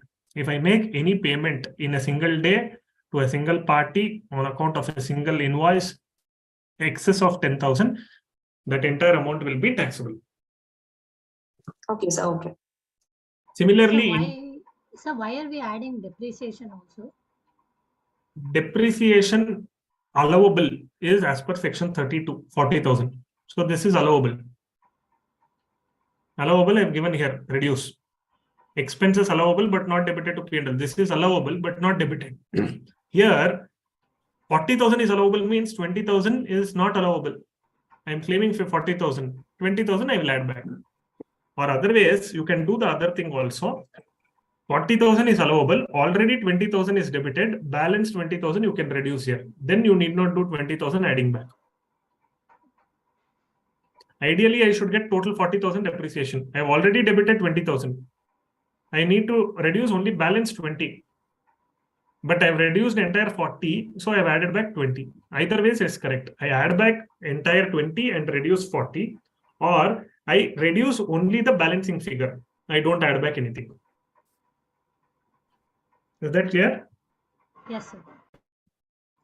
So we have to take depreciation for the year by putting depreciation account. That is what depreciation for the year. Similarly, interest on capital is allowed only up to 12%. In this case, we have seen it is paid up to 20%. So we need to see 20,000 is for 20% into 8% is disallowed. 8,000 is disallowed. So 20,000 I have paid at 20%. That means up to 12, it is allowed. What is disallowed?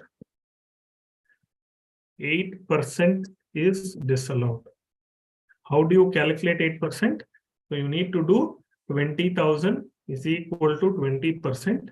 8% is how much? So you need to cross multiply and you will get the 8,000 as your answer.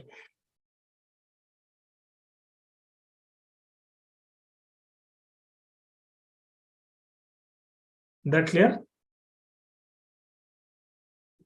Yes, sir.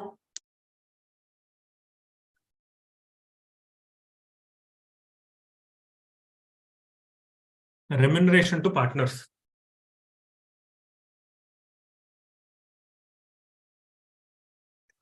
Now, once we do this, we get the book profit. What is the book profit? 1,30,000 less sum of all these things. My plus 40,000. You get 1,48,000. So here we get the net profit. We don't have any item for this and we don't have any item for this. Add remuneration. Remuneration debited in P&L.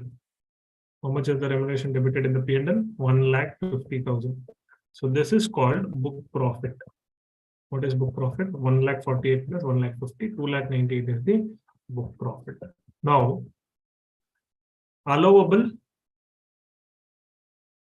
the remuneration as per section 40B is up to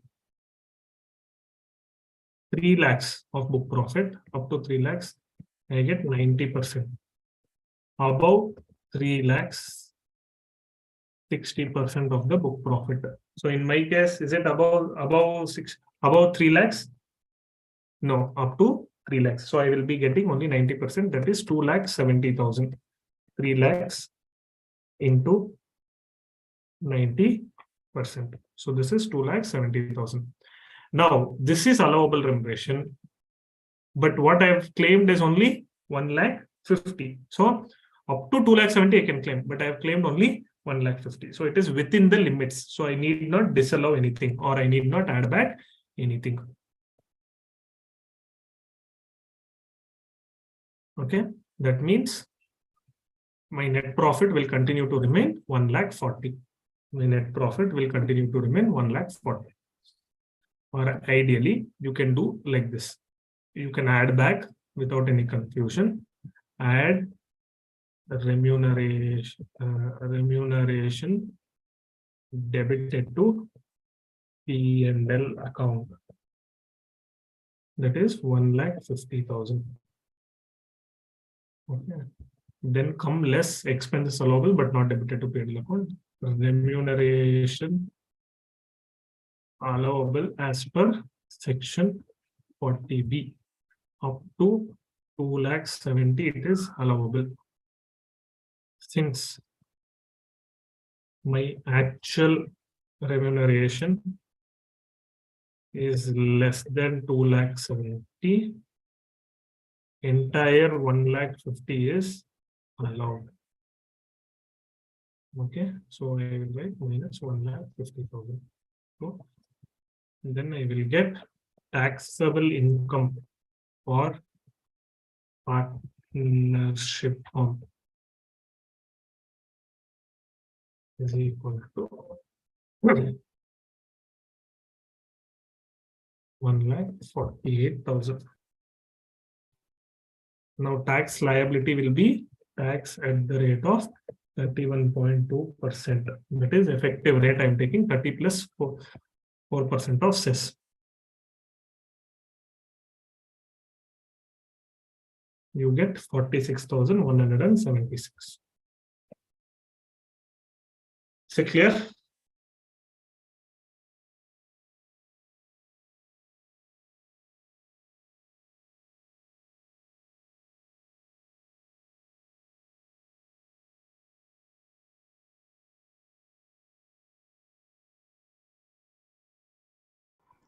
Sir, is there any format of what to add and what not to add? That I can. There is a list of items that is basically provisions. You need to know the entire chapter of PGBP. Wherever provision say this is what is allowed, that way that you need to allow. Whatever provision says it is not allowed, it is not there. So section 37, section 28 to 44 talks about PGBP income. So you need to learn. See, wherever we are seeing it is between these sections, 40A3, 37.1, 40B, 32, everything is between these sections. So these sections will give you a write-up. I'll try to see if there's any summarized thing which can give you, but it is just theoretical. That will give you only a guiding force, but it will not be the concrete one where without knowing the provisions, you will not be able to apply it. That is the thing. So you will have to read the provisions. That is when you will be able to apply those formats. Formats can be applied only with logical understanding. Anyways, if I can find one, I'll send it to you.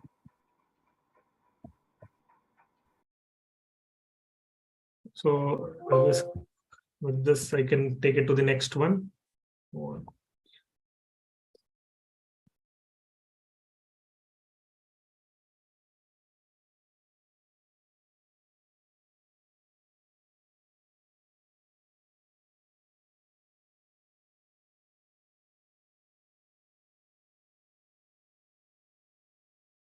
Let me take 21.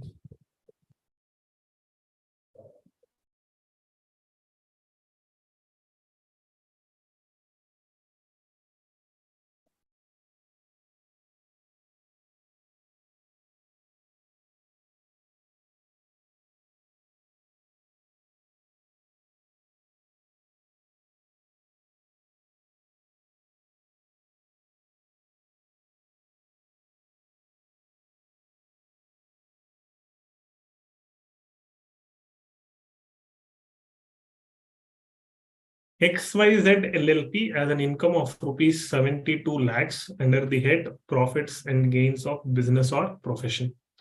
One of its business is eligible for deduction at 100% of profits under section 80 IB for assessment year 21-22. The profit from such business included in the business income is rupees 58 lakhs. Compute the tax payable by the LLP, assuming that it has no other income during the previous year 22-23. Now we are required to calculate what is the tax liability or the tax payable.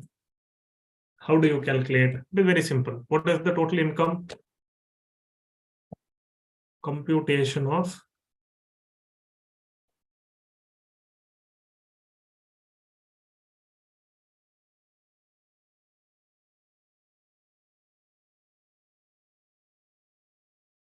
Computation of tax payable by XYZ LLP.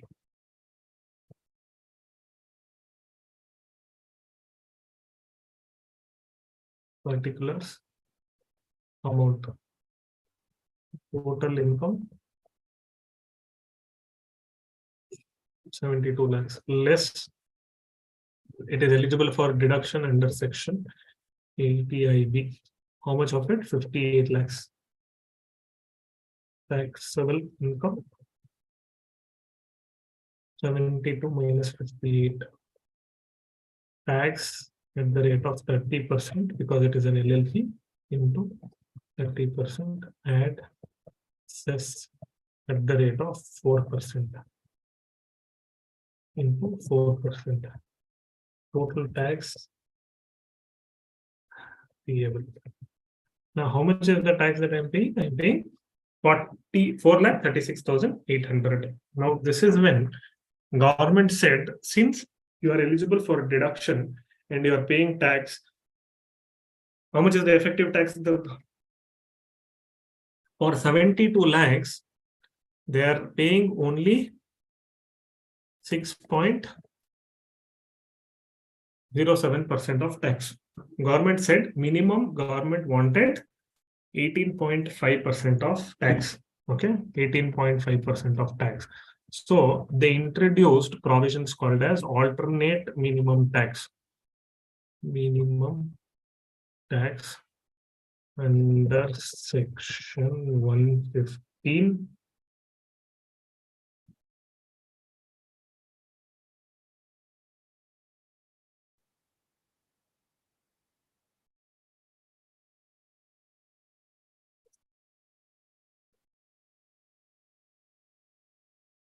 J, okay, 115J.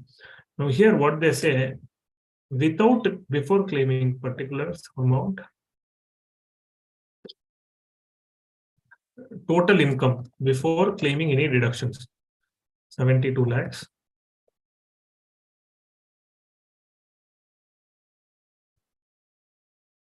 So I'll not give any deductions. So I directly take tax, alternate minimum tax on adjusted. So the other way of it, what they say, taxable income. What is the taxable income? Taxable income is 14 lakhs. Taxable income is 14 lakhs. Add deductions claimed. What is the deductions clear? 52 lakhs. So this will become adjusted total income or alternate minimum tax. What will be that? 72 lakhs. On this tax at 30%. Tax at not 13, alternate minimum tax is 18.5%.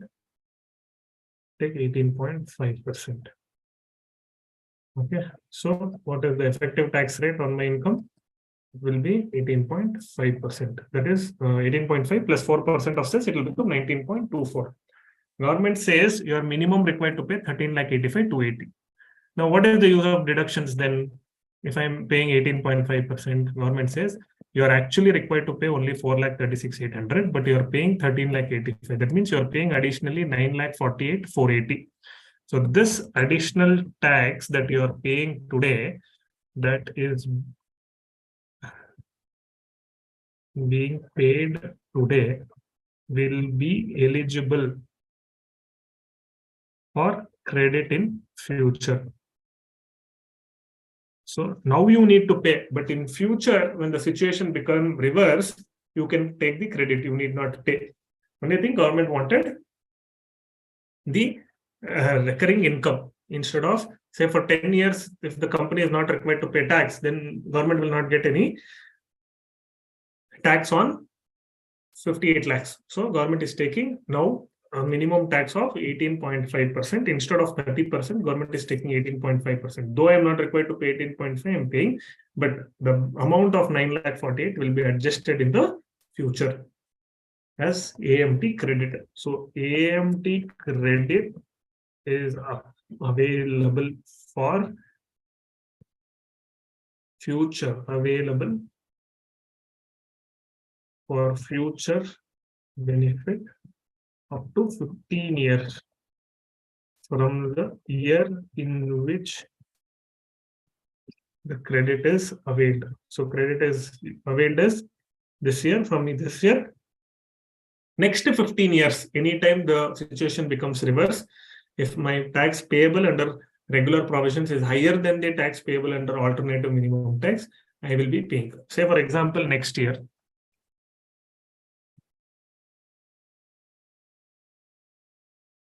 Next year, out of total income of 72 lakhs, he gets only 12 lakhs of regular income, 80IB deduction. So how much is he paying?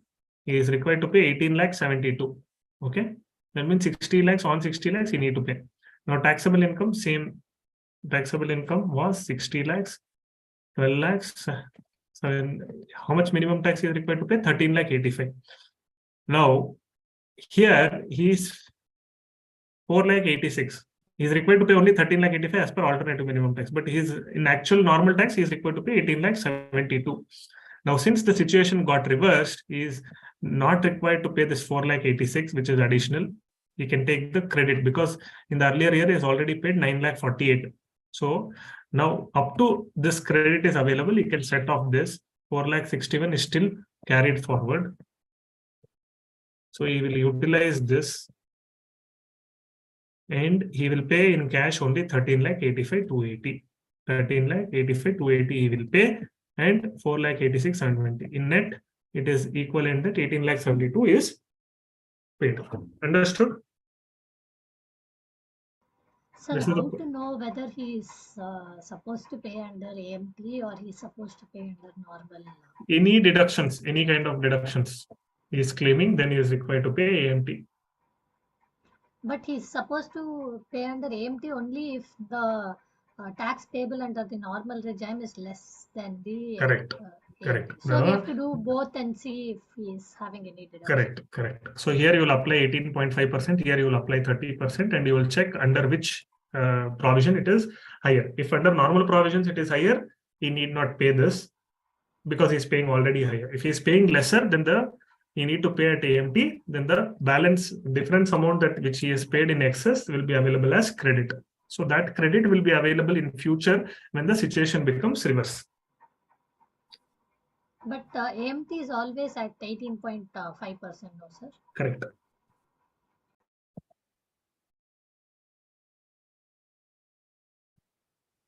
Okay, so we are done with this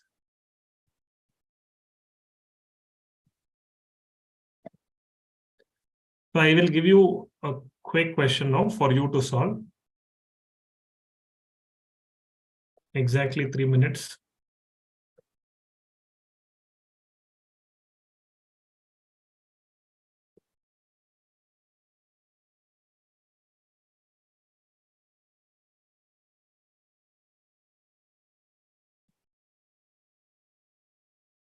Mr. X, carrying on business of operating a warehouse facility for storage of sugar, has a total income of rupees 80 lakhs.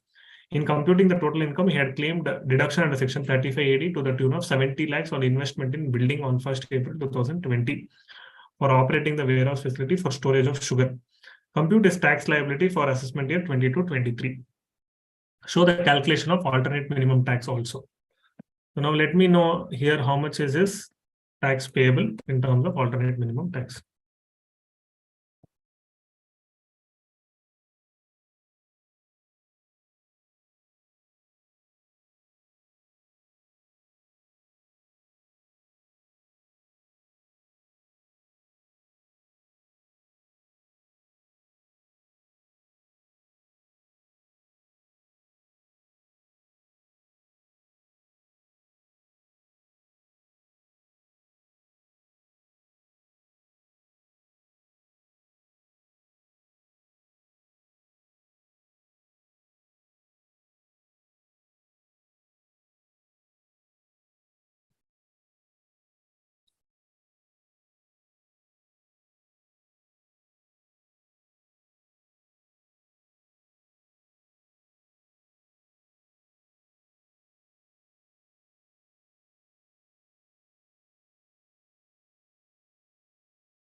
Sir, in this question, is 70 lakh already deducted from the total income, or it is not part of the total income?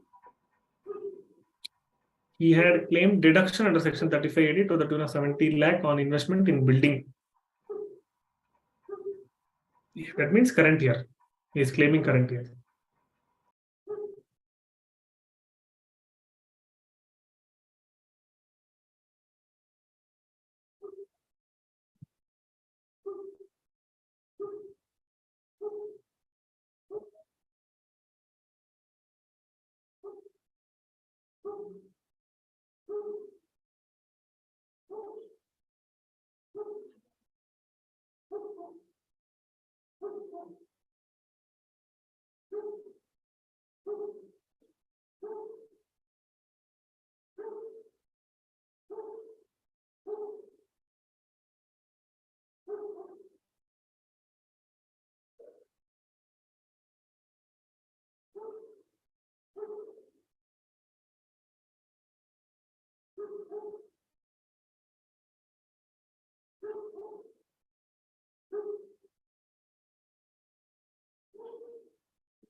Since my tax payable under AMT provisions is higher, I will be paying at AMT, and the difference of AMT, I will be claiming 6,68,000 as AMT credit available for 15 years.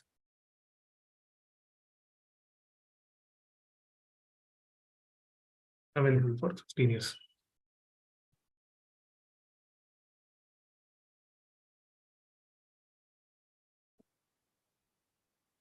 Sir, what is that surcharge? Surcharge is applicable when my total income goes beyond 1 crore. Up to 1 crore, surcharge is not applicable in case of a this is individual, right? 1 second. Yeah, Mr. X. Up to 50 lakhs, it is not applicable. 50 lakhs to 1 crore, it is 10%. Above 1 crore to 2 crores, it is 15%. 2 crore to 5 crore, it is 25%. Then above 5 crores,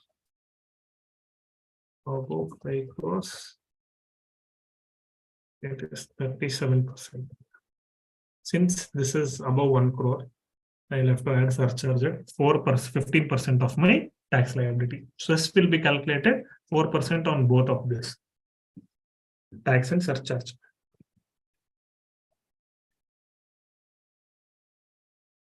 So this surcharge rates will differ. This is only for individual. In case of firm, up to 1 crore, nil. 1 crore and above, it will be 12%. So there are no further slabs. In case of companies, it will differ. Domestic company and foreign company. Domestic company up to 1 crore.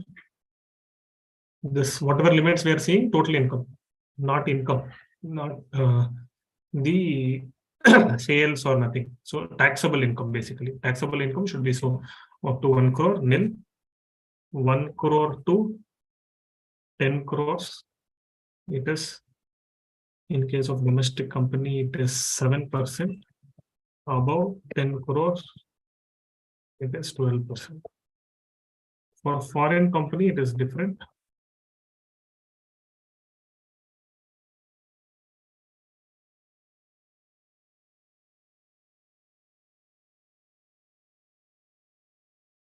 It is 2% and then 5%.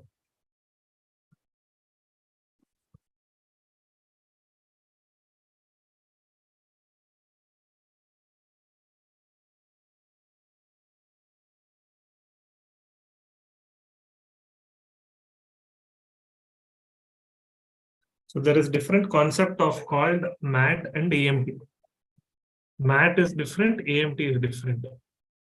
MAT is applicable only for companies, AMT is applicable for other than companies. In case of companies, you will not calculate AMT payable, you will calculate MAT payable, minimum alternative tax. This is called minimum alternative tax for companies. This is alternate minimum tax. Difference is tax rate. For companies, it is 15%. For AMT, it is 18.5%.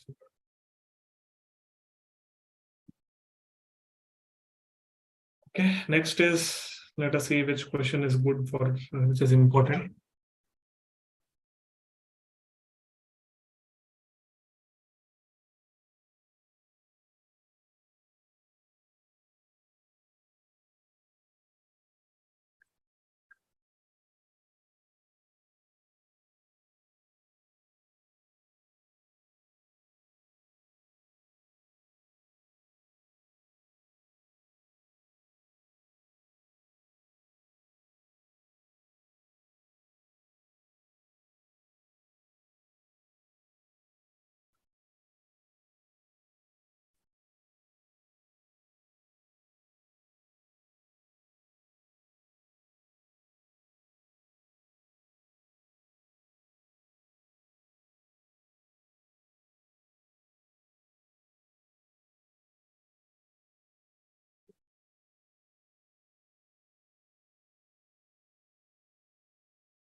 So this is with respect to non-resident.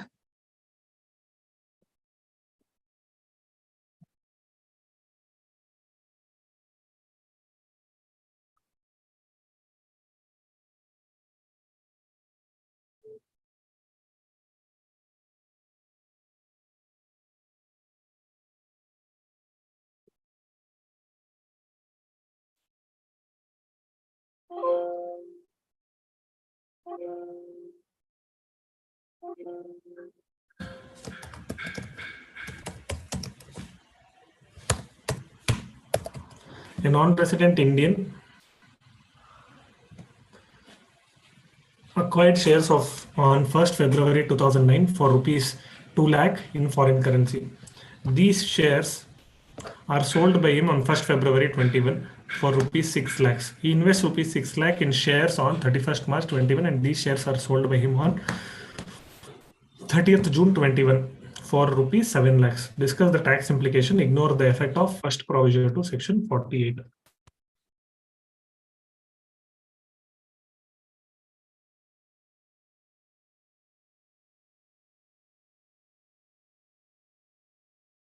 So first we need to have computation of capital gain. So this is a non-resident, then section 115F will be applicable. What is section 115F? We'll see. If non-resident sells the shares and if he invests in shares again, there is no capital gains. Particulars and amount. Sale consideration. This is for assessment year 21-22 because sale consideration is happening in financial year 2021 because it is February 21 falls in 2021. Sale consideration 6 lakhs less cost of acquisition. In case of non-resident, no indexation benefit. So that is why they're telling ignore the effect of first provision. Okay, so cost of acquisition is 2 lakhs. Capital gain, long-term capital gain because it is more than 12 months or more than 3 years.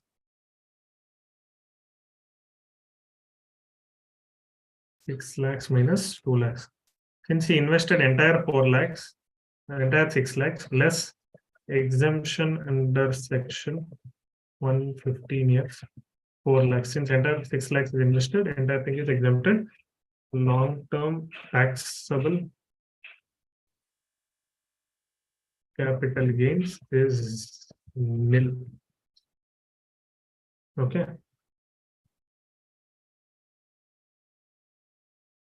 Since section 115F says whatever he has invested, he is not supposed to transfer for a period of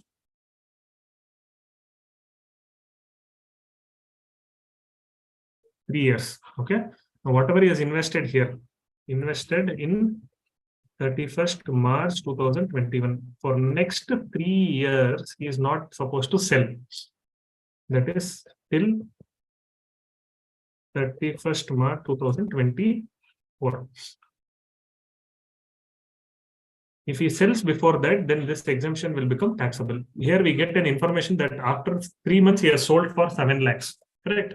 So in assessment year 22-23,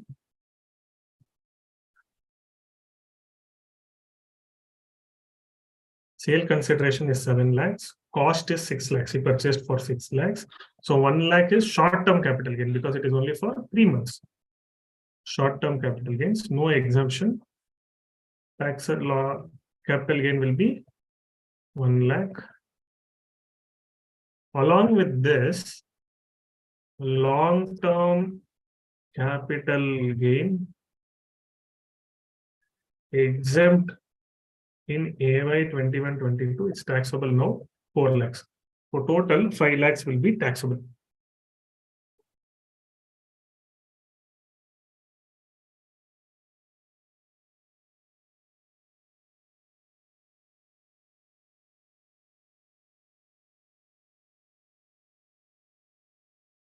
Is this clear? Any doubts here?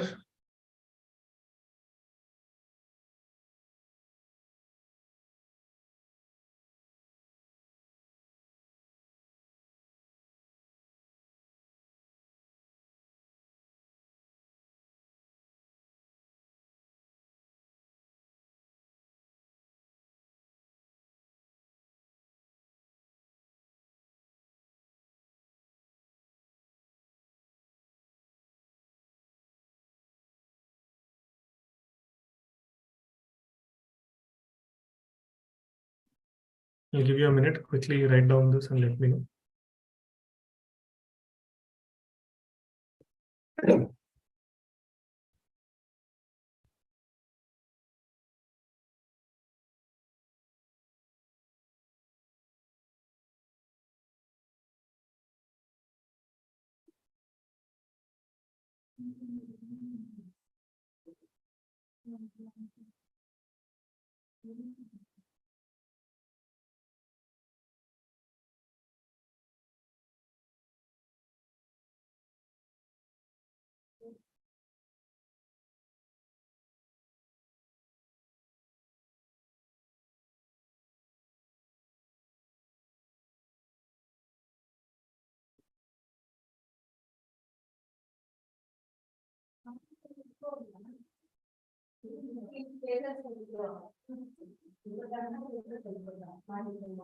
Done, sir.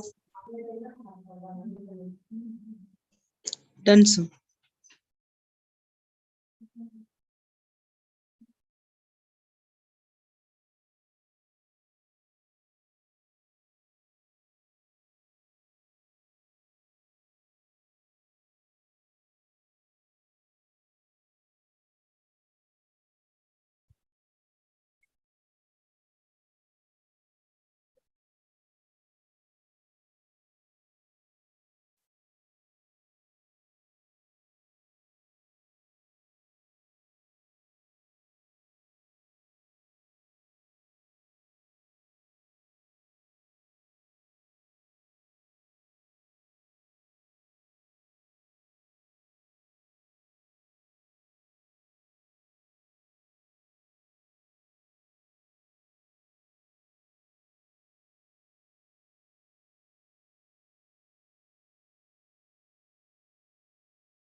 So this is with respect to buyback of shares, which is also in your topic 6, where it says of specific transactions.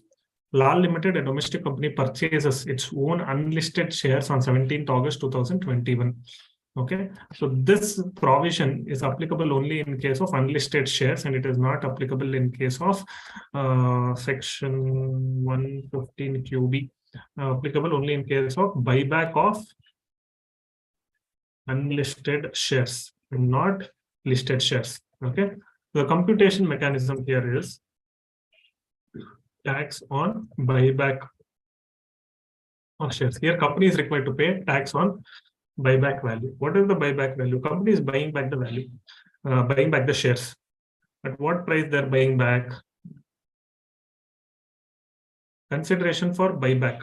Consideration for buyback is 18 lakhs. Consideration, sale consideration. Consideration for buyback. So they're paying 18 lakhs of money. Okay, less amount received at the time of issue of shares. So that received 11 lakhs. So that means the amount of income that they have distributed, income distributed means 7 lakhs. So they're distributing dividend kind of thing of 7 lakhs. On 7 lakhs, buyback tax will be applicable. Buyback tax at the rate of 20%. Buyback tax at the rate of 20% is applicable. Here, surcharge is mandatory on buyback without any limits. Even if it is 10 rupees, surcharge at 12%. I feel 1 second. Let me check. 12% on 1,40,000 into 12%. Then cess will be there. Cess at 4%. On both 4%. You will get 6 to 7. Total tax under section 115 QB on distributed income is 1,63,072. Now, this tax has to be paid within 14 days to the government. Otherwise, interest shall be applicable. Now, compute the additional income tax payable by law limited. Income tax payable is 1,63,000. Further, determine interest, if any, payable if such tax is paid to the credit of the central government on 7 November. When is the buyback done? Buyback date is 17th August. 17th August. Within 17th August, if it is not remitted within 14 days. Let us see what is 14 days. Due date plus 14. Due date is 30th or 31st August. Due date for paying tax under section 115 QB. So it was supposed to pay by 31st August. If it is not paid, that is 14 days. If it is not paid, then interest will be applicable. Interest will be applicable at 1% per month. When is it paid? 7th November. You're supposed to pay on 31st August.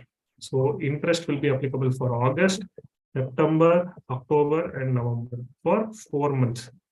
So what is the amount payable? 1,63,000 into 4 months into 1%. So interest payable will be 6,522.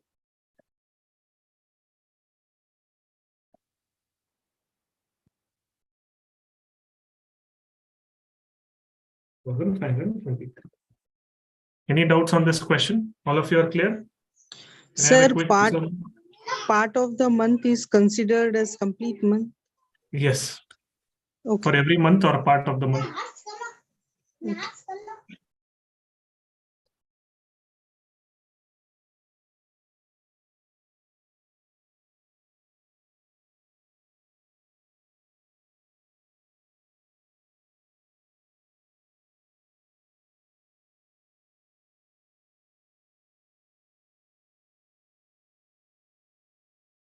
A couple of more questions are there before we conclude topic 2. So let us have a 5 to 10 minutes break and then resume back at 3:35. And then we'll complete this by 4 and then start the other topics. Okay, sir.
Let's proceed further.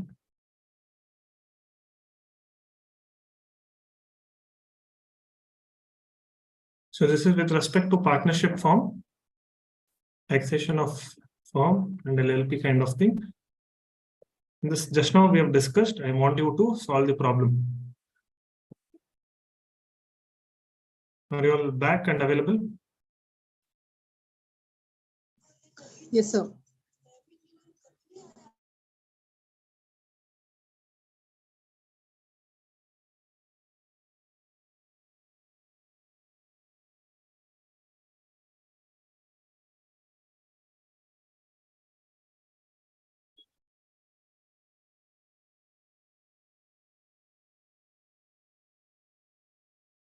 ABC and Co is a partnership firm consisting of 4 partners. The partnership deed provides for remuneration of rupees 4 lakhs to partners and interest to partners at 12% profit for the year ended 31st March 22. Is rupees 1 lakh after arriving the following adjustments.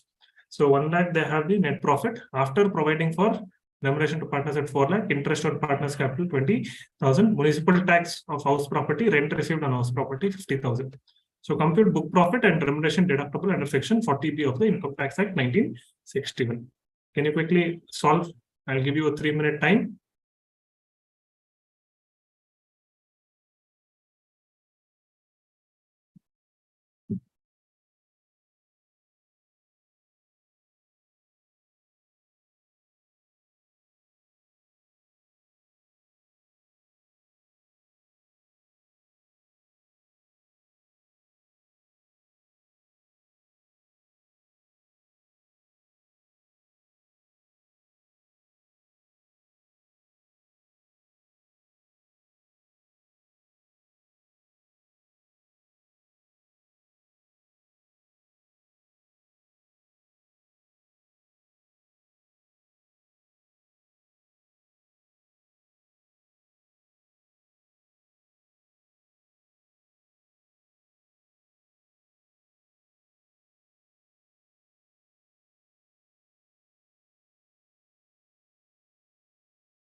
What the answers?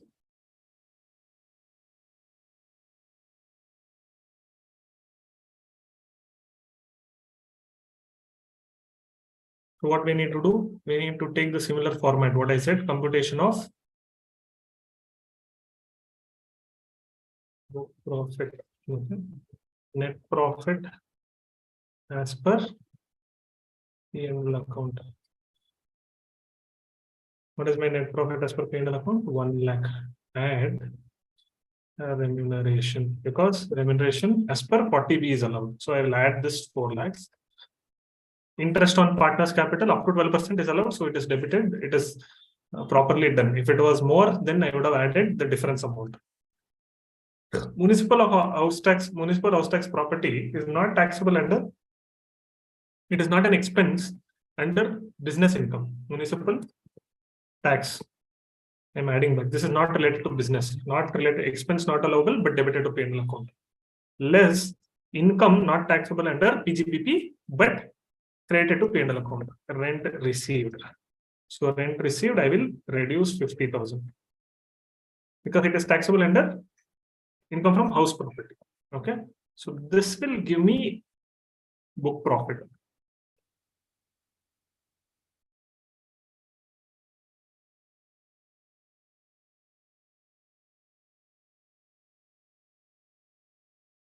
Book profit. So this is 4,55,000 of book profit. So I have a doubt. Yeah. Both municipal tax and rent receipt were not taxable under I mean book what is this remuneration PGBP. Then why you are adding municipal tax and subtracting rent receipt? It is expense, this is income. Expense not allowable, debited to P&L account, I will add back. Income not taxable, credited to P&L account, I will reduce. Because they give a statement telling after following adjustments, this is already debited to P&L account. So that means municipal tax is reduced, so I am adding back. Rent is already increased, so I am reducing. Okay, sir. 4,55,000 is my book profit. So what is remuneration allowable under section 40B up to 3 lakhs 90%, above 3 lakhs 60%. So I have here 3 lakhs, this into 90%, 4,55,000 minus 3 lakh, that is above this 1,55,000 into 60%, I have 93,000. So remuneration allowable is only 3,63,000, but what I have debited is 4 lakh. So compute book profit and remuneration deductible. Book profit is 4,55,000, remuneration allowable is 3,63,000. Is that clear? So allowable remuneration. So less remuneration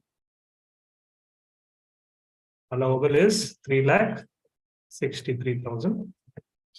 Taxable profit of firm will be 4,55,000 minus 3,63,000. So it is 92,000 and not 1 lakh. So this 50,000 and 5,000 will be calculated as taxable income of house property income. So taxable profit of firm under PGBP, this is not for all heads of income. Only for PGBP it is 92, because under taxable profit for firm under house property will be 50,000 minus 5,000. All of that will come minus 30% standard deduction. All of that will be there.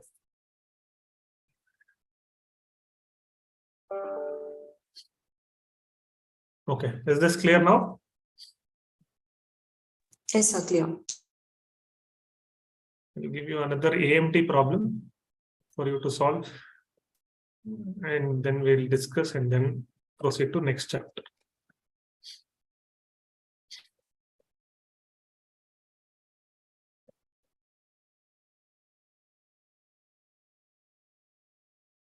So quickly, once you solve, let me know whether you're solved, whether you're able to, you're getting understanding or not.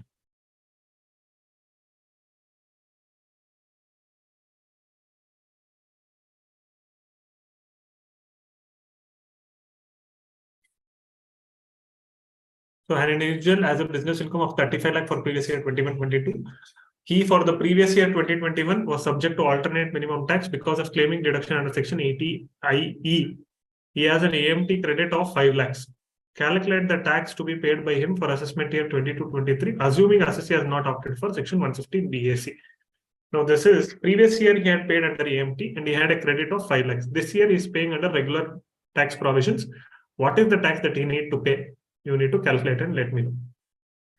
Quickly, 2 minutes time, very easy.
If you are done, you can confirm on the chat. Once everybody is done, we can discuss the answers.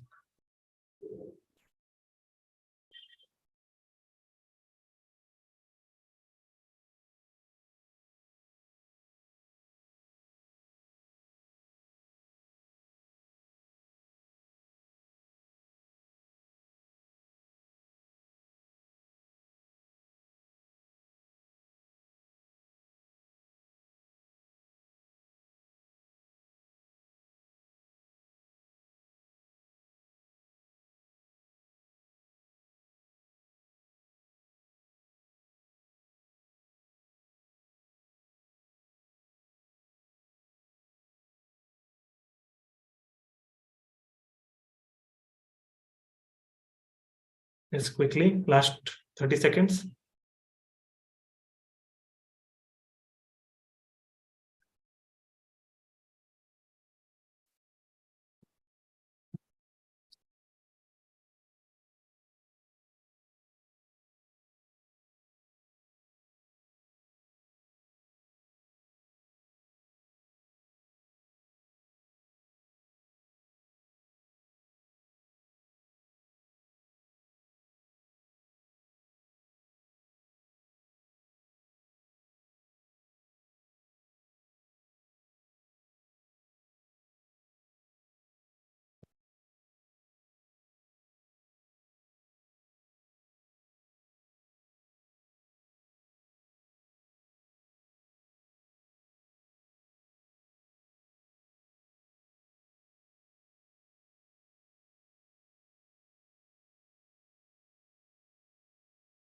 Can I have the answers for those of you who have completed?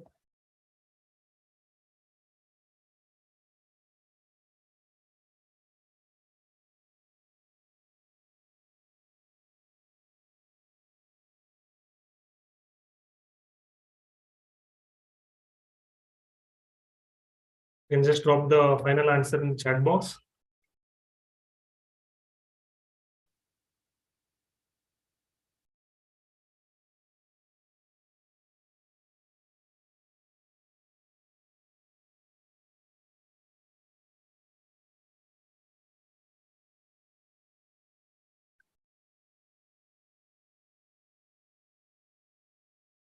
Okay, let us quickly see the solution.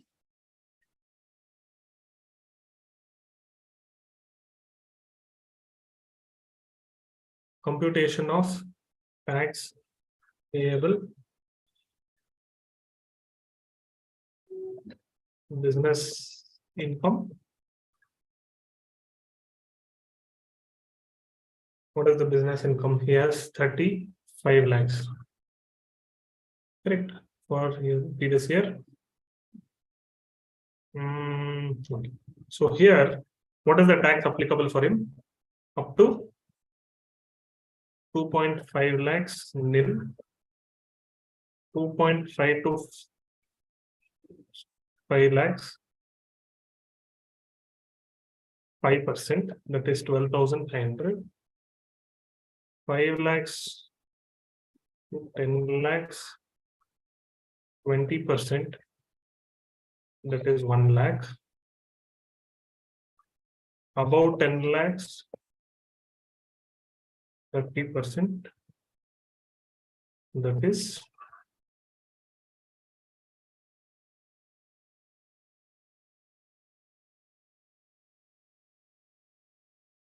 into 30%.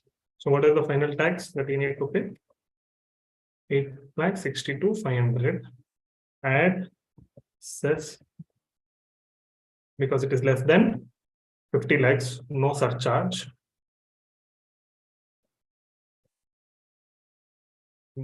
Final tax, net tax,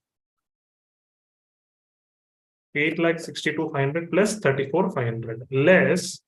I need to be aware of AMT credit, correct? Less AMT credit rate of 5 lakhs. But I need to pay minimum 18.5%. Okay. What is minimum tax of 18.5%? 35 lakhs into 18.5%. How much I need to pay? 6,47,500. If I take the entire credit here, tax payable will be 3,97,000. Am I paying minimum of 6,47,000? I am not paying minimum of 6,47,500. So I need to take credit of minimum 6,47,000 I need to pay. I am eligible only for 2,49,500 of credit. 2,49,500. So tax payable is 6,47,500. So I am ensuring that I am paying minimum 18.5% of 18.5%. Thereby, my AMT credit opening balance was 5 lakhs. Utilized during FY 21-22 is 2,49,500. Closing balance to be carried forward will be 2,50,500.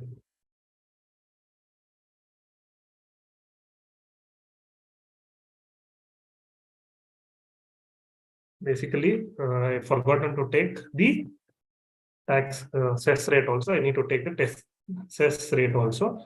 So I can take 223,600 only. So 6,73,400 I need to pay. So credit utilized is 2,23,000, 2,76,400.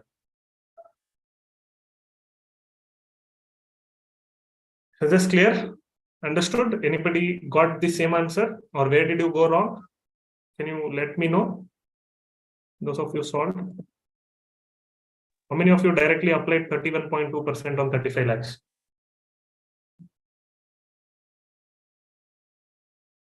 Most of you would do this mistake because we will forget to read that this is an individual. Individual means we need to apply the tax rate at slab rates. Okay, so no problem. If you do mistakes today, it is good. If you should not be doing mistakes on your exam day.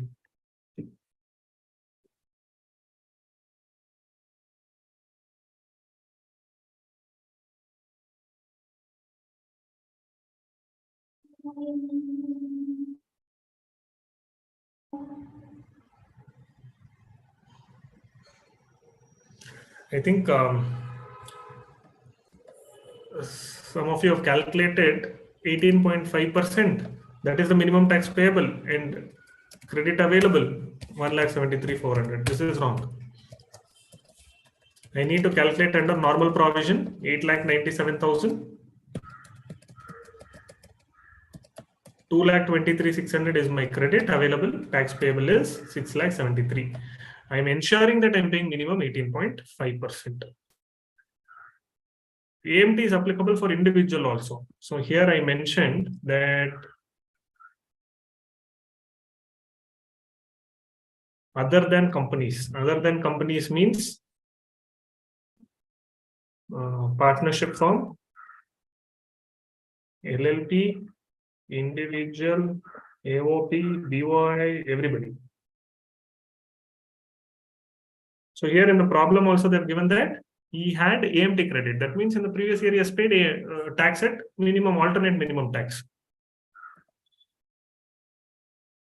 And we are getting an indication that he is not claiming 115 BASC. That means he is eligible for deductions and all of that. He is claiming this credit. If he goes for 115 BAC, then he will not be eligible for AMT credit. Then this also will go off. You need to pay entire 8,97,000.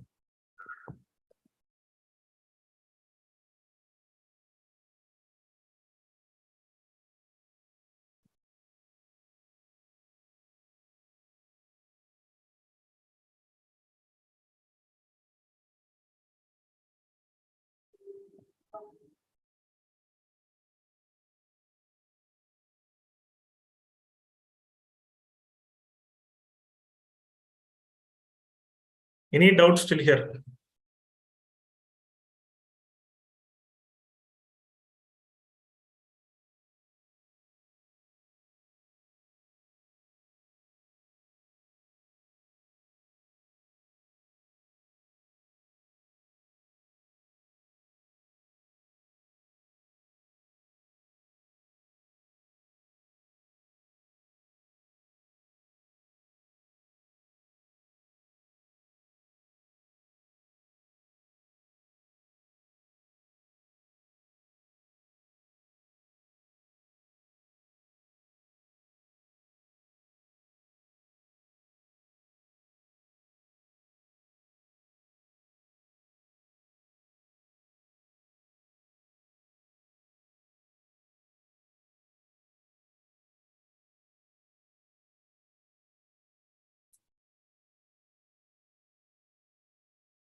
Yes, I'm waiting for your doubts. If there is any, I want a confirmation.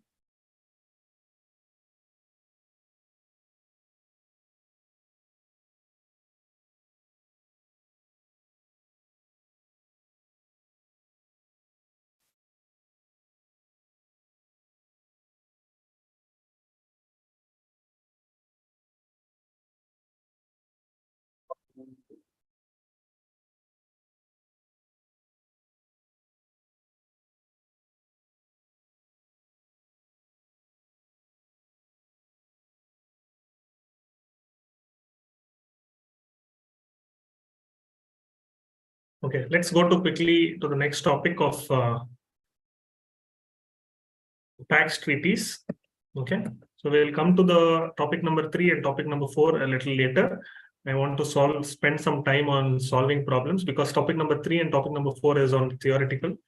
I'll spend some time later. Now, topic number 5, tax treaties, where tax treaties will have problem solving mechanism. Okay, so let me explain.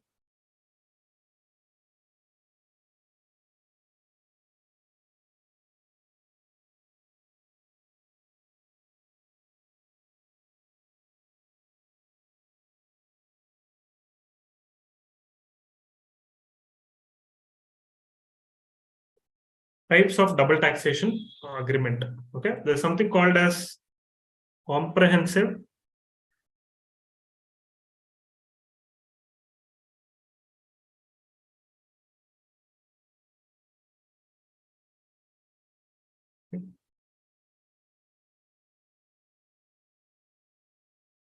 So there's something called as comprehensive DTAA.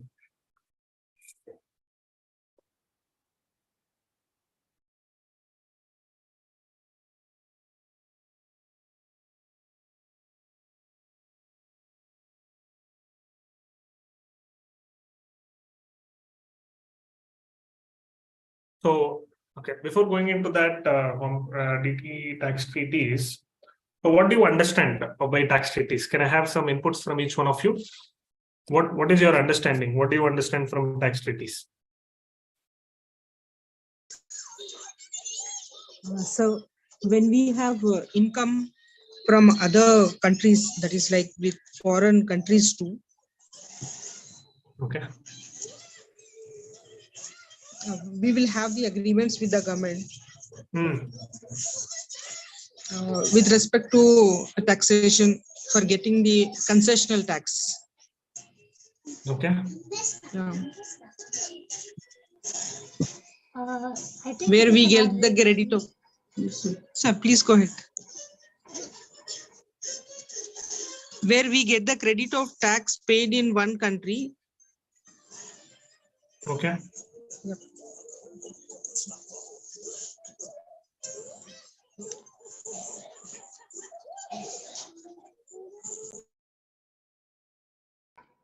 Sir, I think it is an arrangement between two countries whereby if it is subject to tax in one country, it can get concessions in the other country to avoid being taxed again in the other country.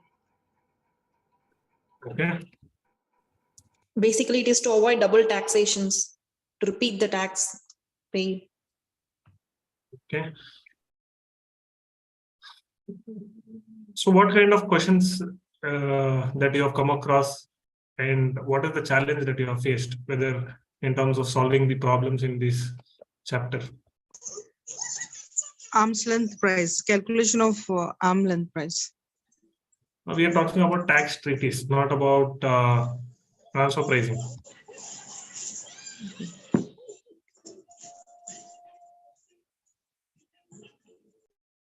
So we are talking about tax treaties. I think the answer that you would give earlier is appropriate.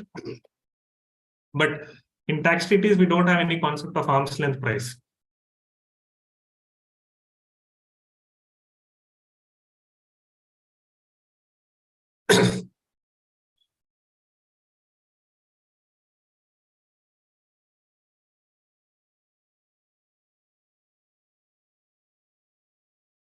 Yes, quickly. Any other points? What kind of questions that you have seen across and what are the kind of solutions that you get, or what are the kind of, is it easy for you to compute or to solve the problem under this chapter?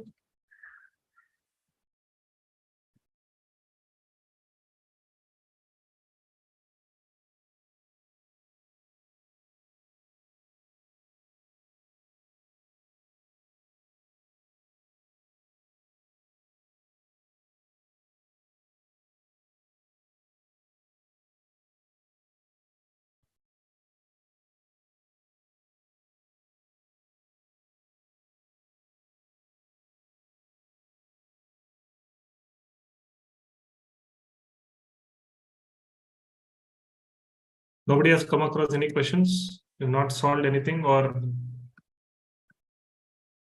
Okay, let me ask another question. How many of you are writing exam for the first time?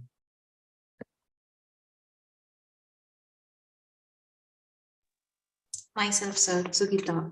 I'm writing for the first time. Okay. Okay. So no wonder that that is the reason why you're not able to come across, because you've not seen the question paper till now. Fine. So let us try to see the type of tax treaties that we will encounter in the Indian tax laws. Section 90 and Section 91 talks about these kinds of tax treaties. Okay, Section 90 and Section 91 talks about these kinds of treaties. There's something called as bilateral DTA, and there is something called as there is no DTAA. What is called as bilateral DTAA? DTAA is first of all talking about double taxation avoidance agreement, and when there is no DTAA, that means there is no kind of any arrangement between two tax countries that are available in form of tax treaties. In that situation, what is the mechanism? That means the assessee is required to pay tax both in this country and that country?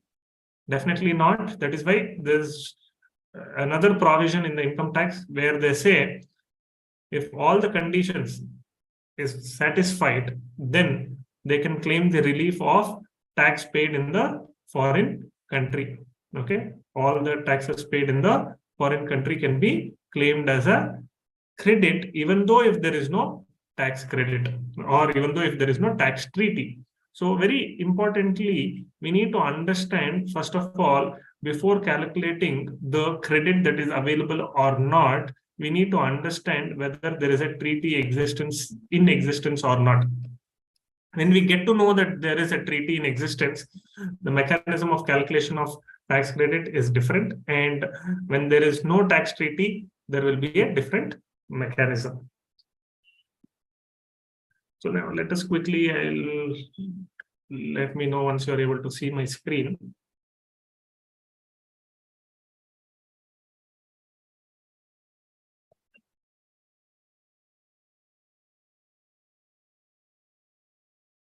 Screen is visible, sir. No.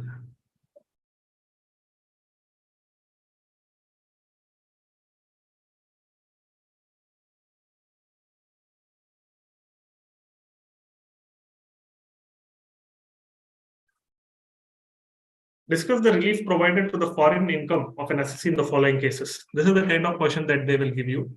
In case there is a bilateral DTAA, in case there is no DTAA. What is bilateral DTAA? Both countries have come together and formulated a tax avoidance agreement. DTAA means double taxation avoidance agreement.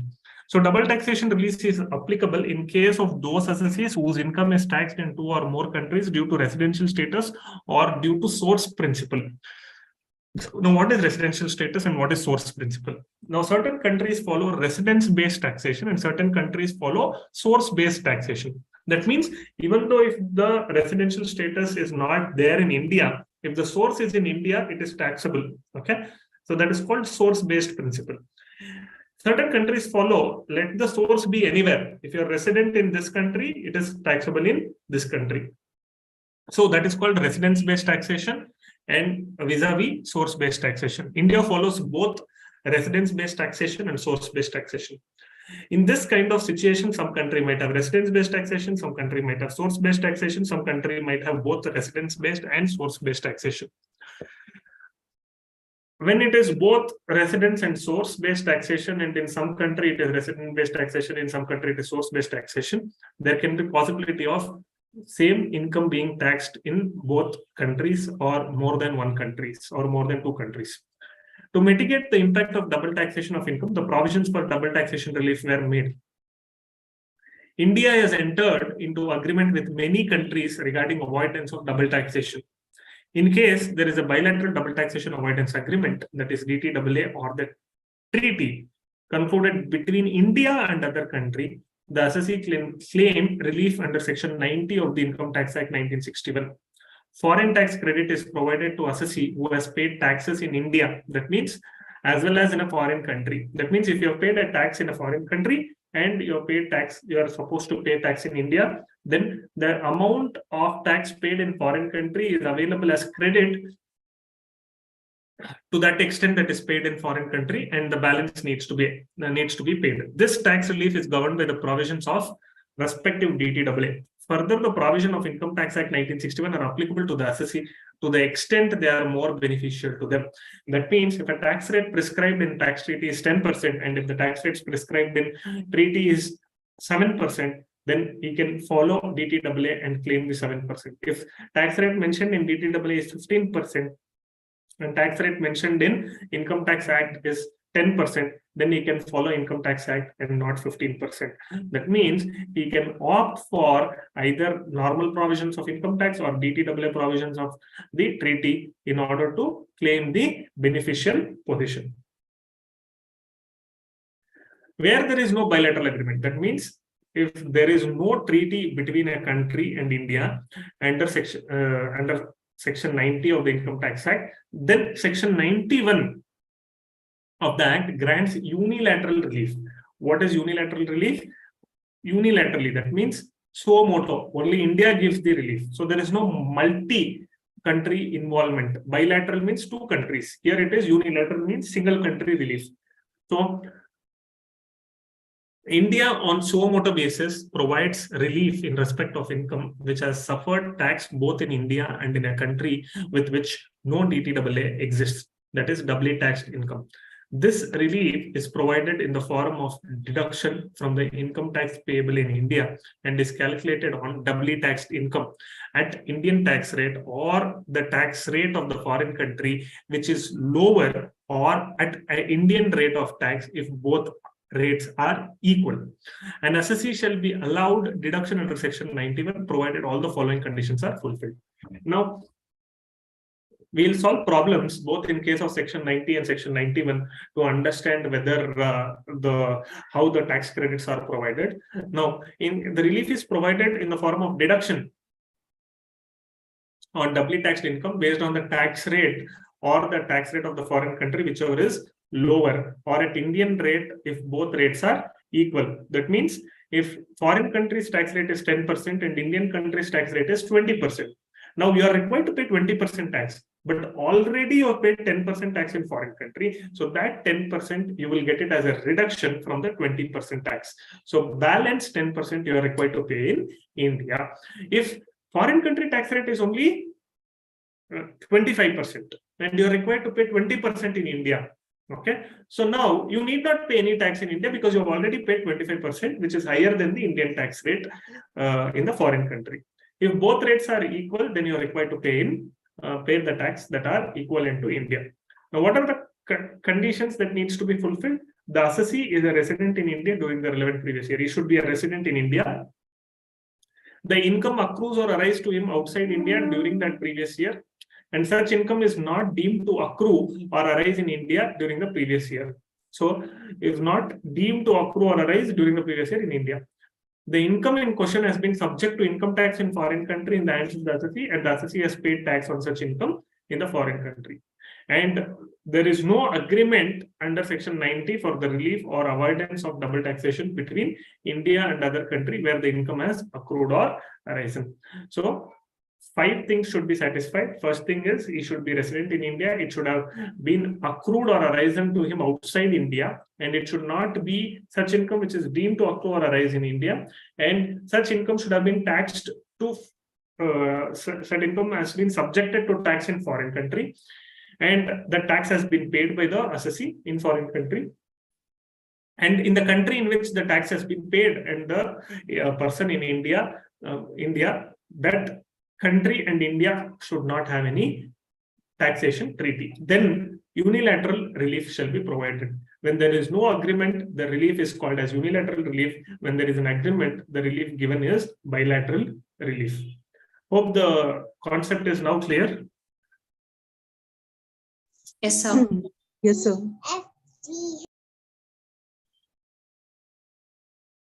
Let me quickly go to questions then.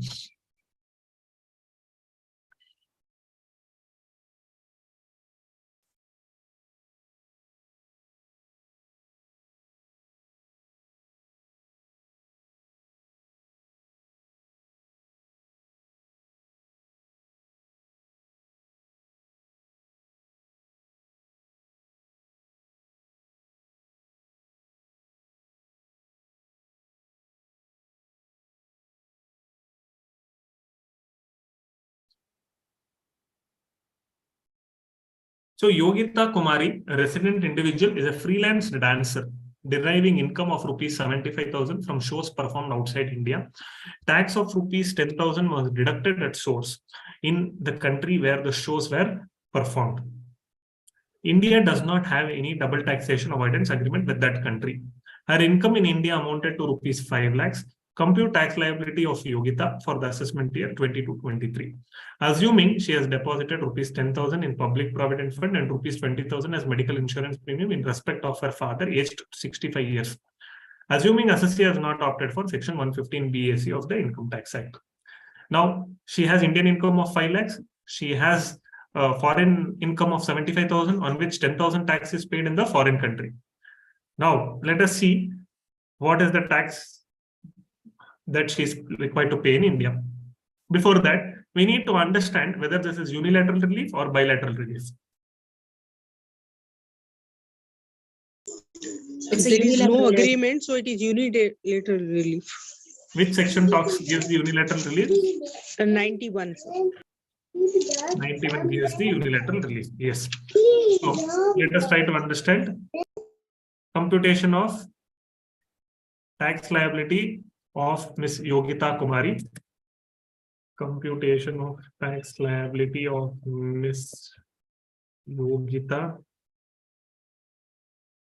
Kumari. Okay. Particulars.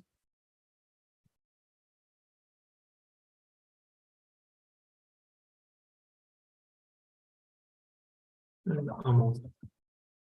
Indian income 5 lakhs. Foreign income 75,000. Gross total income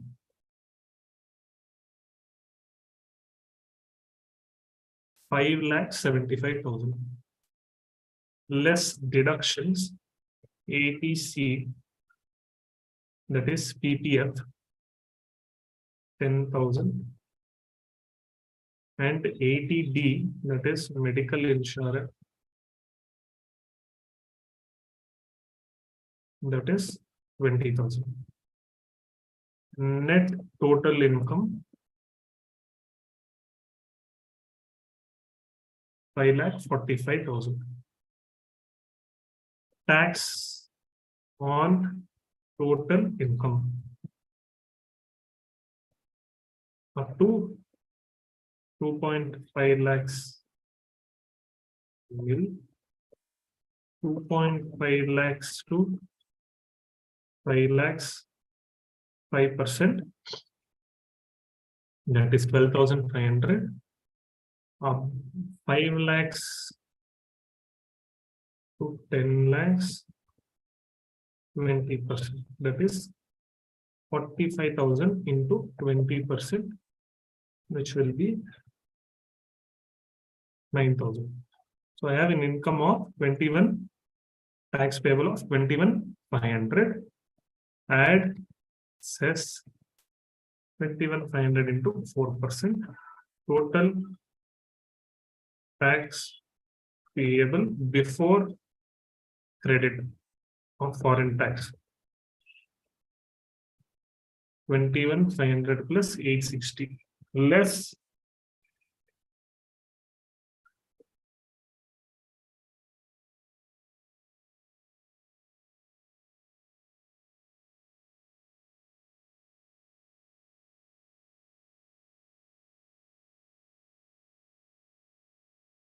relief under section 91.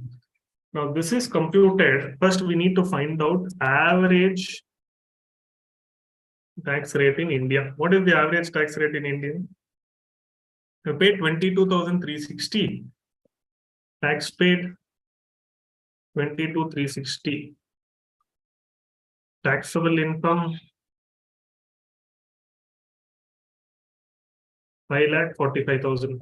So what is the average tax rate? By 22,360 divided by 5,45,000. It is 4.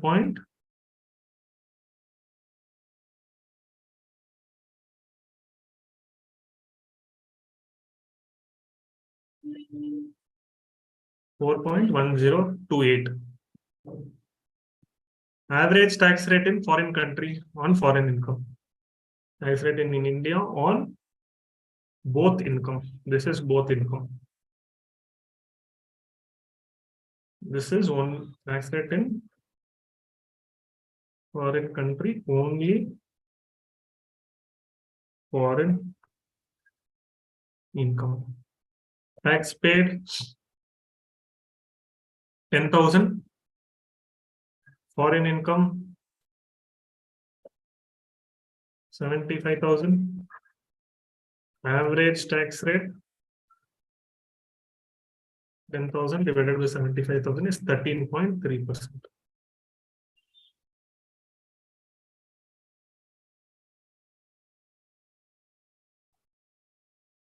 Now, lower of these two will be the relief provided.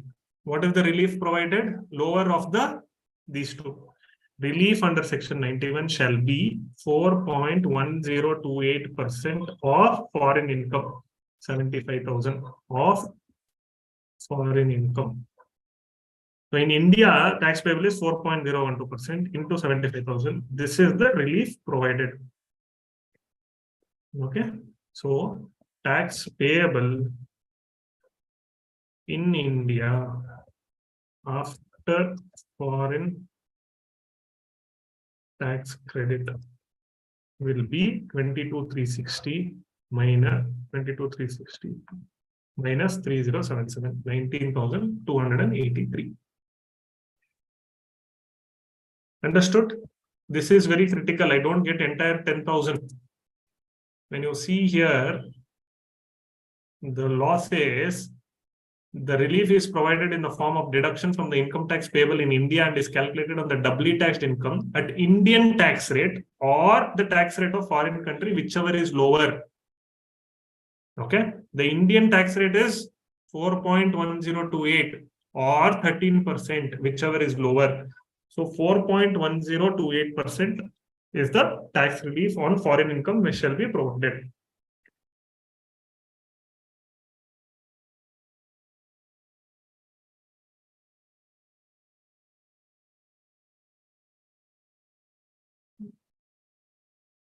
Okay, let me know once you have understood and made a note of this.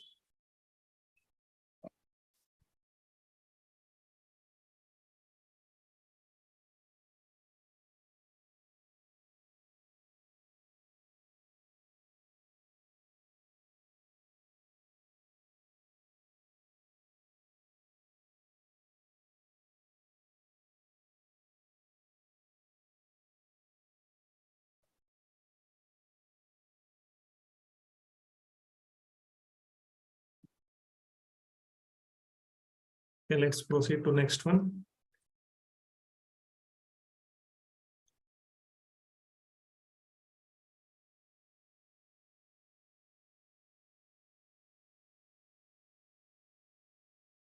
Similar to the current one, can you solve and give me the calculate the total tax payable in India, including the foreign income, and find out the average tax rate in India, and find out the average tax rate in foreign country for only foreign income and foreign tax.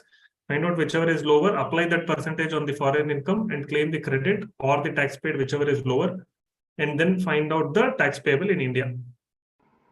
Sir, to check whether it is a unilateral agreement, all the conditions should be satisfied, sir.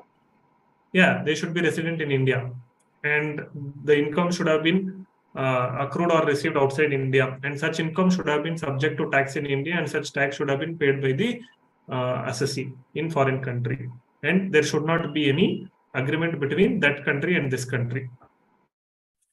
So even if one condition is not satisfied, then this Correct. calculation. You will not get the relief under section 19.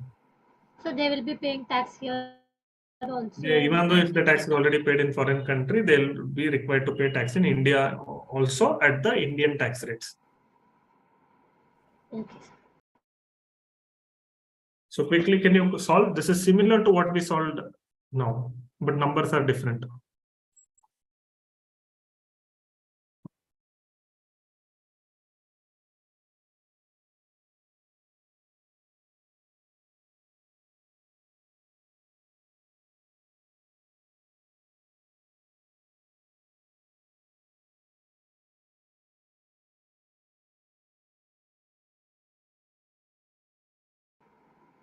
Sir, not able to see the screen.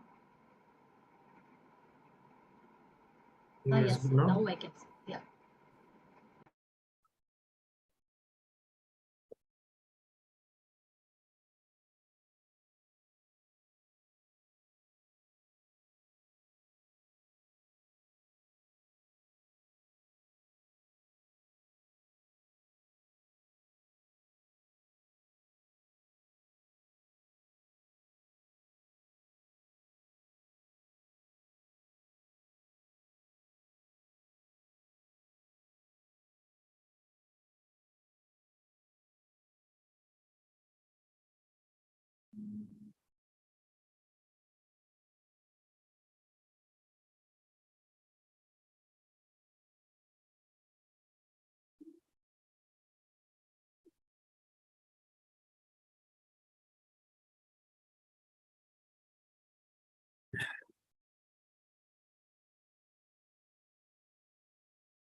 Once you're done, let me know.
What are the answers that you are getting?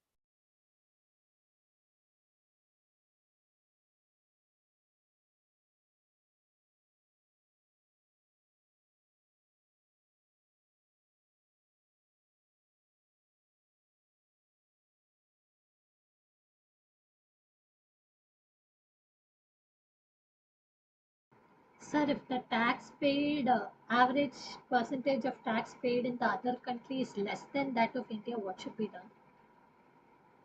Then only to the extent of that country's credit will be given. That tax rate will be available. So you need to apply when calculating the tax credit, that rate, that country's rate, which is lesser than India.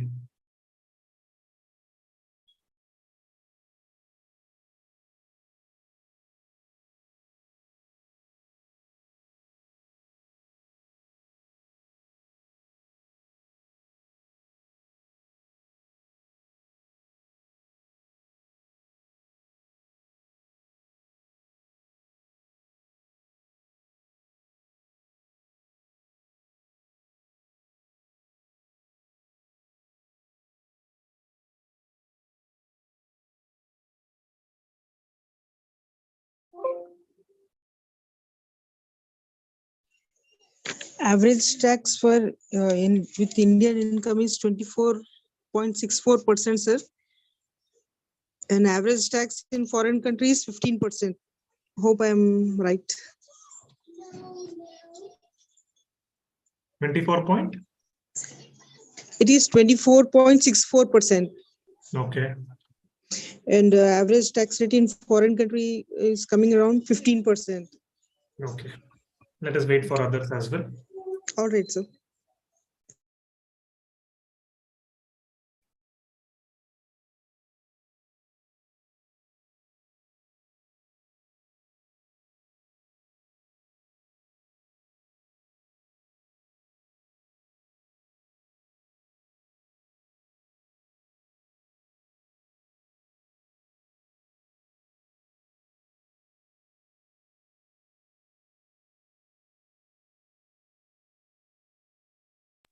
So I'm getting 23% for Indian taxation rate. Okay. And 15% for foreign tax rate. Okay. Sir, I'm getting 23.5% for Indian tax rate. Okay. And 15% for foreign tax. Okay.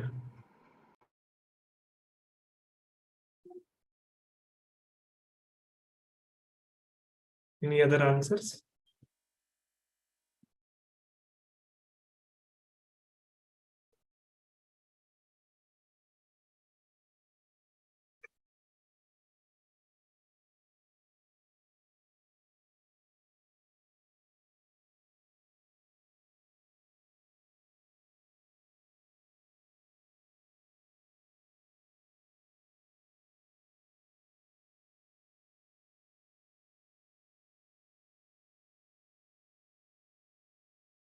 The correct answer is 24.65% and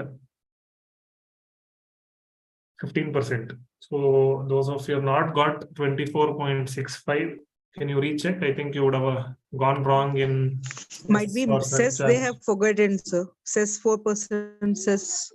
Cess, surcharge, slab rates.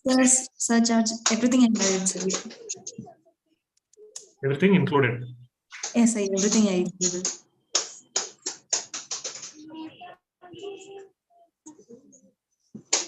If you have the solved solution, we can make out. You can show it to us, sir.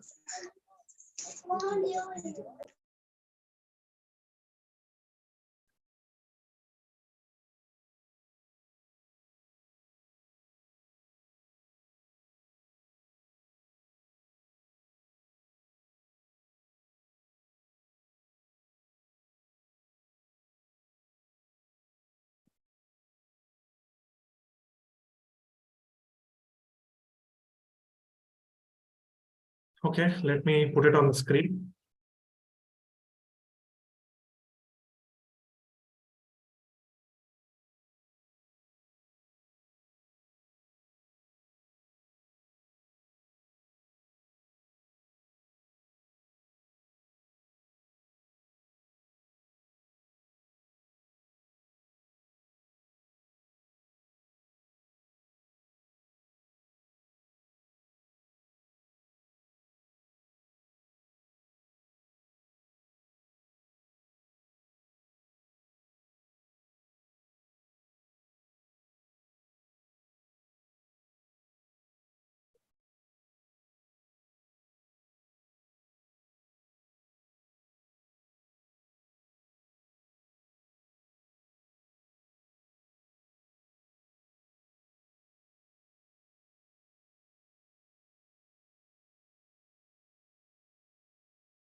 So from this, you will be deducting 15% of 12 lakhs.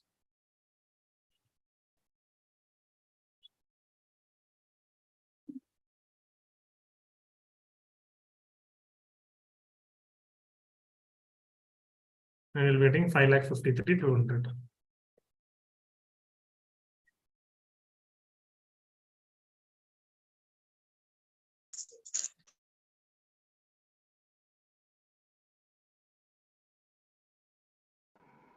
Sir, can you scroll up, sir? I was not able to see the screen.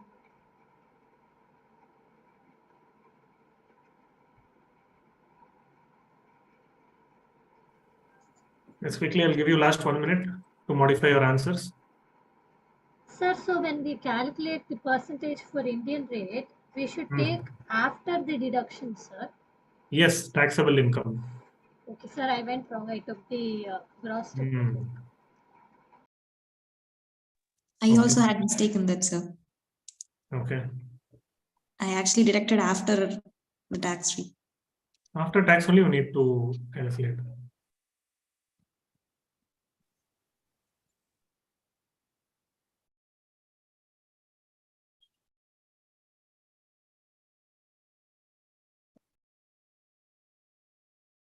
Okay, so can I give you another question now quickly then? If all of you have got the correct answers.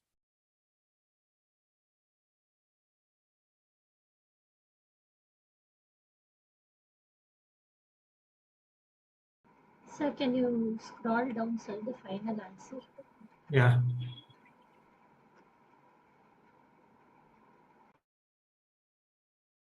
You want me to scroll down? It is nothing, just tax deduction. That whatever is you apply 15% of 12 lakhs, that is 1,80,000. That is the relief under section 91. And then the balance will be tax payable in India, 5,53,200. Sir, I have a doubt in this. So we should not take how much ever tax they have paid in the foreign country into the percentage of whichever is less between the average rate. Pardon me? Sir, so out of India and the foreign country's average rate is less than the Indian rate. So shouldn't we take that percentage on how much ever tax is paid in Netherlands? No. It is on the income. Why will I apply 15% of the foreign country's tax? For getting the credit of only that much percentage. If you apply 15% of 1,80,000, it will still become lesser. Okay. If you apply 15% on the foreign country's tax, 15% of 1,80,000, you will get still lesser. Okay, sir. Tax rate is always applied on income.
Done, sir.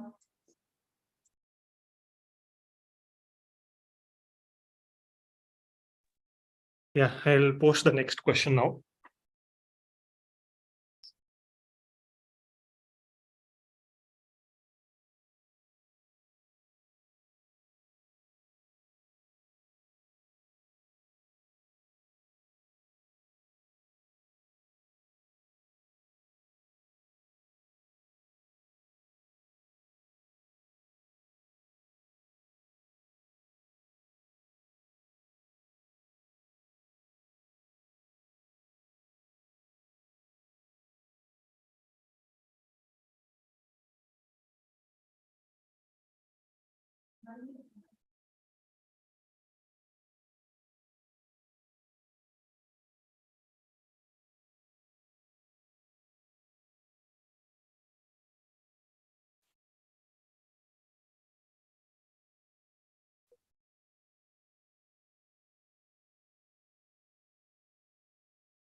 Yeah, this is the next question which we'll be solving.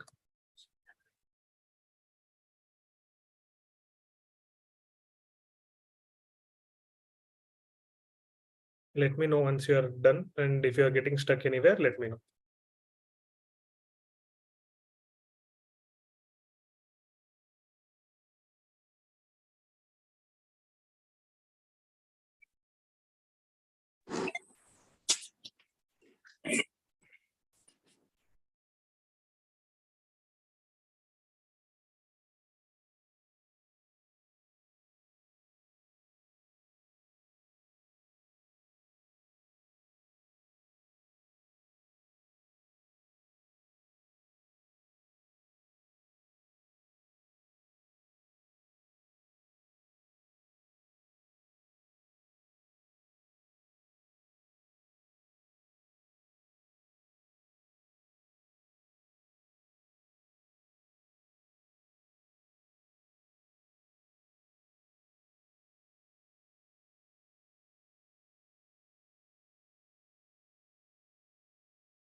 Sir, Yeah, tell me. so is the tuition fees allowed for the dot runs and are fully exempted or fully taxable? I don't know the exemption. Up to 1,50,000. Up to 1,50,000, both inside and outside India also. Only inside India, within India. Okay, okay, so thank you.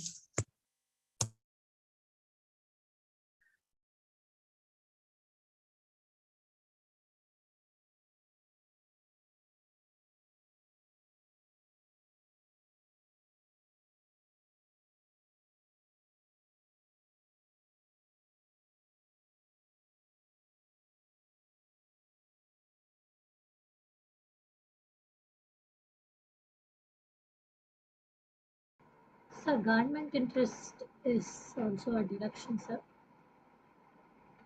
Which one? Government? Interest on government securities is also a deduction, sir. Also allow taxable. Taxable. There is no deduction for that interest. No deduction. No deduction. Okay.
So what's the answers? Tax liability is 3,79,724. So,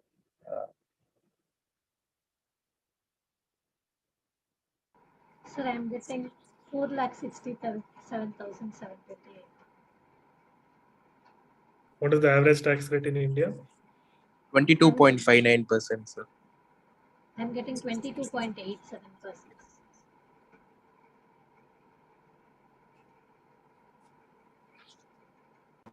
Just check. Both are not correct.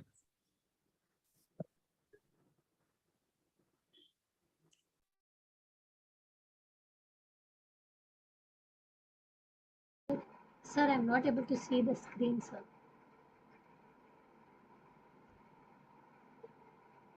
Visible now? Yes.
Sir, now I'm getting 29.96%, sir. Okay.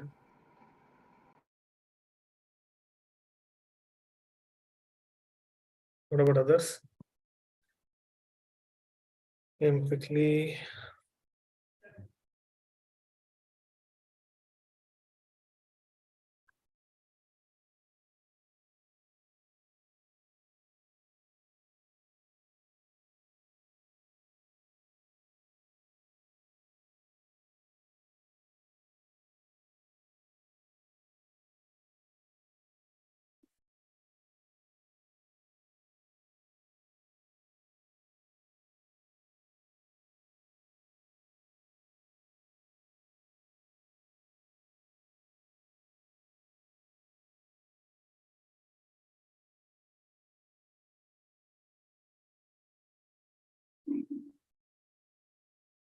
Sir, final answer I'm getting 4,71,472.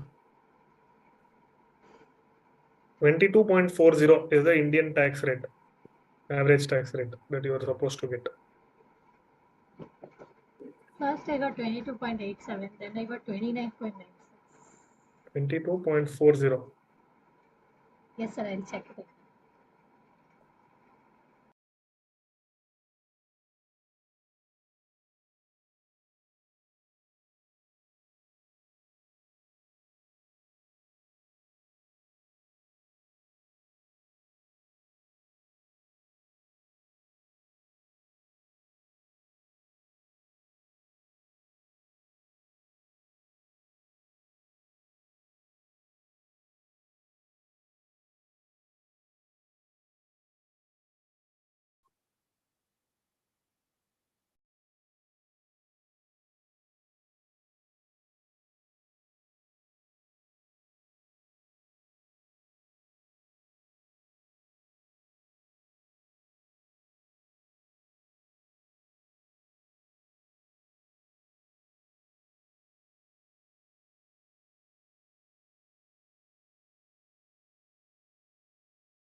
We displayed the answer. Just let me know where you're getting stuck. I think senior citizen tax rate is 3 lakhs. There you would have taken as 2,50,000. Yes, I have gone wrong in that place. Yes, sir, same.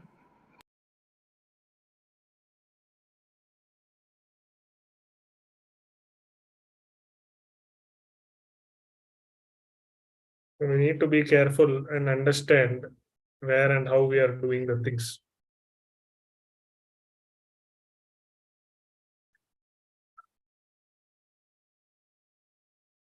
Only that is the mistake.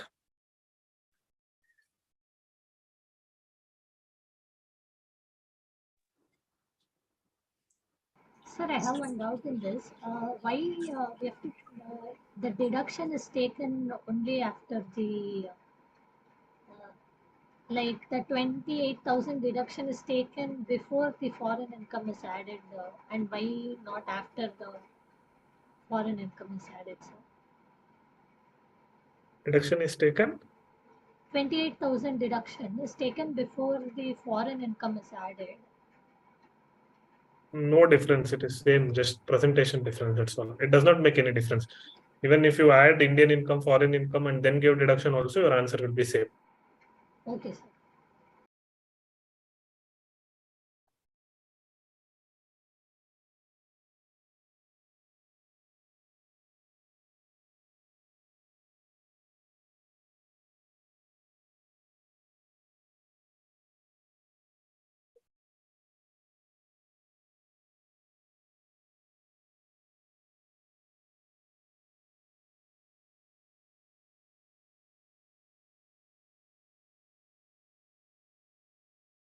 Is that clear now?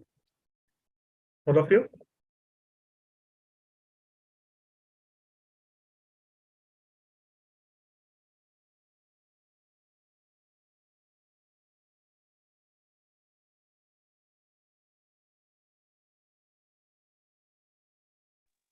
So I have a doubt. Yeah. So in the question, rupees 90,000 of for a tuition fees for son outside India is given. We should not add that or subtract that. We should not do anything in the assessment as well. Adding is not required because it is not income. Okay. Deduction is not available because it is not paid in India. As per section 86, I'm it should clear be about the paid. deduction, but I'm not sure about we should add in the. Not required to add. Why should we add? Okay, sir. It is an expense, right? Only if it is an income, we need to add. Okay, okay. I got confused in that area. That's right.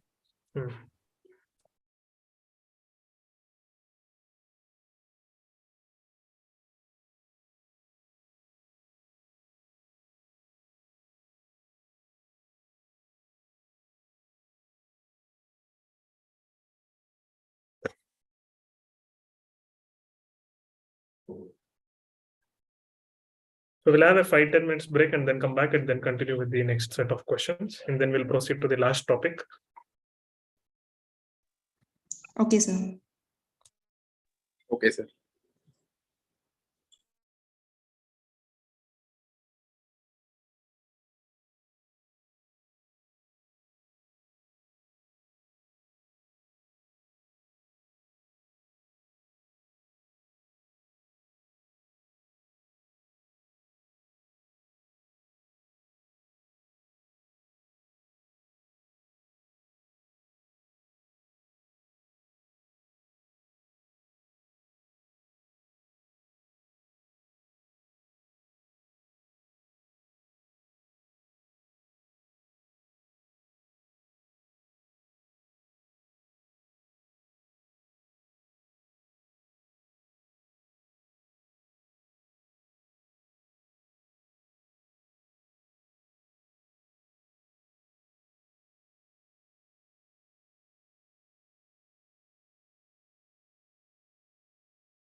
All of you are back.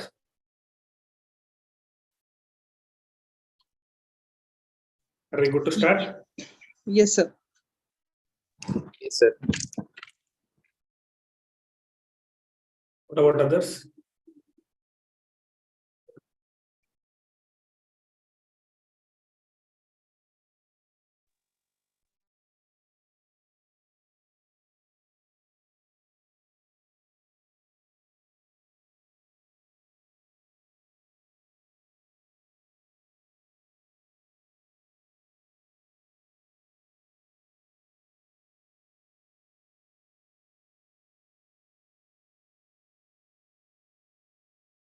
Okay, good. So we were discussing about this problem where we had 4,70,840. After this, now we have what is tax information exchange agreement. So there's something called as tax information exchange agreement. Now DTAA is also an agreement which consists of a paragraph or an information about tax information exchange concept. Now there are certain countries where they don't enter for comprehensive complete double taxation avoidance agreement, but they are ready to only exchange information. When instead of double taxation avoidance agreement, if it is only related to tax exchange information exchange, then it is called as tax information exchange agreements. Okay. Now here we have the tax information exchange agreement is an agreement between two jurisdictions and creates for both parties rights or obligations which are to be respected. It is not a double taxation avoidance agreement, but an agreement between two jurisdictions only for the purpose of exchange of information. Okay, so what we call as comprehensive agreement and only tax exchange information exchange agreement. So full agreement is known as comprehensive agreement.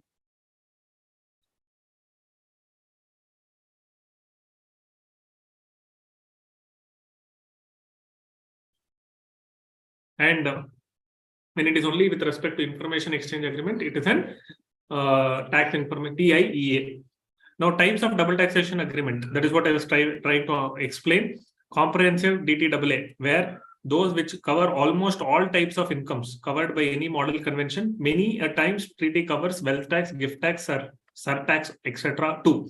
Limited DTAA are those certain types of incomes only. DTAA between India and Pakistan is limited to shipping and aircraft profits only.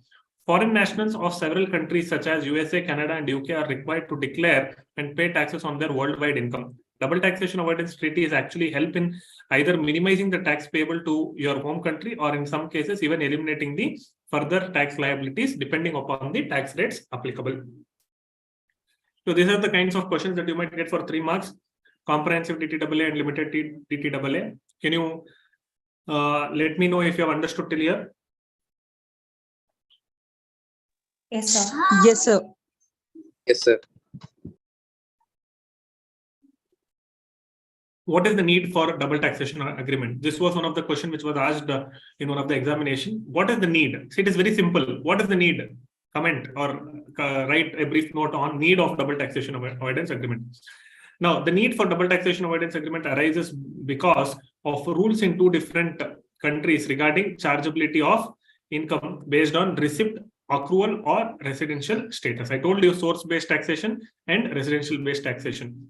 Double taxation is frequently avoided through DTAA entered into by two countries for avoidance of double taxation on the same income. The DTAA eliminates or mitigates the incidence of double taxation by sharing revenue arising out of international transactions by the two contracting states of the agreement.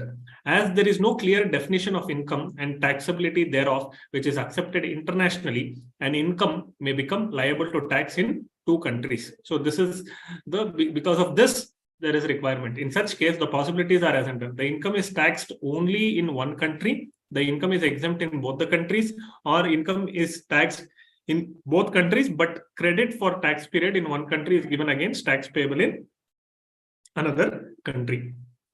If the two countries do not have DTAA, then in such a case, the domestic law of the country will apply. In the case of India, the provision of Section 91 of the Income Tax Act will apply. The CBDT has clarified via circular number 333, 2nd April 1982, that in case of a conflict in the provisions of the agreement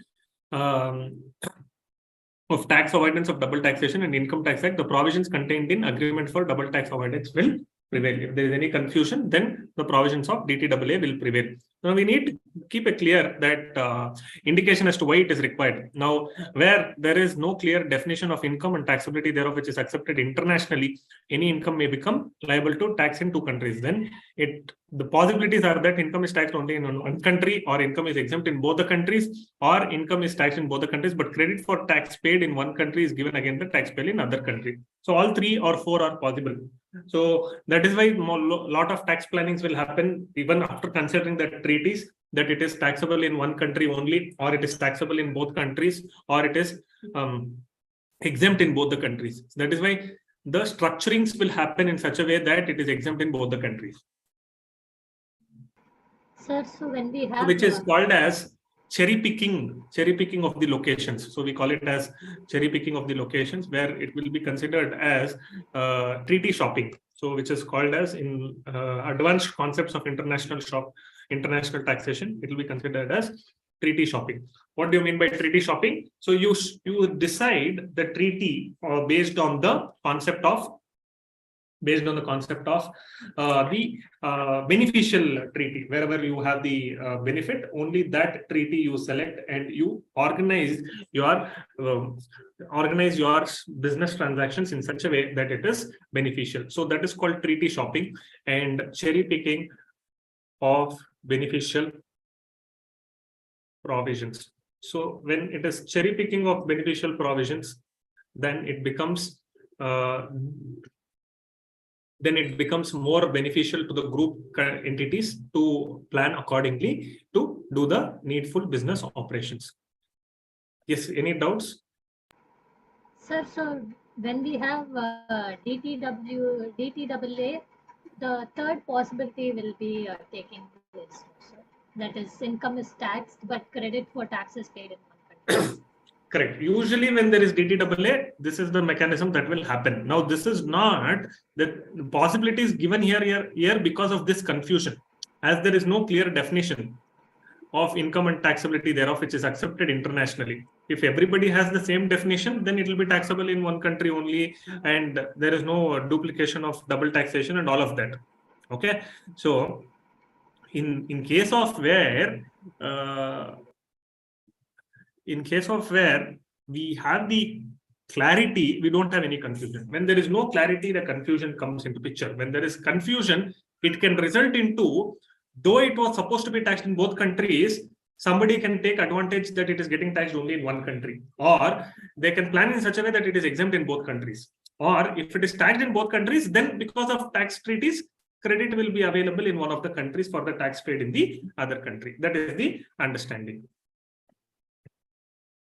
Yes, sir. Thank you. Okay. So moving further, the last question I feel in this chapter that was recently asked. Yeah. So how define the tax treaty, discuss the principal objectives of Indian tax treaties. That means a tax treaty is a bilateral agreement made by two countries to resolve the issues involving double taxation of passive as well as active income tax treaties, generally determine the amount of tax that the country can levy on a taxpayer's income or capital. It is also called a double taxation avoidance agreement. What is a tax treaty? So definition is very clear in simple terms. The principal objectives of Indian tax treaties are as under: for granting the relief. When do you grant the relief? When the tax is paid in both under Income Tax Act and under tax rates prevailing in different countries. Income tax chargeable under Income Tax Act under 1961 and law in force in that country to promote mutual economic relations, trade and investments. So when there are tax rates paid in both the countries, relief needs to be provided. That is the objective of Indian tax treaty. The question here is on Indian tax treaties, not on general tax treaties. For avoidance of double taxation on income under Income Tax Act and under the corresponding law in force in that country. So this is very important for exchange of information. Just now we told tax information exchange agreements. So any country can ask for any information when there is a double taxation avoidance agreement. For recovery of income tax under Income Tax Act and under the corresponding law in force in that country. Now, if in case of Vijay Mallya or in case of any kind of PNB fraud, people have absconded to different countries. So they can have the recovery mechanisms enforced through the double taxation avoidance agreement. So these are the kinds of questions that comes into picture, and that is the kind of answer that is expected out of the student. And we need to give more clarity in terms of focusing the terminologies and way of presenting. And we cannot go generic answers and general terms. You need to be more specific in giving the answers and the wordings. So very important. So more so over the conceptual clarity is more important. I think this is all about our topic number 5. Moving on to topic number 6. So before moving on to topic number 6, do we have any doubts in this topic number 5, tax treaties? All of you quickly. No, sir. Can I have a quick confirmation from everybody?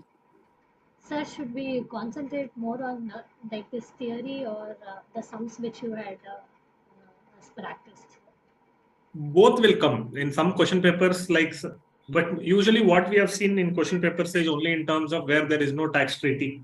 91 only is coming in. Where tax treaty is applicable, section 90 relief is not being asked, only section 91, because it is easy that it is only required to calculate what is the foreign average tax rate and Indian average tax rate, and whichever is lower, apply the tax rate on the foreign income and give the relief under section 91. Only that kind of relief is being asked until now. So that problem is very simple. I think you have already solved and got the hands on it. So be prepared. That kind of question can come, or this kind of theoretical question, objectives of tax treaty, what is tax information exchange agreement, or what are the types of tax treaties, or what are the types of agreements, unilateral, bilateral, difference between those treaties. So this kind of question. So I have covered all the questions which are commonly asked in this chapter. And if you have read this, I think more than enough for you to answer any question from this chapter. Sir, is this from that thing which ICSI has published for us to go through some questions? Pardon me? Sir, is this from those questions which ICSI has published for us to go through? I'm not sure of which material ICSI has published, but this is collated. Practice manual might be she's referring to. Yes. Okay. Maybe some of them are picked from there and some of them are there from the material in terms of the previous question papers, and it is applicable. That is, practice manual has some answer deficiencies. They have not solved properly. But otherwise, that is also a good material. Yes. Thank you, sir. Yeah. Any other questions from others? No, sir.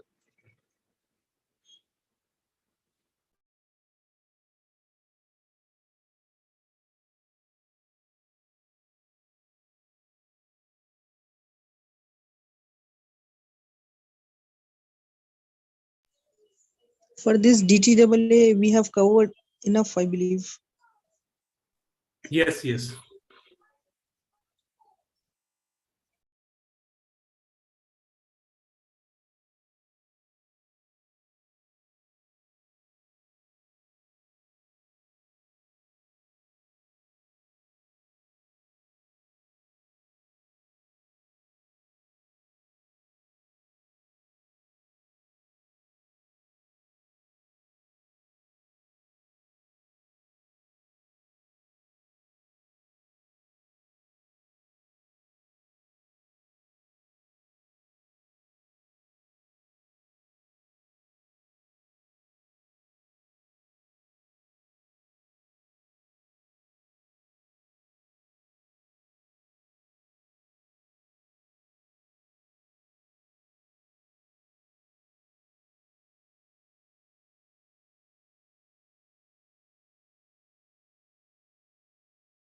So your voice is not audible. Sorry. So let us now quickly focus on the last topic in terms of the content, but we have 2 more topics that we need to cover in terms of GAR and transfer pricing. That will come back a little bit later. So distinguish between slump sale and demerger, conceptual clarity. Some of the questions are being coming across in terms of the definition. Now, under income tax section 2 subsection 42C defines slump sale, and section 2 subsection 19AA defines the demerger. So the definition is very clearly available on the Income Tax Act, and this is the clear wordings. As per section 2 subsection 42 of the Income Tax Act, the slump sale means the transfer of one or more undertakings by any means for a lump sum consideration without values being assigned to the individual asset. This is what I was trying to tell in the morning, that you don't sell separately buildings, separately furniture, separately. You assign a lump sum value for the entire undertaking and sell. In such sales, it is known as slump sale. Any profits or gains arising from the slump sale affected in previous year shall be chargeable to income tax as capital gains and shall be deemed to be income of the previous year in which the transfer took place. Slump sale can be between any person and consideration is always in cash. So consideration is always in cash. Slump sale can be between any person. It can be from company to proprietorship or proprietorship to partnership or LLP to company. And consideration is always in cash. The consideration is always in cash means not liquid cash through a bank transfer. Okay. Usually, in case of amalgamation and merger, we say we issue the shares, or we issue preference shares or equity shares, or in case of any other transaction, there can be exchange of assets also. But here it will be in cash. It cannot be. I cannot tell I will give you undertaking of one company, you give me another undertaking of your company. So there is no exchange of barter system is not possible. It is always in cash. Demerger, as per section 219, 2 subsection 19, capital A of Income Tax Act, demerger in relation to companies means the transfer pursuant to a scheme of arrangement under section 391 to 394 of the Companies Act 1956. Now this reference here is a very old reference of Companies Act 1956. Now you will have to refer to Companies Act 2013 and give the reference here. The transfer is ongoing concern basis, and all the property and liabilities of the undertaking being transferred by the demerged company immediately before the demerger becomes the property and liabilities of the resulting company by virtue of the demerger. Demerger is between companies only, and consideration is in forms of share only. The difference between slump sale. Now, slump sale, it says it can be between any person. Demerger, it should be between the company only. Demerging entity or the demerging company versus the resulting company. And consideration will always be in the form of shares. But in case of slump sale, consideration will always be in the form of money or in the form of cash. Any doubts in these two concepts? If you have already gone through, I want to understand any challenges that you are facing. No, sir.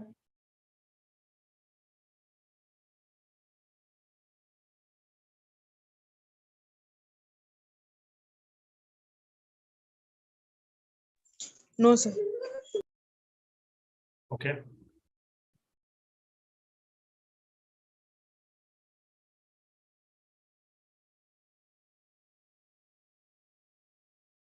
ABC Finance Corporation, a finance company, had received a certain amount from its subsidiary under scheme of arrangement sanctioned by High Court under section 391 to 394 of the Companies Act. Can the scheme of arrangement be treated as slump sale to attract capital gain provision? Discuss in light of the decided case law. Now, these kind of questions, this was very old question which was asked in one of the, I think 5 to 6 years back. So, again, it has not been repeated. So you can quickly run through. There is one SREI Infrastructure Finance Limited case law, which was under the Delhi High Court. Okay, SREI Infrastructure Finance Limited held that it would be wrong to infer that the section 50B is applicable only in case of sale of assets. Moreover, section 50B of the Income Tax Act shall be applicable in all types of transfer mentioned in section 2 subsection 47. Now, what is section 2 subsection 47? Section 2 subsection 47 is a transfer definition. The word transfer is defined under section 2 subsection 47. When a scheme under section 391 to 394 of the Companies Act 1956 is sanctioned by the court, it is treated as binding statutory scheme because the scheme has to be implemented and enforced. However, this cannot be a ground for the assessee to escape tax on transfer of capital asset under the provisions of the Income Tax Act. The taxability of the said transaction is to be decided as per the provisions of the Income Tax Act. Here they are telling, since it is a subsidiary company and can this be treated as slump sale to attract the capital gain provisions? Now, when there was a scheme of arrangement, we need to say it cannot escape the transfer of a capital asset under the provisions. Therefore, although the scheme is approved by the court under section 391 to 394 of the Companies Act, it shall be treated as slump sale and capital gain provisions would be attracted. The moment we say it is a scheme of an arrangement as per the provisions of Companies Act, most of the times it gets the blessings of not having any tax liability. In case of amalgamations and mergers, we say that it does not amount to transfer and thereby there is no tax liability. But in case of any scheme from 391 to 394, if it is a scheme of arrangement to be treated as slump sale, it will definitely be treated as slump sale and tax will be required to be paid. Okay, next we have in terms of the loss carry forward. Before that, we'll take this question number 4. ABC Limited was amalgamated with XYZ Limited on 31st March 2021. All the conditions of section 2, subsection 1B were satisfied. ABC Limited has following carry forward losses as assessed till the assessment year 21-22. That is speculative loss of 4 lakhs, unabsorbed depreciation of 18 lakhs, unabsorbed expenditure of capital nature on scientific research 2 lakhs, and business loss 120 lakhs. Now, quickly let us try to understand when any amalgamation happens or when there is any reconstruction or reformation of any company, the losses is having a specific clarity, a specific information or a specific provision that needs to be evaluated. XYZ Limited has computed a profit of rupees 1,40,000 for financial year 21-22 before setting off the eligible losses of ABC Limited, but after providing depreciation at 15% per annum on 150 lakhs, being the consideration at which plant and machinery were transferred to XYZ Limited. The written down value as per income tax record of ABC Limited as on 31st March 21 was rupees 100 lakhs. The above profit of XYZ Limited includes speculative profit of 10 lakhs. Compute the total income of XYZ Limited for assessment year 22-23. Now, what are we trying to analyze here? As on the opening date of 21-22, that means 31st March 21, it was amalgamated. Until 31st March 21, ABC Limited has the following carry forward losses, that is 4 lakhs, speculative business loss, unabsorbed depreciation of 18 lakhs, unabsorbed expenditure of capital nature on scientific research is 2 lakhs, and then business loss of 120 lakhs. Now, during the year for financial year 21-22, XYZ Limited has a 120 lakhs of profit after providing depreciation at 15% per annum on 150 lakhs of the plant and machinery, which was transferred to XYZ Limited. And also it includes 10 lakhs of income, 10 lakhs of speculative income. Now, let us try to understand quickly. So here we need to understand whether all the losses are available for set off or not. All the losses are available for set off or not. Now we'll start with business income. Business income before setting off brought forward losses of ABC Limited 140 lakhs. Excess depreciation claimed in the scheme of amalgamation. Excess depreciation claimed in the scheme of amalgamation. We need to try to read this excess. What is that?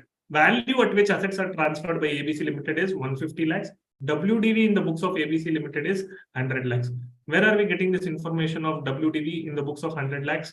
Now, here, the written down value as per income tax record of ABC Limited was rupees 100 lakhs. But while calculating, they've calculated at 15% on 150 lakhs. That means they should have recorded or they should have calculated the tax at the 15% of 150 lakhs, but they've calculated at 15% of 100 lakhs, they've calculated at 15% of 150 lakhs. So excess accounted is 50 lakhs. So excess depreciation will be 50 lakhs into 15%, correct? So for 100, I have recorded at 150. So the difference is 150. Thereby, that 50 rupees is the additional 50 lakhs on which 15% is the additional depreciation that is claimed. So I'm adding back that. So I get 147.5. Now, set off of brought forward losses of ABC Limited. What are the brought forward losses that I have? Here I have 18 and 2 and 120. All of these are regular business. All of these are regular business. Now, these three components of regular business, which is amounting to 1,40,000 lakhs, will be available for set off. Speculative business loss will be available only to be set off against speculative profits. Now, let us see that. Now, this 120 lakhs is available for me to set off, consisting of 120, 2 lakhs and 18 lakhs. All put together will become 1,40,000. Sorry, 1,20,000. Yeah, 1,20,000 and then 18 lakh and 2 lakh. All three are given here as a deduction of entire 1,40,000. And then I get the 7.5 lakhs, which is as income after setting off. Now, I have this is the taxable income that I need to pay on the tax after set off of income. So I need to consider after providing the depreciation at 15%. I want what is the requirement to be calculated as the following, all the conditions. Okay, then what is the question? Compute the total income of XYZ Limited for assessment year 22-23. The total income for XYZ Limited after set off is 7.5 lakhs. Now, let us also try to understand why the loss of 4 lakhs was not available for set off against the 10 lakhs of speculative profit. Now, this has a specific clause, section 72, capital A, subsection 7. The accumulated losses to be carried forward specifically excludes loss sustained in a speculative business. Therefore, the speculative loss of rupees 4 lakhs cannot be carried forward by XYZ Limited. So this section says in case of amalgamation or whatever, it cannot carry forward in case of accumulated loss. So otherwise, all the other things are available for set off and carried forward. The restriction is contained in section 73 is only regarding set off of loss computed in respect of speculative business. The restriction that we find only in case of loss from speculative business. Such a loss can be set off only against profits of another speculative business and not non-speculative business. However, there is no restriction under Income Tax Act regarding set off of normal business loss against speculative income. Therefore, normal business loss can be set off against speculative business. Very clearly given here. Is this clear to everybody? Any doubts? Quickly, can I have a yes or no from everybody?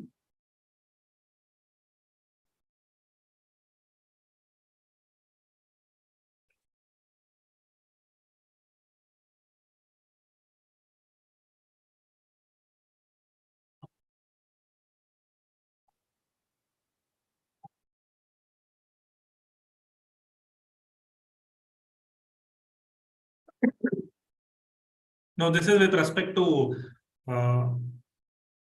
gift taxation. So this is a specific question which was asked in all the exams.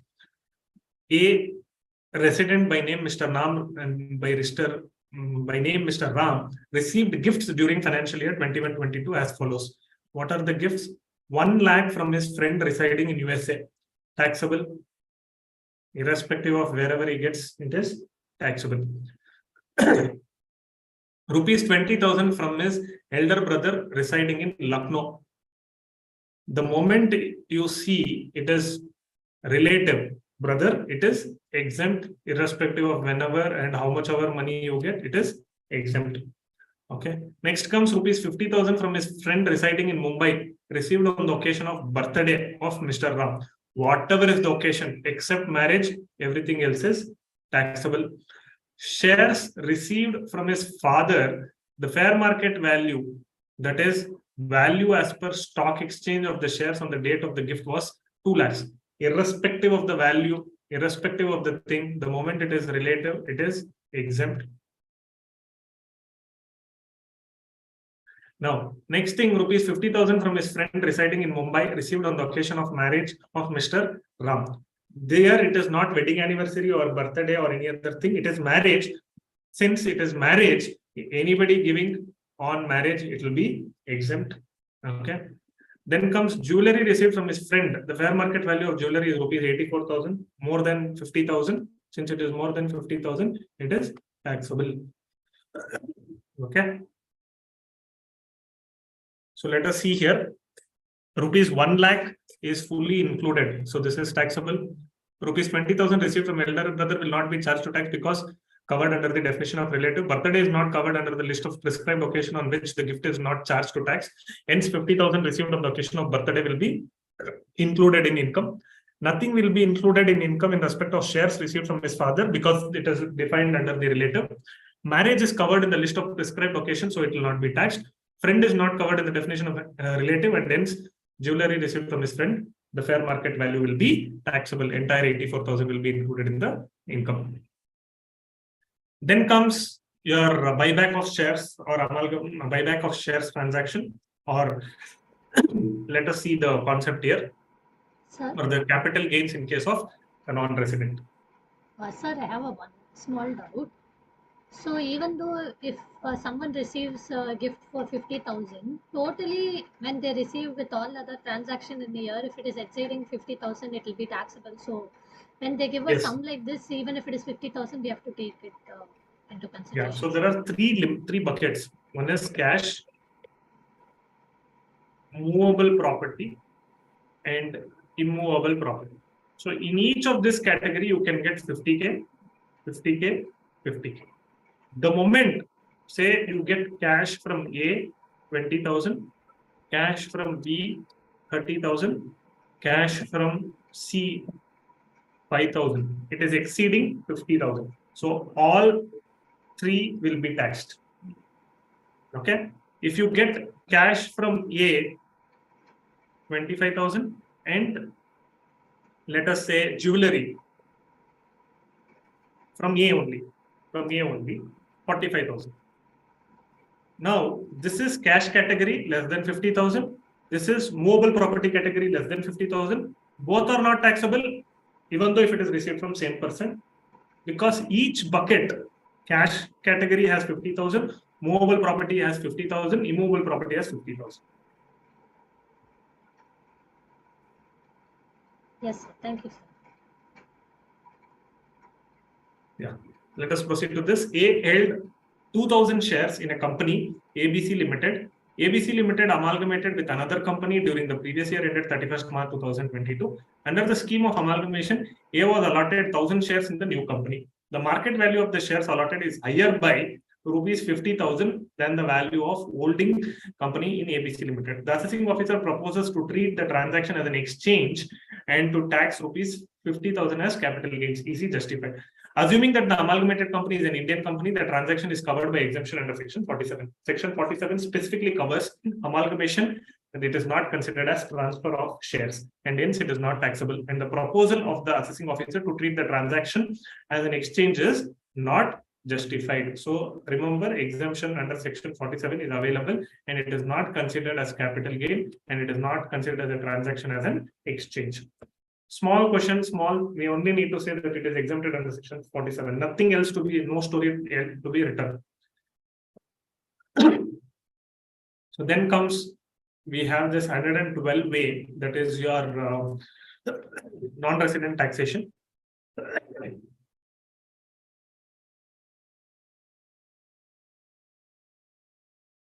ABC Limited is a company incorporated under the Companies Act, which is having two undertakings engaged in manufacture of cement and steel. Decided to hive off cement division to XYZ Limited, a company incorporated under the Companies Act by way of demerger.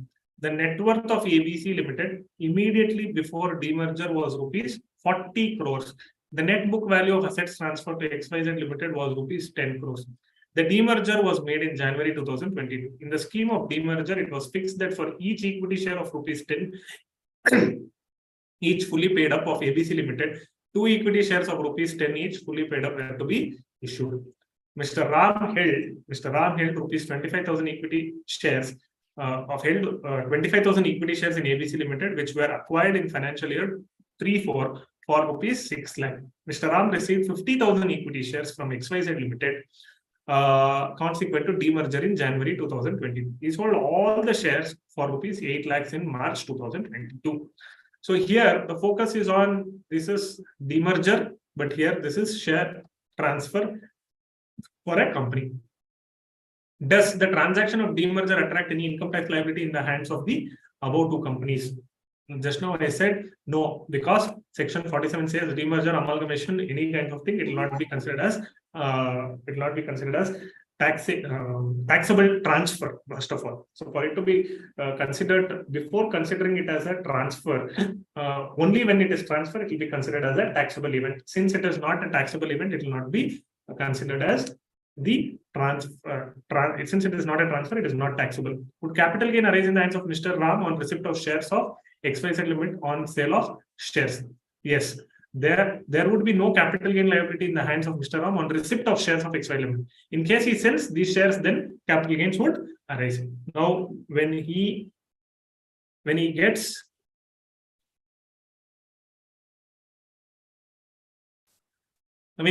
the receipt, that is for 25,000 shares, he got 50,000 equity shares of XYZ Limited. When he receives, it is not taxable, but when he sells XYZ Limited shares, it is taxable. Third question, whether the sale of shares by Mr. Ram affect the tax benefits availed by ABC Limited and or XYZ Limited. Whatever company does, it will not impact the individual shares. No, the sale of shares would not affect the tax benefits availed by the ABC Limited. Then comes compute the capital gain in the hands of Mr. X on sale of XYZ. What is the sale? What they have done? They have sold for 8 lakhs, which was purchased by him for 6 lakhs. So fair value of consideration is 8 lakhs. 2003 to March 2022, it is a long-term capital asset, less indexed cost of acquisition. So there is a indexed cost of acquisition because of the net worth, 6 lakhs divided by 40 crores into 10 crores. So I have a 1,50,000, LTCG 6,50,000. We have ignored section 112A implication while solving the capital gains. Now I've got this 6 lakhs because of entire book of 40 crores. But what is transferred is only 10 crores. That means only 1/4. So 6 lakhs is equivalent to 1,50,000. 6 lakhs is equal to 1,50,000. So that means only 25% has got transferred. So I can take cost of only 25%. So out of 8 lakhs, that means I still have shares in Indian company for the balance company, for the balance shares. That is 25,000 equity shares is still held. I am only selling 50,000 equity shares of XYZ. So 25,000 equity shares, I have still cost for 4.5 lakh. So when I sell that, I will take the cost of 4.5 lakh. Since I am not selling the 25,000 equity shares of ABC Limited, I am not allowed to take the cost of entire 6 lakhs. Is that clear to everybody? So quickly, shall we proceed to slum sale problem? Commonly asked question for compulsory question.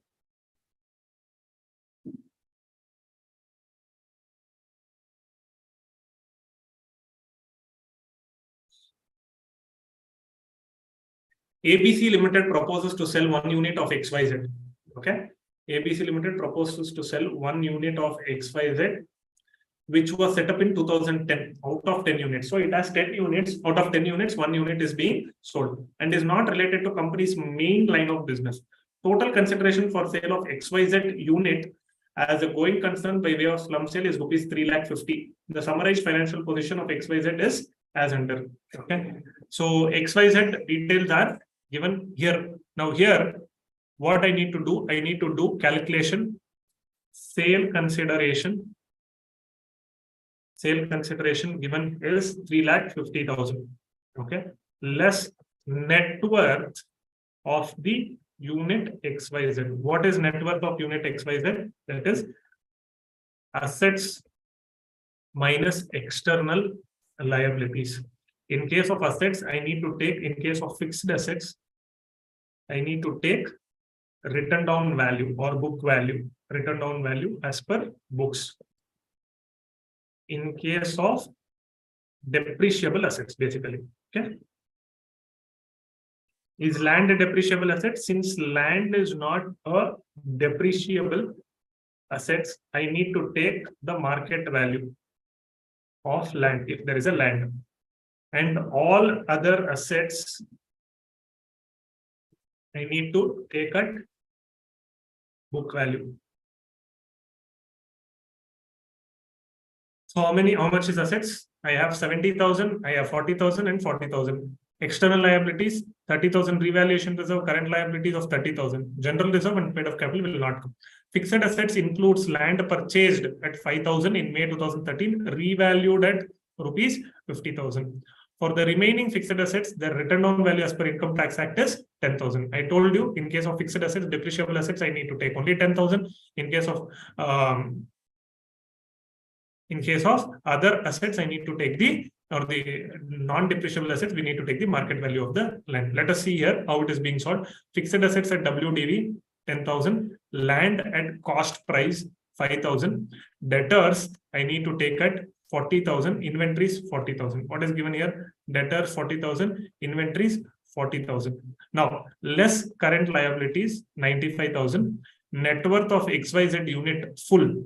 Current liabilities, I need to take only 30,000. Revaluation reserve of 30,000 need to be ignored, should not be taken. Since this 30,000 is revalued reserve, I need to take only current liabilities. So thereby, I get net worth of unit XYZ as 65,000. Value of consideration is 3,50,000 and 2,85,000 will become my long-term capital gain. And revaluation reserve is not to be considered, and in slum sale, benefit of indexation is not available, even though if it is a long-term capital asset. Entire 2,85,000 will be taxable. Any doubts in this? No, sir.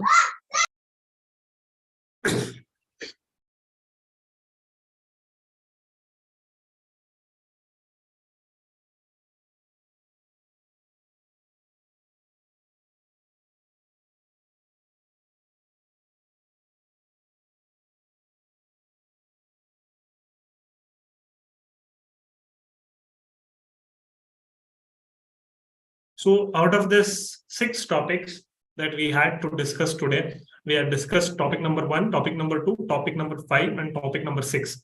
Okay. Any doubts on these 4 topics?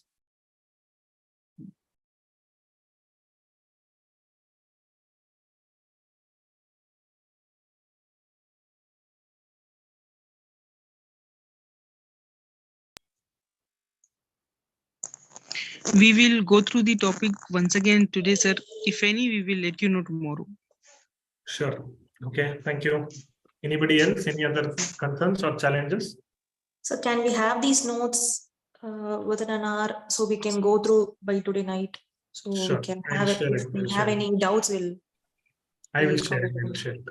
Okay. Okay, sir. Thank you. Sir, tomorrow what topics will be doing? Pardon me? Sir, tomorrow what topics will be doing in class? We'll be starting with this GAR and international taxation. We'll complete this and then proceed to GST and customs.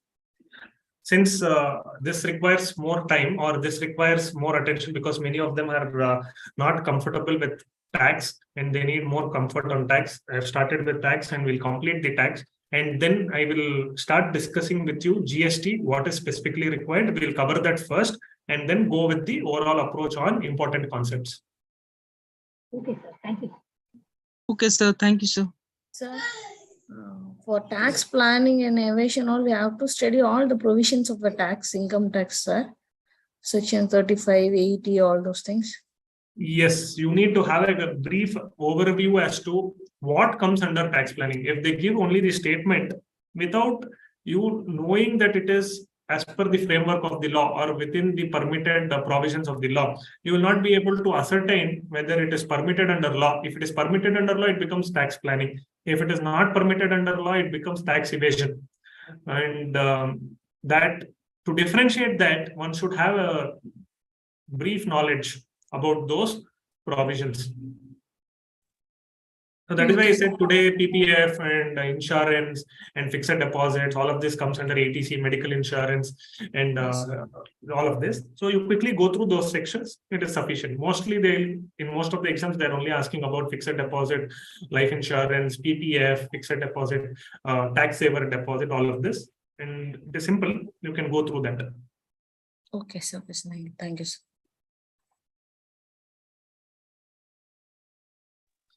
So in case of tax planning, only the 6A deductions, chapter 6A deductions were coming, sir.